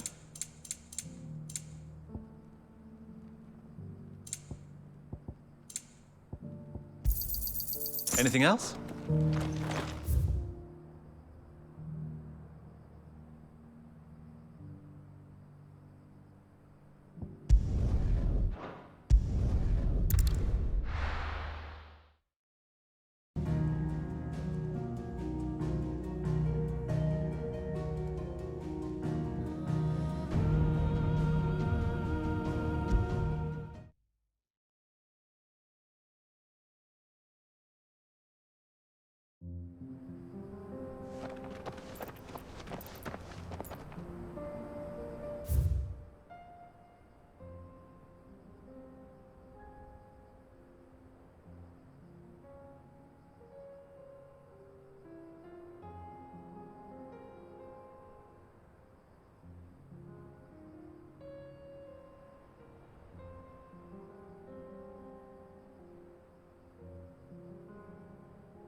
Ready, go? All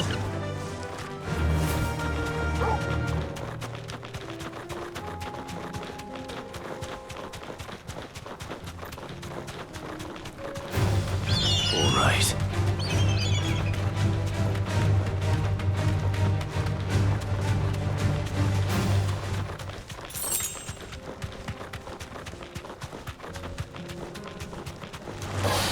No holding back.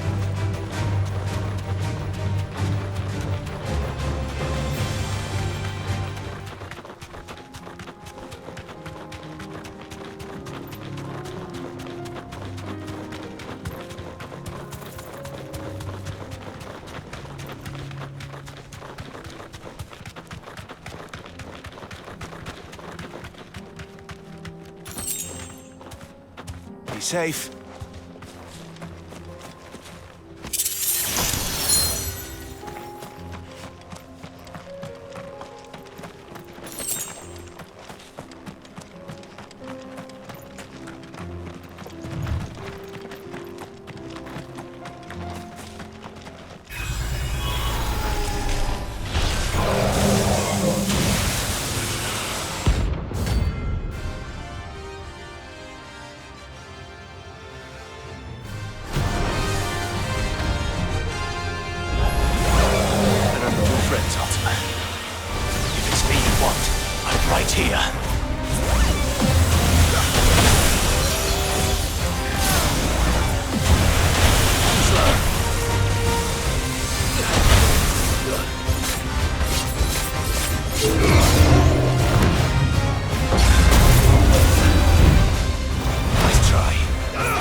already.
Come on.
No need to ride from here.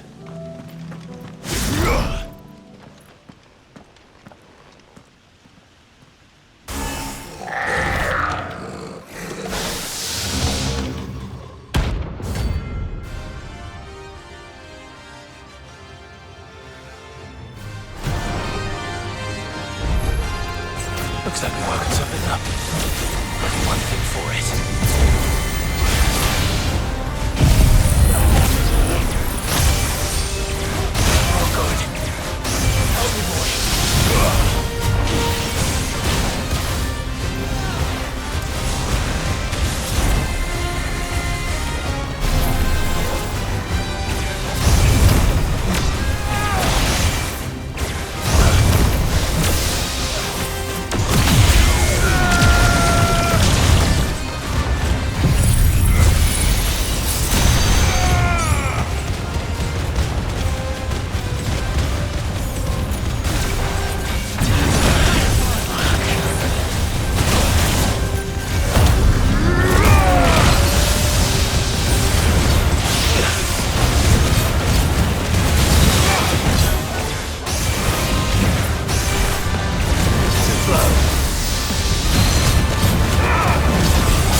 Sweet dreams.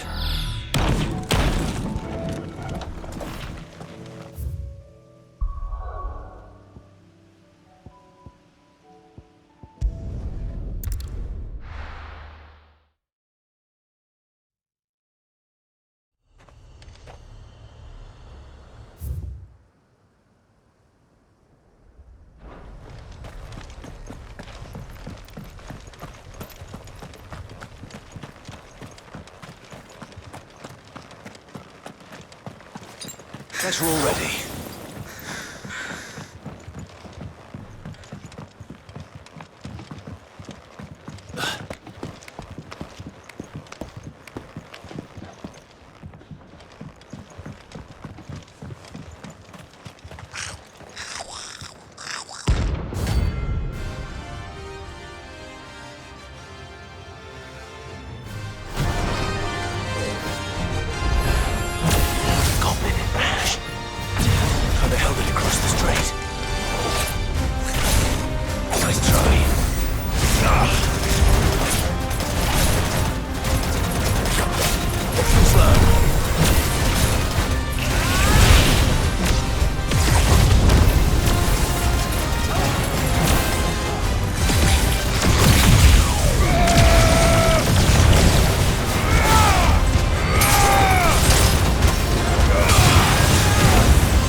It's over.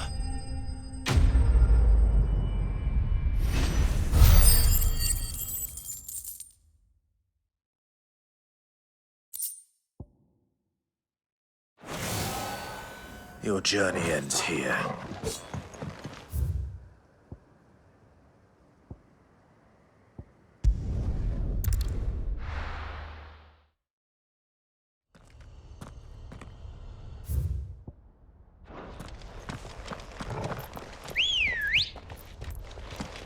Come on. Fly, Ambrosia.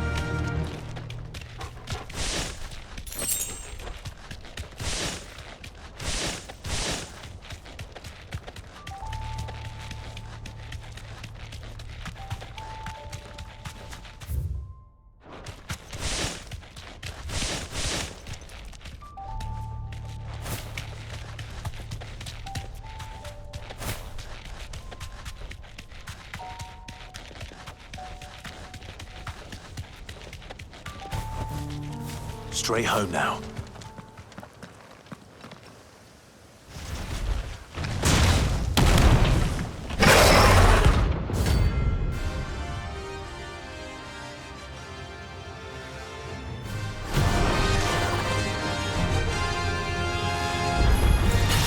Look who's here to meet us. Pity they don't seem fond of visitors. Nice try.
comes.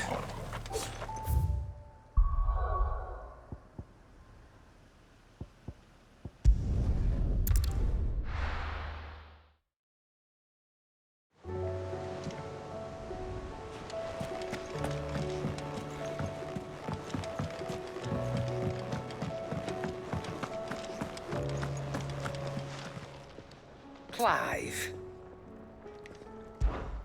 If you're gonna buy something, be quick about it.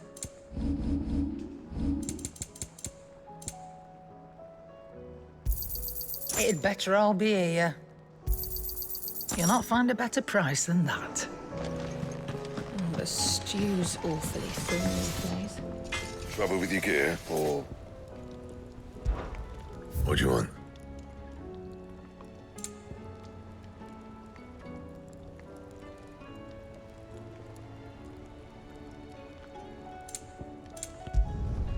Should last you a good while.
Don't tell me.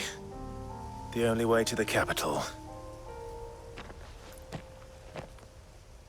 is through that gate, just as you surmise. There's an army down there, Joshua. Yes, but I don't see any dominance.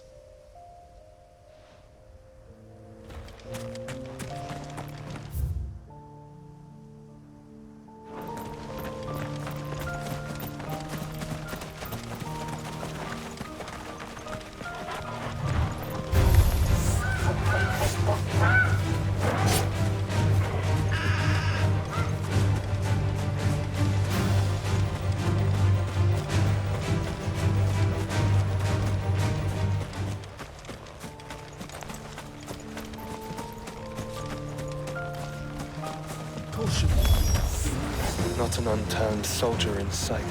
Then we end their suffering.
Sure. One's bigger than the others. Yeah, by the look of it.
We can rest here if you like. Don't worry. I'll be fine.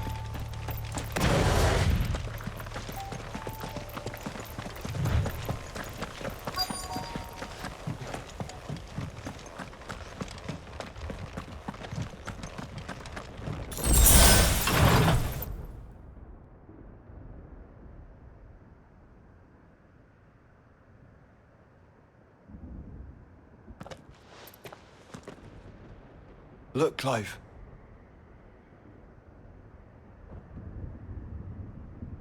By the Founder. The place is a fortress.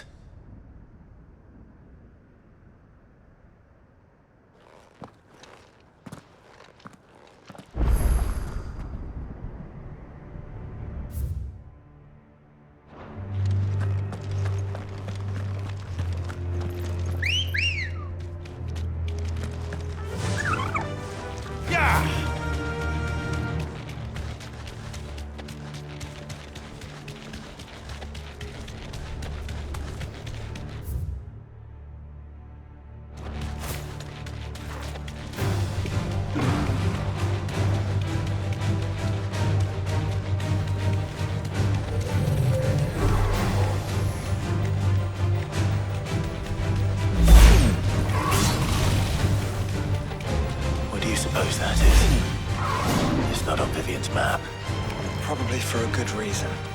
Right. Just down here.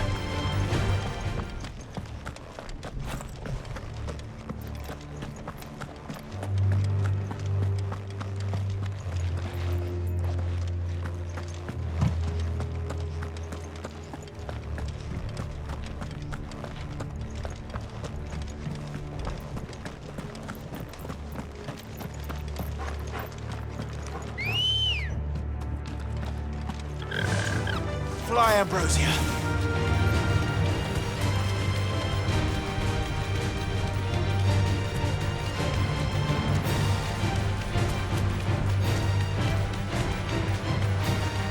No villages. No knights. Not even any bodies. One could almost believe the whole kingdom had turned to Kashyyyk.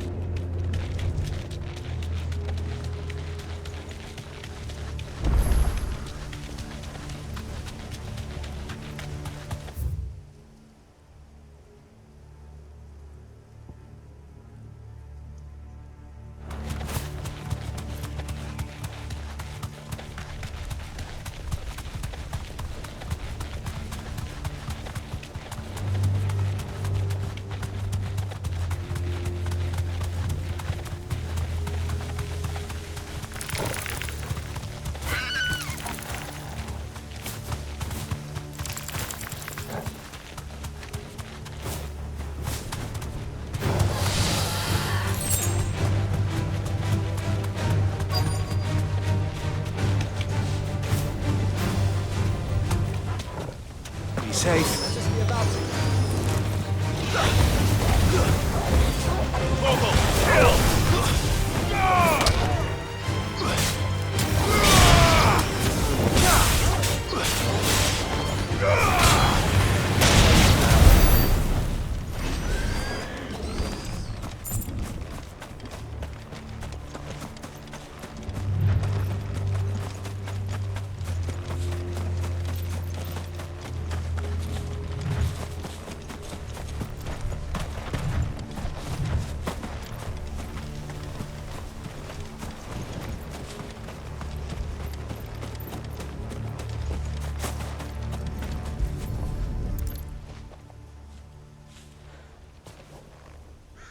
He'll be able to see all the way to Stone here.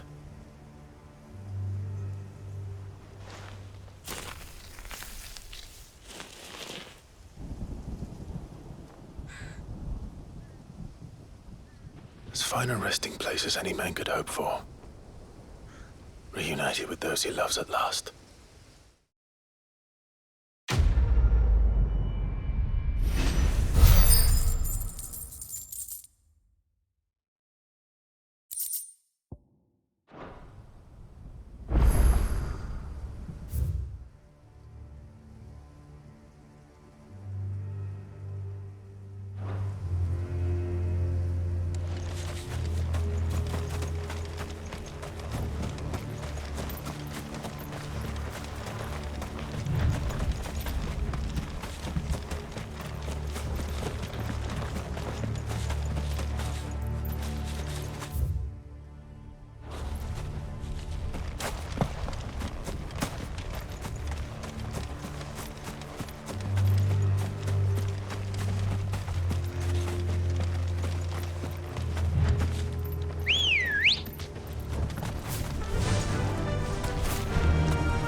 Walk from here.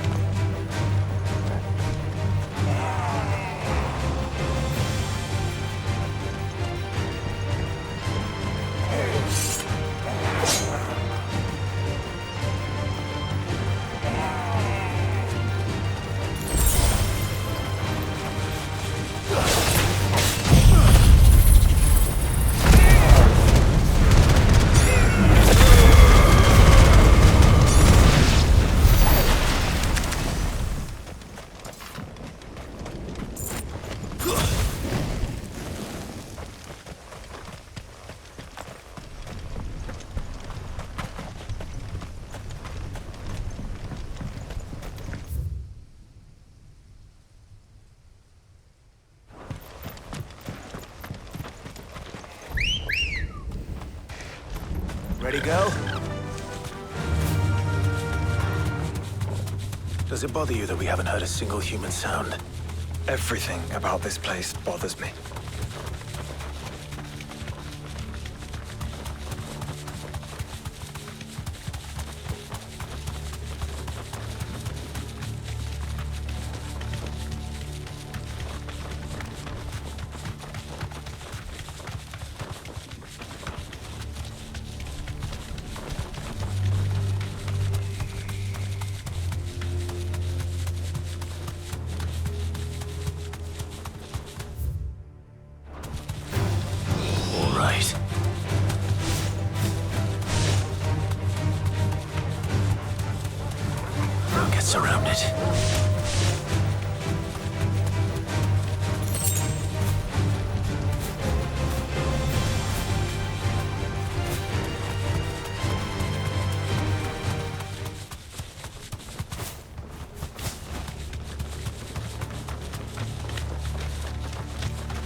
Let's hope it was the last of its kind.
The calm before the storm.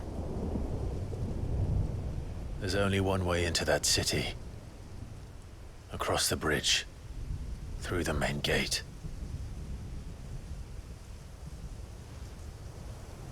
Right into the midst of whatever is left of the late King's army. Are you ready for this?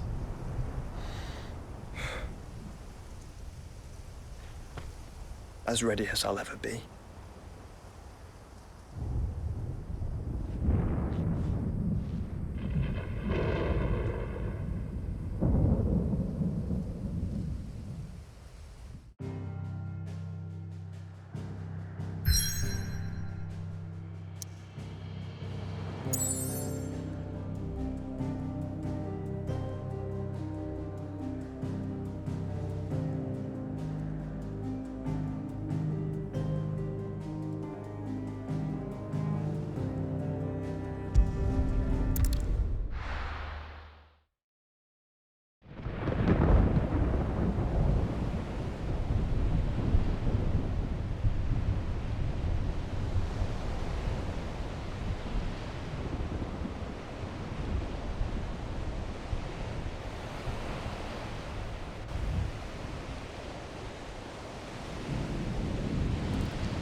I dare not think.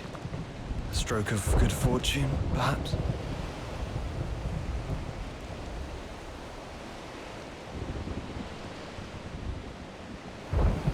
I hope you're right. So do I.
That's a behemoth. Who'd be mad enough to tame such a beast?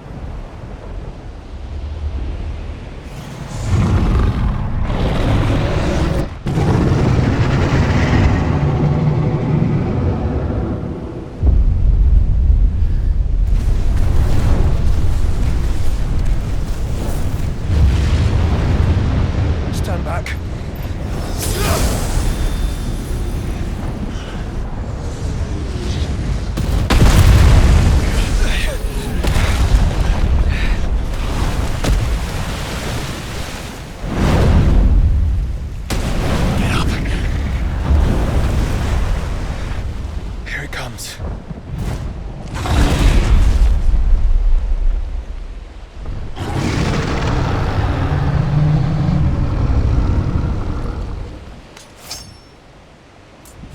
What are we waiting for?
Award.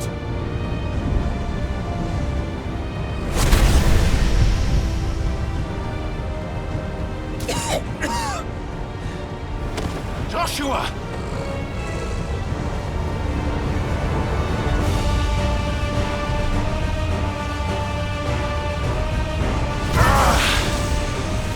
Desperate times. Clive, no! Trust me. I'm your shield, remember?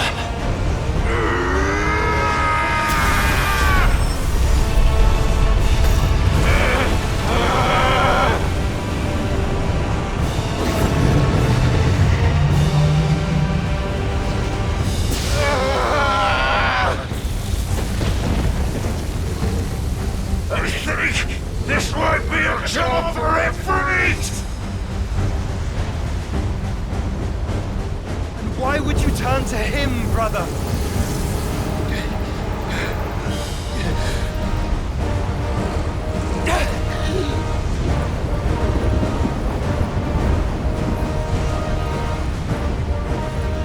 When we fight together.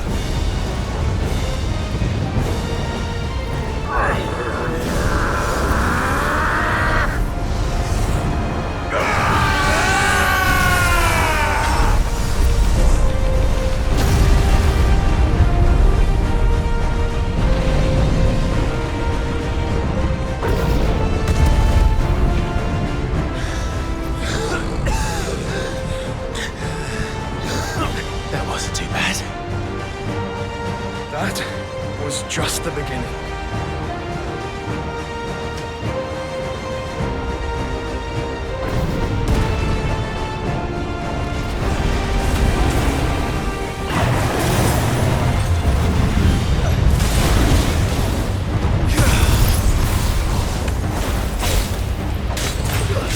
All yours, Fogel!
Quickly, before we're cut off for good.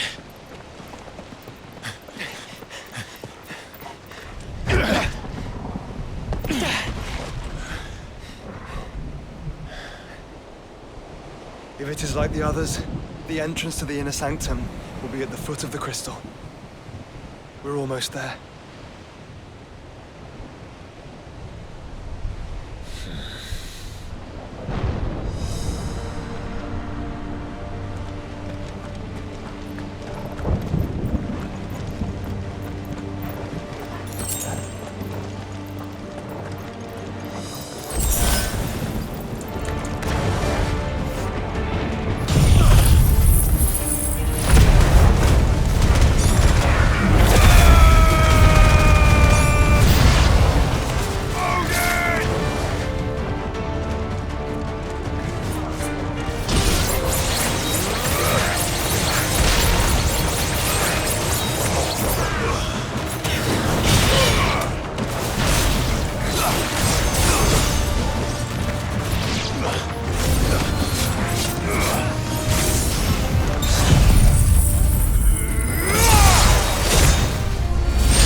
Through that. This gate here is open.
Once we step onto that bridge, we'll be easy targets.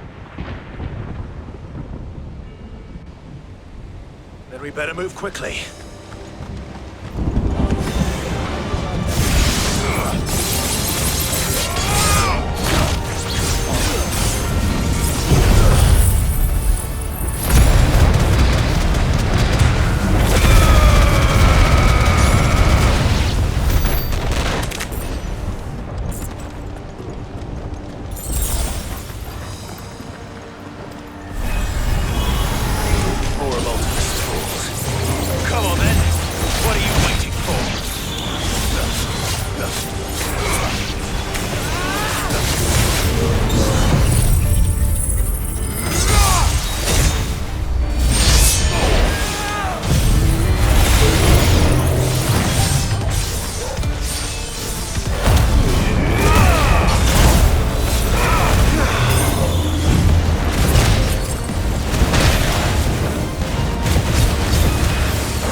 I don't see any other way.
Joshua, we're not done yet.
Of course there's more. There's always fucking more.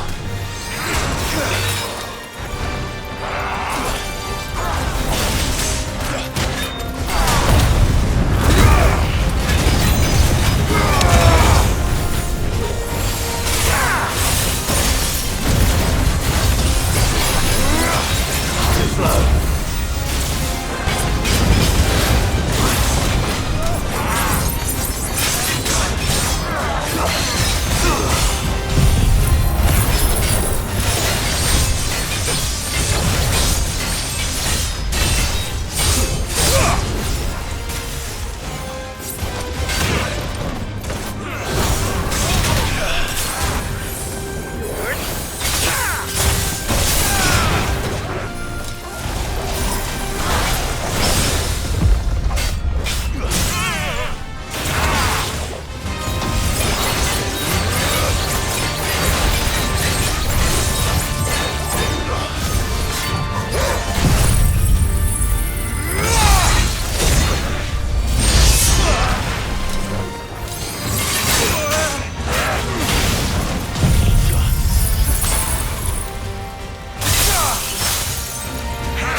So big. You don't want to know.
no end to them. The whole bloody army's here. Stand back, Joshua. I'm summoning Ifrit. Stop, Clive! You mustn't. We still have a long way to go. If you tap your strength here, you'll have none left to destroy the heart. Then you'd rather die?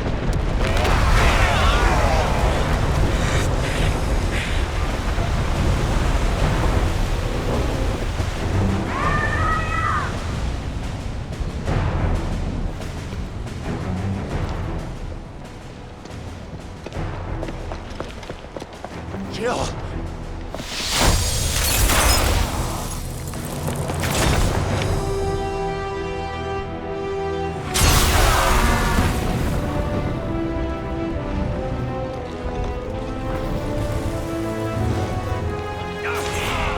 She's not alone.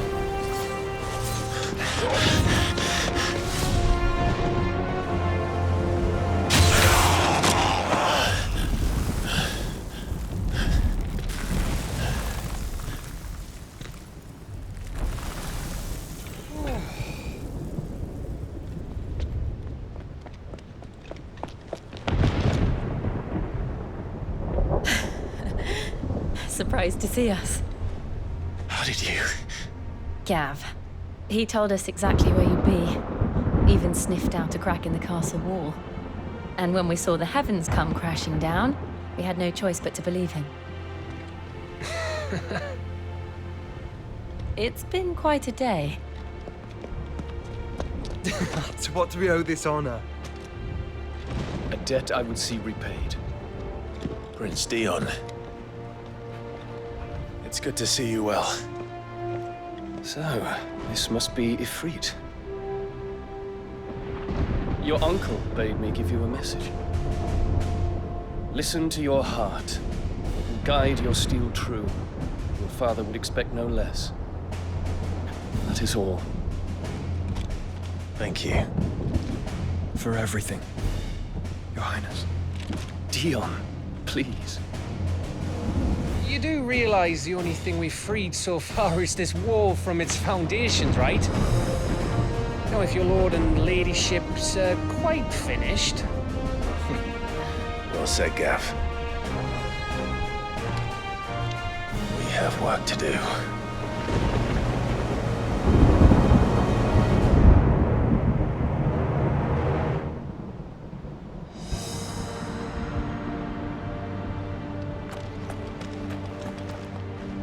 But don't suppose there's out I can say to make you change your mind. So I'll just tell you to stay safe. Nan won't take kindly to losing her best customer, especially after letting us carry all this stuff all the way to Ash. And we wouldn't want to anger old Nan. You mean, you'll buy some off us? Welcome to Goots's Toll.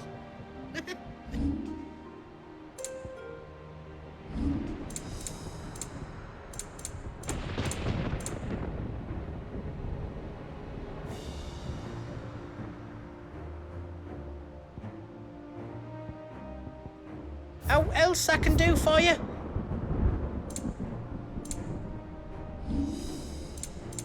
You don't want me to make yours out else? I couldn't have made it this far without you, Torgal.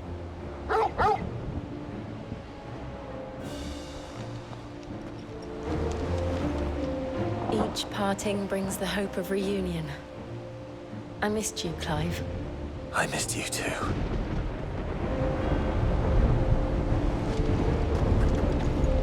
If Sid were here today, I reckon he'd be proud of you, Clive. He'd be proud of us all.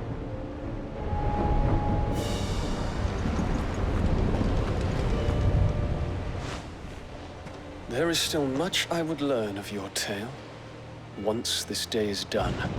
Until then, all who might come between me and such knowledge shall answer to my spear. I do not envy them.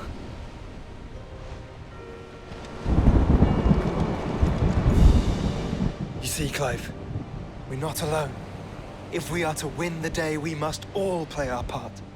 And ours. Ours lies beyond those doors. We've fought long and hard for this moment. Sid's dream, our dream, is within our grasp. We need only endure this final trial, and we shall. Together.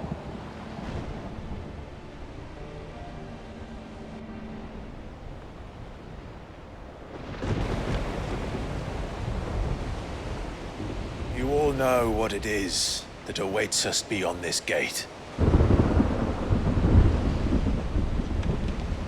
And we shall face it together.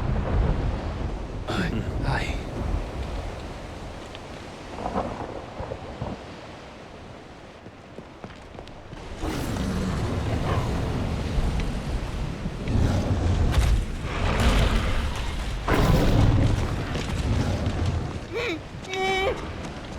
It seems our hosts would rather we remain.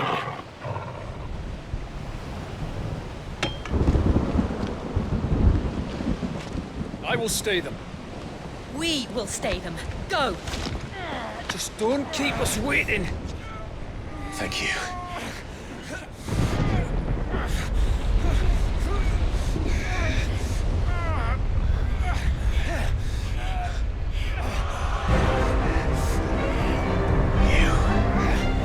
Welcome, sons of fire.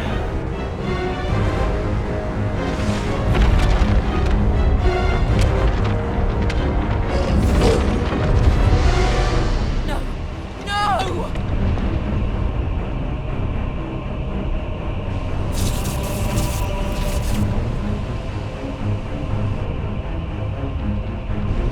Come back.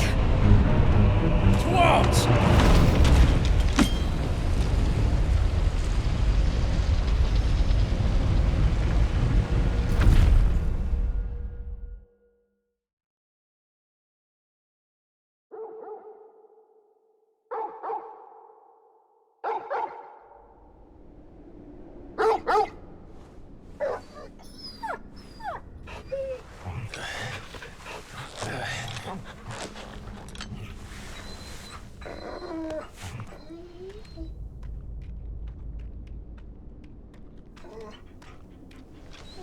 Joshua!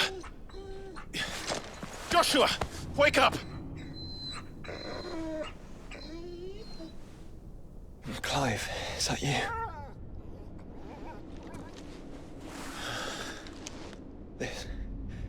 This isn't stone here.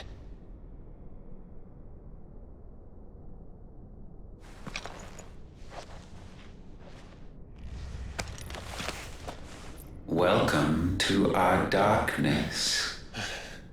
A rift between worlds wherein your kind might reflect. Show yourself! Grave and many are the sins of man. And we would have you know them. All of them. As fate has seen fit to deliver you home, consider this our welcoming gift.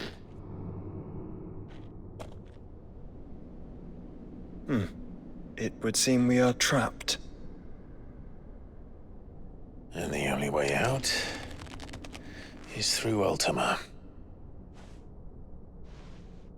We find him, and we leave.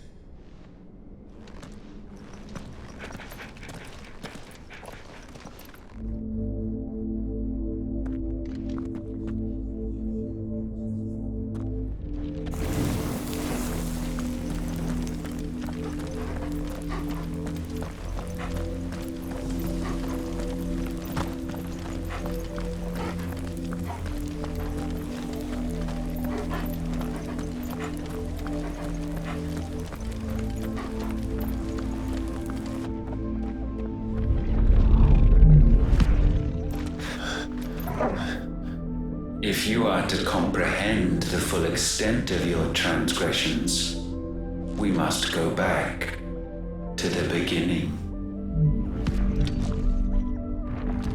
When the world was still young, we visited upon it a miracle, magic, and in its light did all life flourish.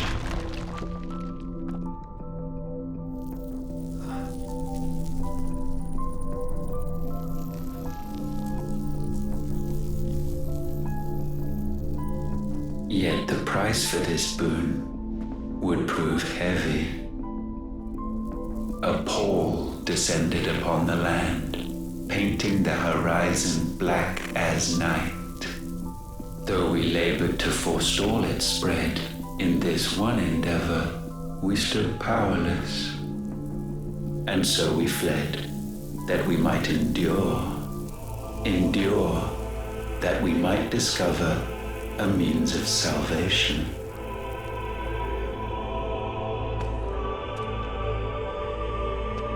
But if it was magic that caused the blight, what of the mother crystals?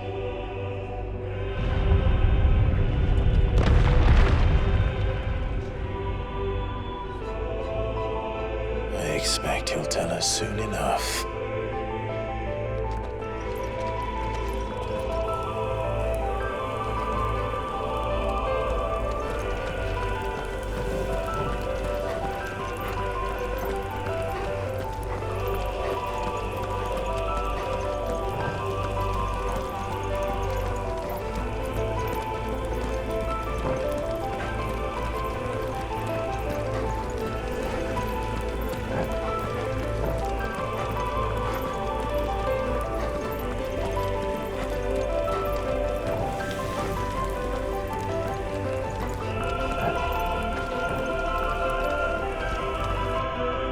Salvation, alas, was not readily to be had. First, we would require a land unvisited by the stain of corruption. An unprecedented journey lay before us, one beyond the limits of our fleshly bodies. And so we cast them off. Thus, stripped to our very spirit, did we find our new paradise. A land as pure as driven snow, Valisthea. There would the true work begin, for the black crept yet behind us. And soon did we arrive at a solution, the illness having spread to every organ. There was but one escape from this fate, to start afresh. With a new world. The one for which Barnabás labored. A paradise free from the blight where his God awaits. And where, if we only forfeit our wills and abandon everything we hold dear, humanity can join him. So, Ultima would have us follow in the footsteps of the king. And follow we shall. For now.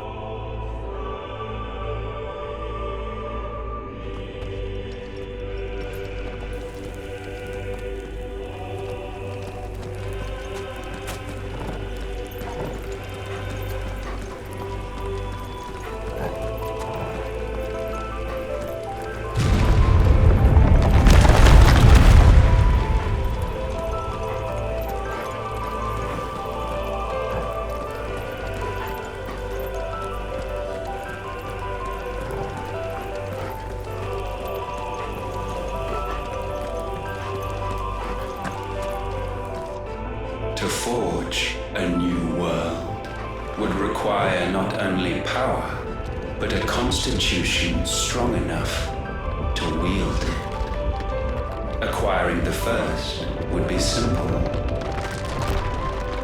Untouched by the blight, Valisthea was replete with ether, and we had only to place jewels in her crown to claim it.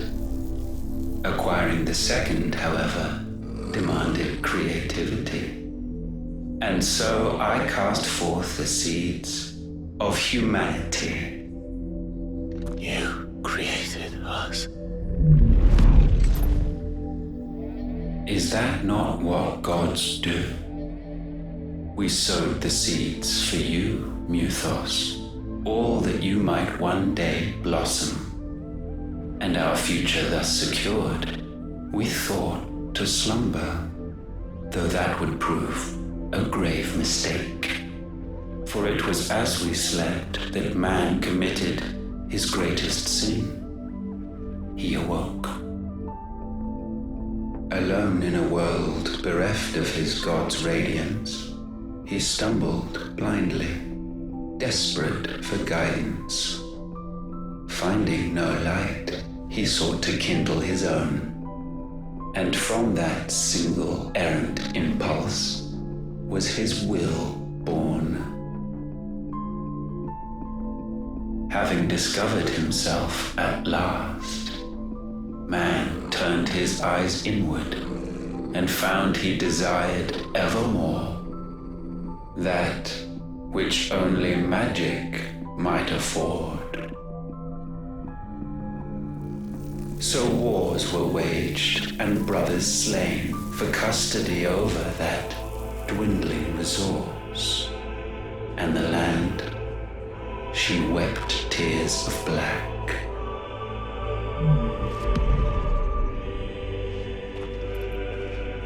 He would condemn us for this. Surely he cannot be so blind to his own hypocrisy.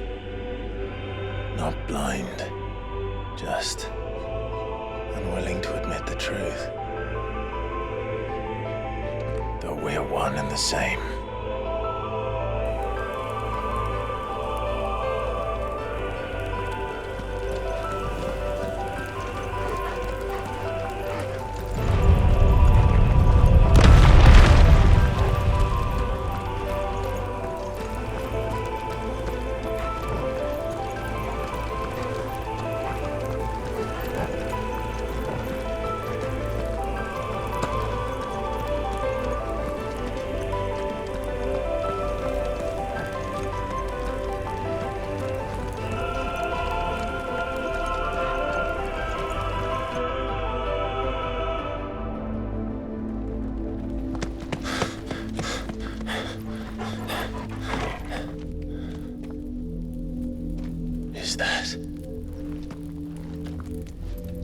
Ifrit, or what's left of him. Long have our ashes lain cold for want of a spark. Cast your eyes upon them and see what you must become.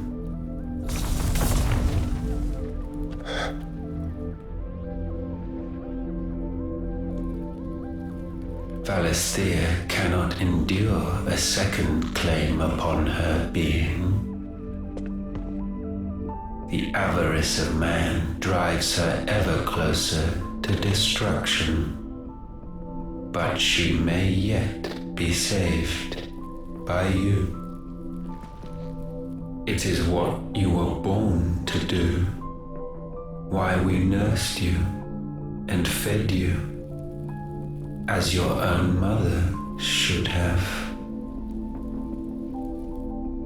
And now that you are fully grown, our Muthos, it is time at last for you to serve your purpose.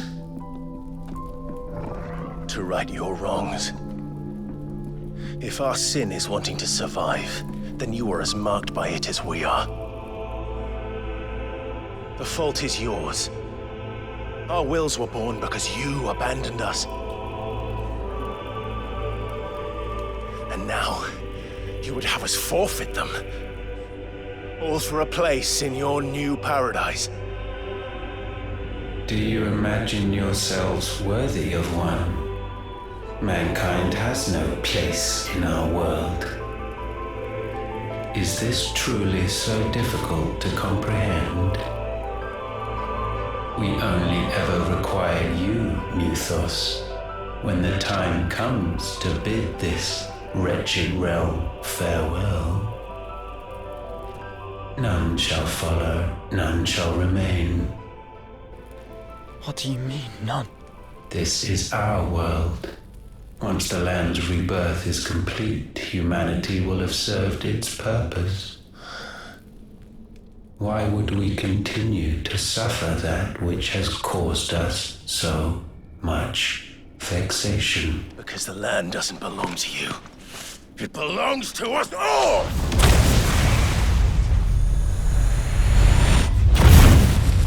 What? That is where you are mistaken. You own nothing but your precious will.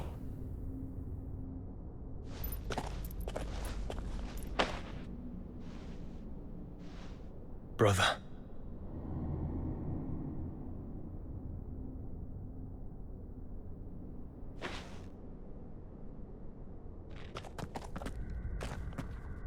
I can't do this alone. And you don't have to. I grow weary of your dissent. Now you must learn that this master will not tolerate disobedience.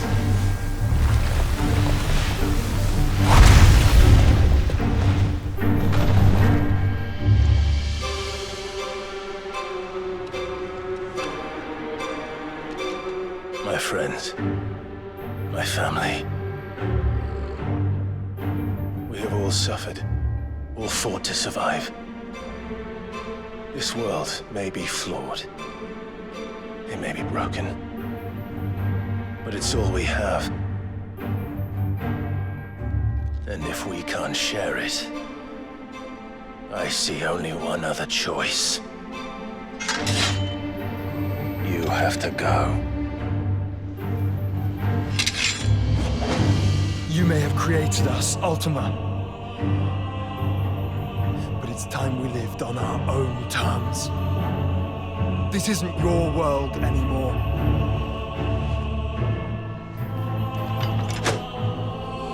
It's ours. Bow down, offenders, hearts disdained.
cannot be sublimed through game standing.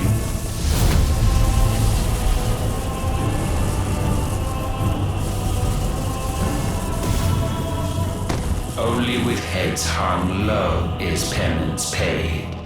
O wretched mortals, incapable even of contrition. In fitting season shall we reap our harvest.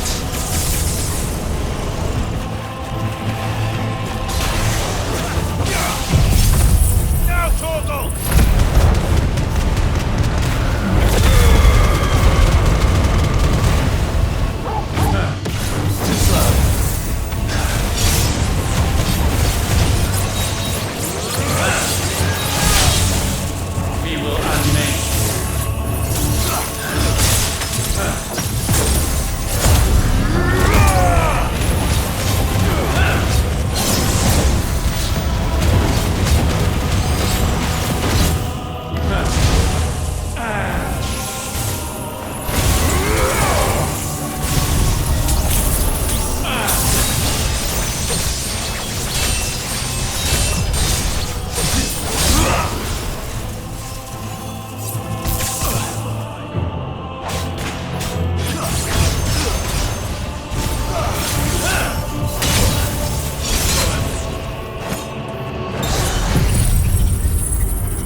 Gifted this chance, and still you would raise your hand against the Lord.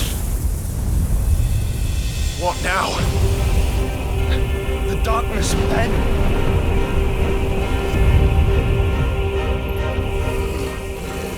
He means to end us. It wouldn't be the first time. But let's make it his last. Your fate is inexorable. Surrender the vessel unto the darkness. Surrender it unto us. Not good. Kneel before us. Help me, boy. Help me, boy.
awaited this moment.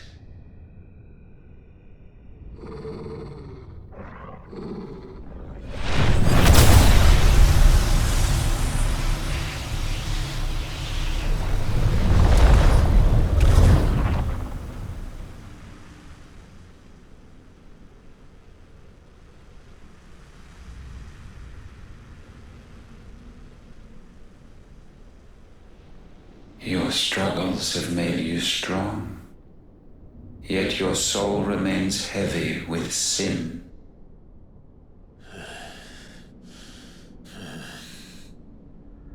Absolution is nigh. Repent, and all shall be forgiven.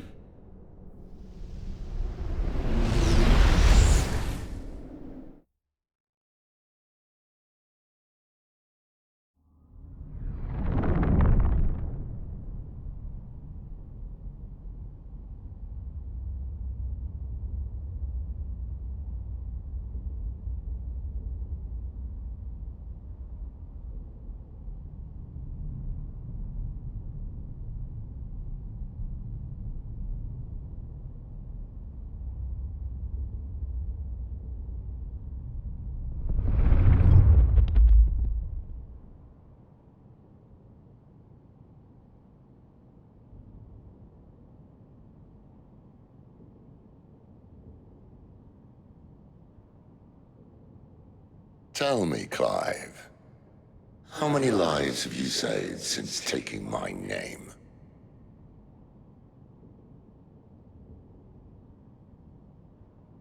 Fewer than we have ruined. Wherever we go, we leave a sea of tears in our wake. These are the wages of your will, son. What good are our choices when all they ever bring, all they will ever bring, is death? There's no atoning, Clive. No matter how hard you try. So why not leave it all behind? Leave it all behind.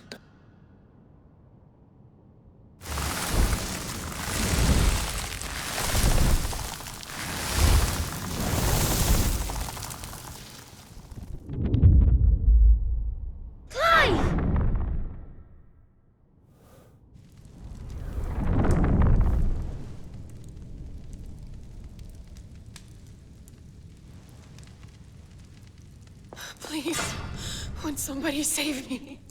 Won't anybody love me? I yearn, yet still she is not mine. Have I not given enough?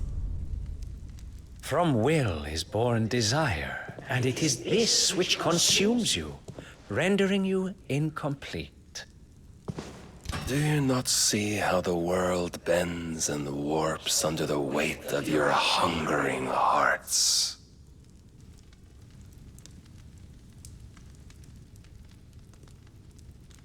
What if it could all just go away?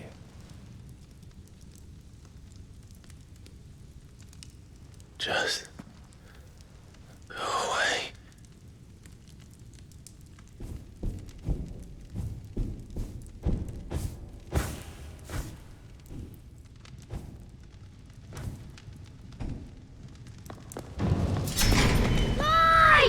Clive!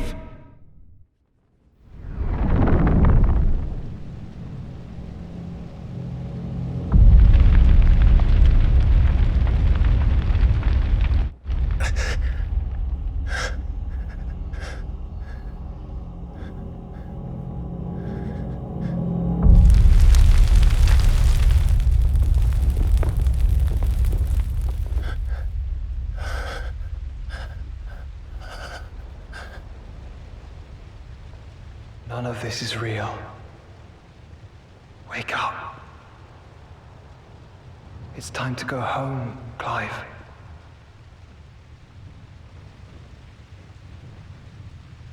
Clive. That's right. You're my brother. Brother.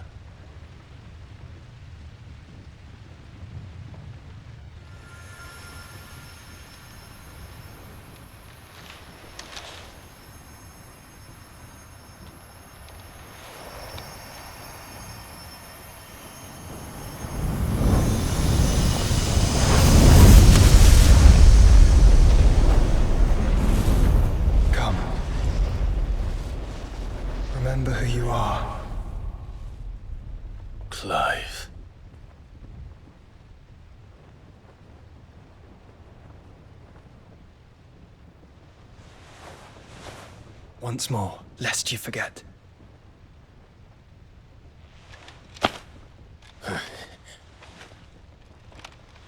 My name is Clive. Clive Rossfield. Look. Ultima.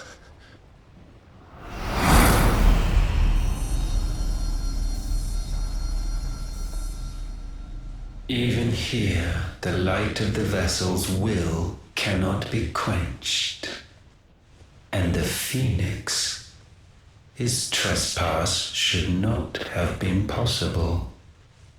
Not possible unless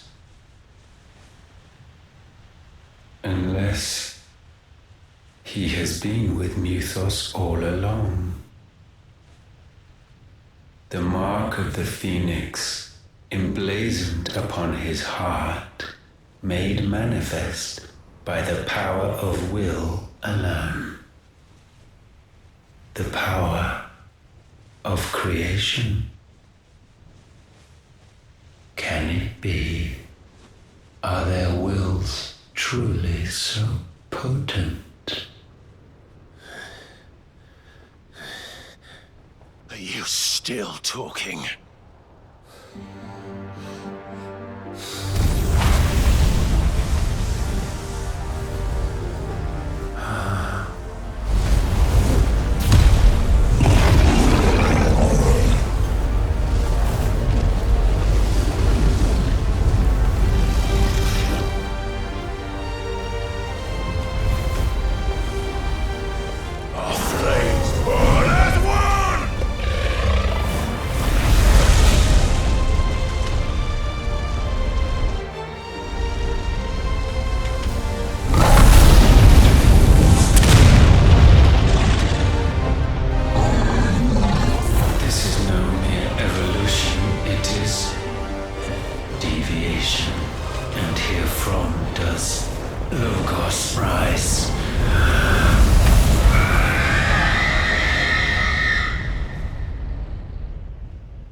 Damn it, Clive. Wake up.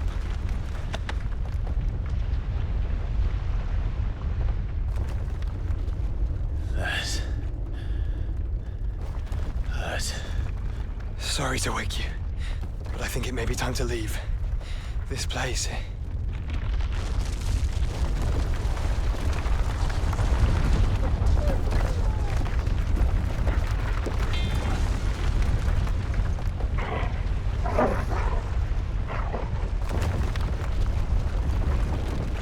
Once again, does my creation stray from the path laid before it?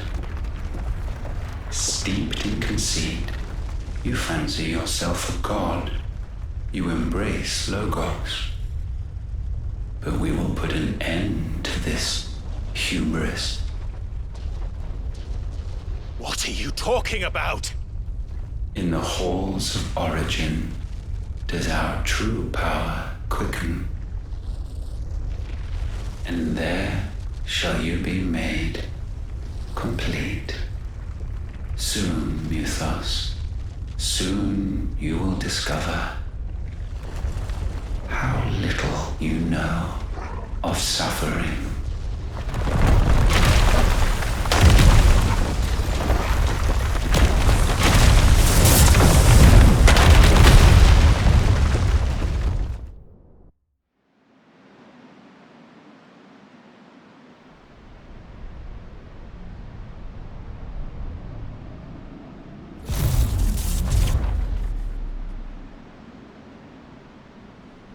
And so the crystals are no more, yet in their silence a new song rings. Its chorus building, a crescendo as it enters its final movement, stirring those long aslumber to waking, and back to their origin.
Bloody crystal's cracked. So where the hell are they?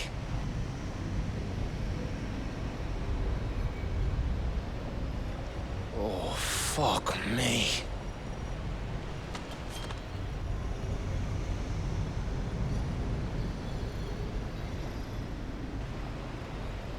Is that ether?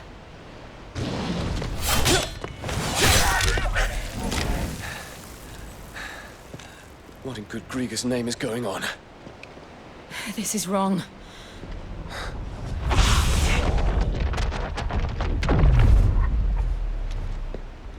Are we back? Clive! Joshua! Jill!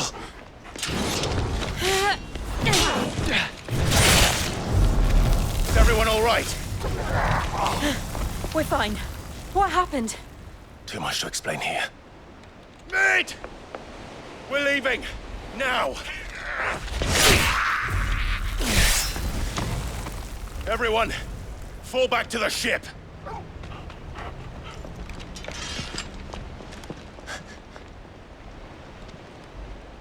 I will be with you anon. Thank you.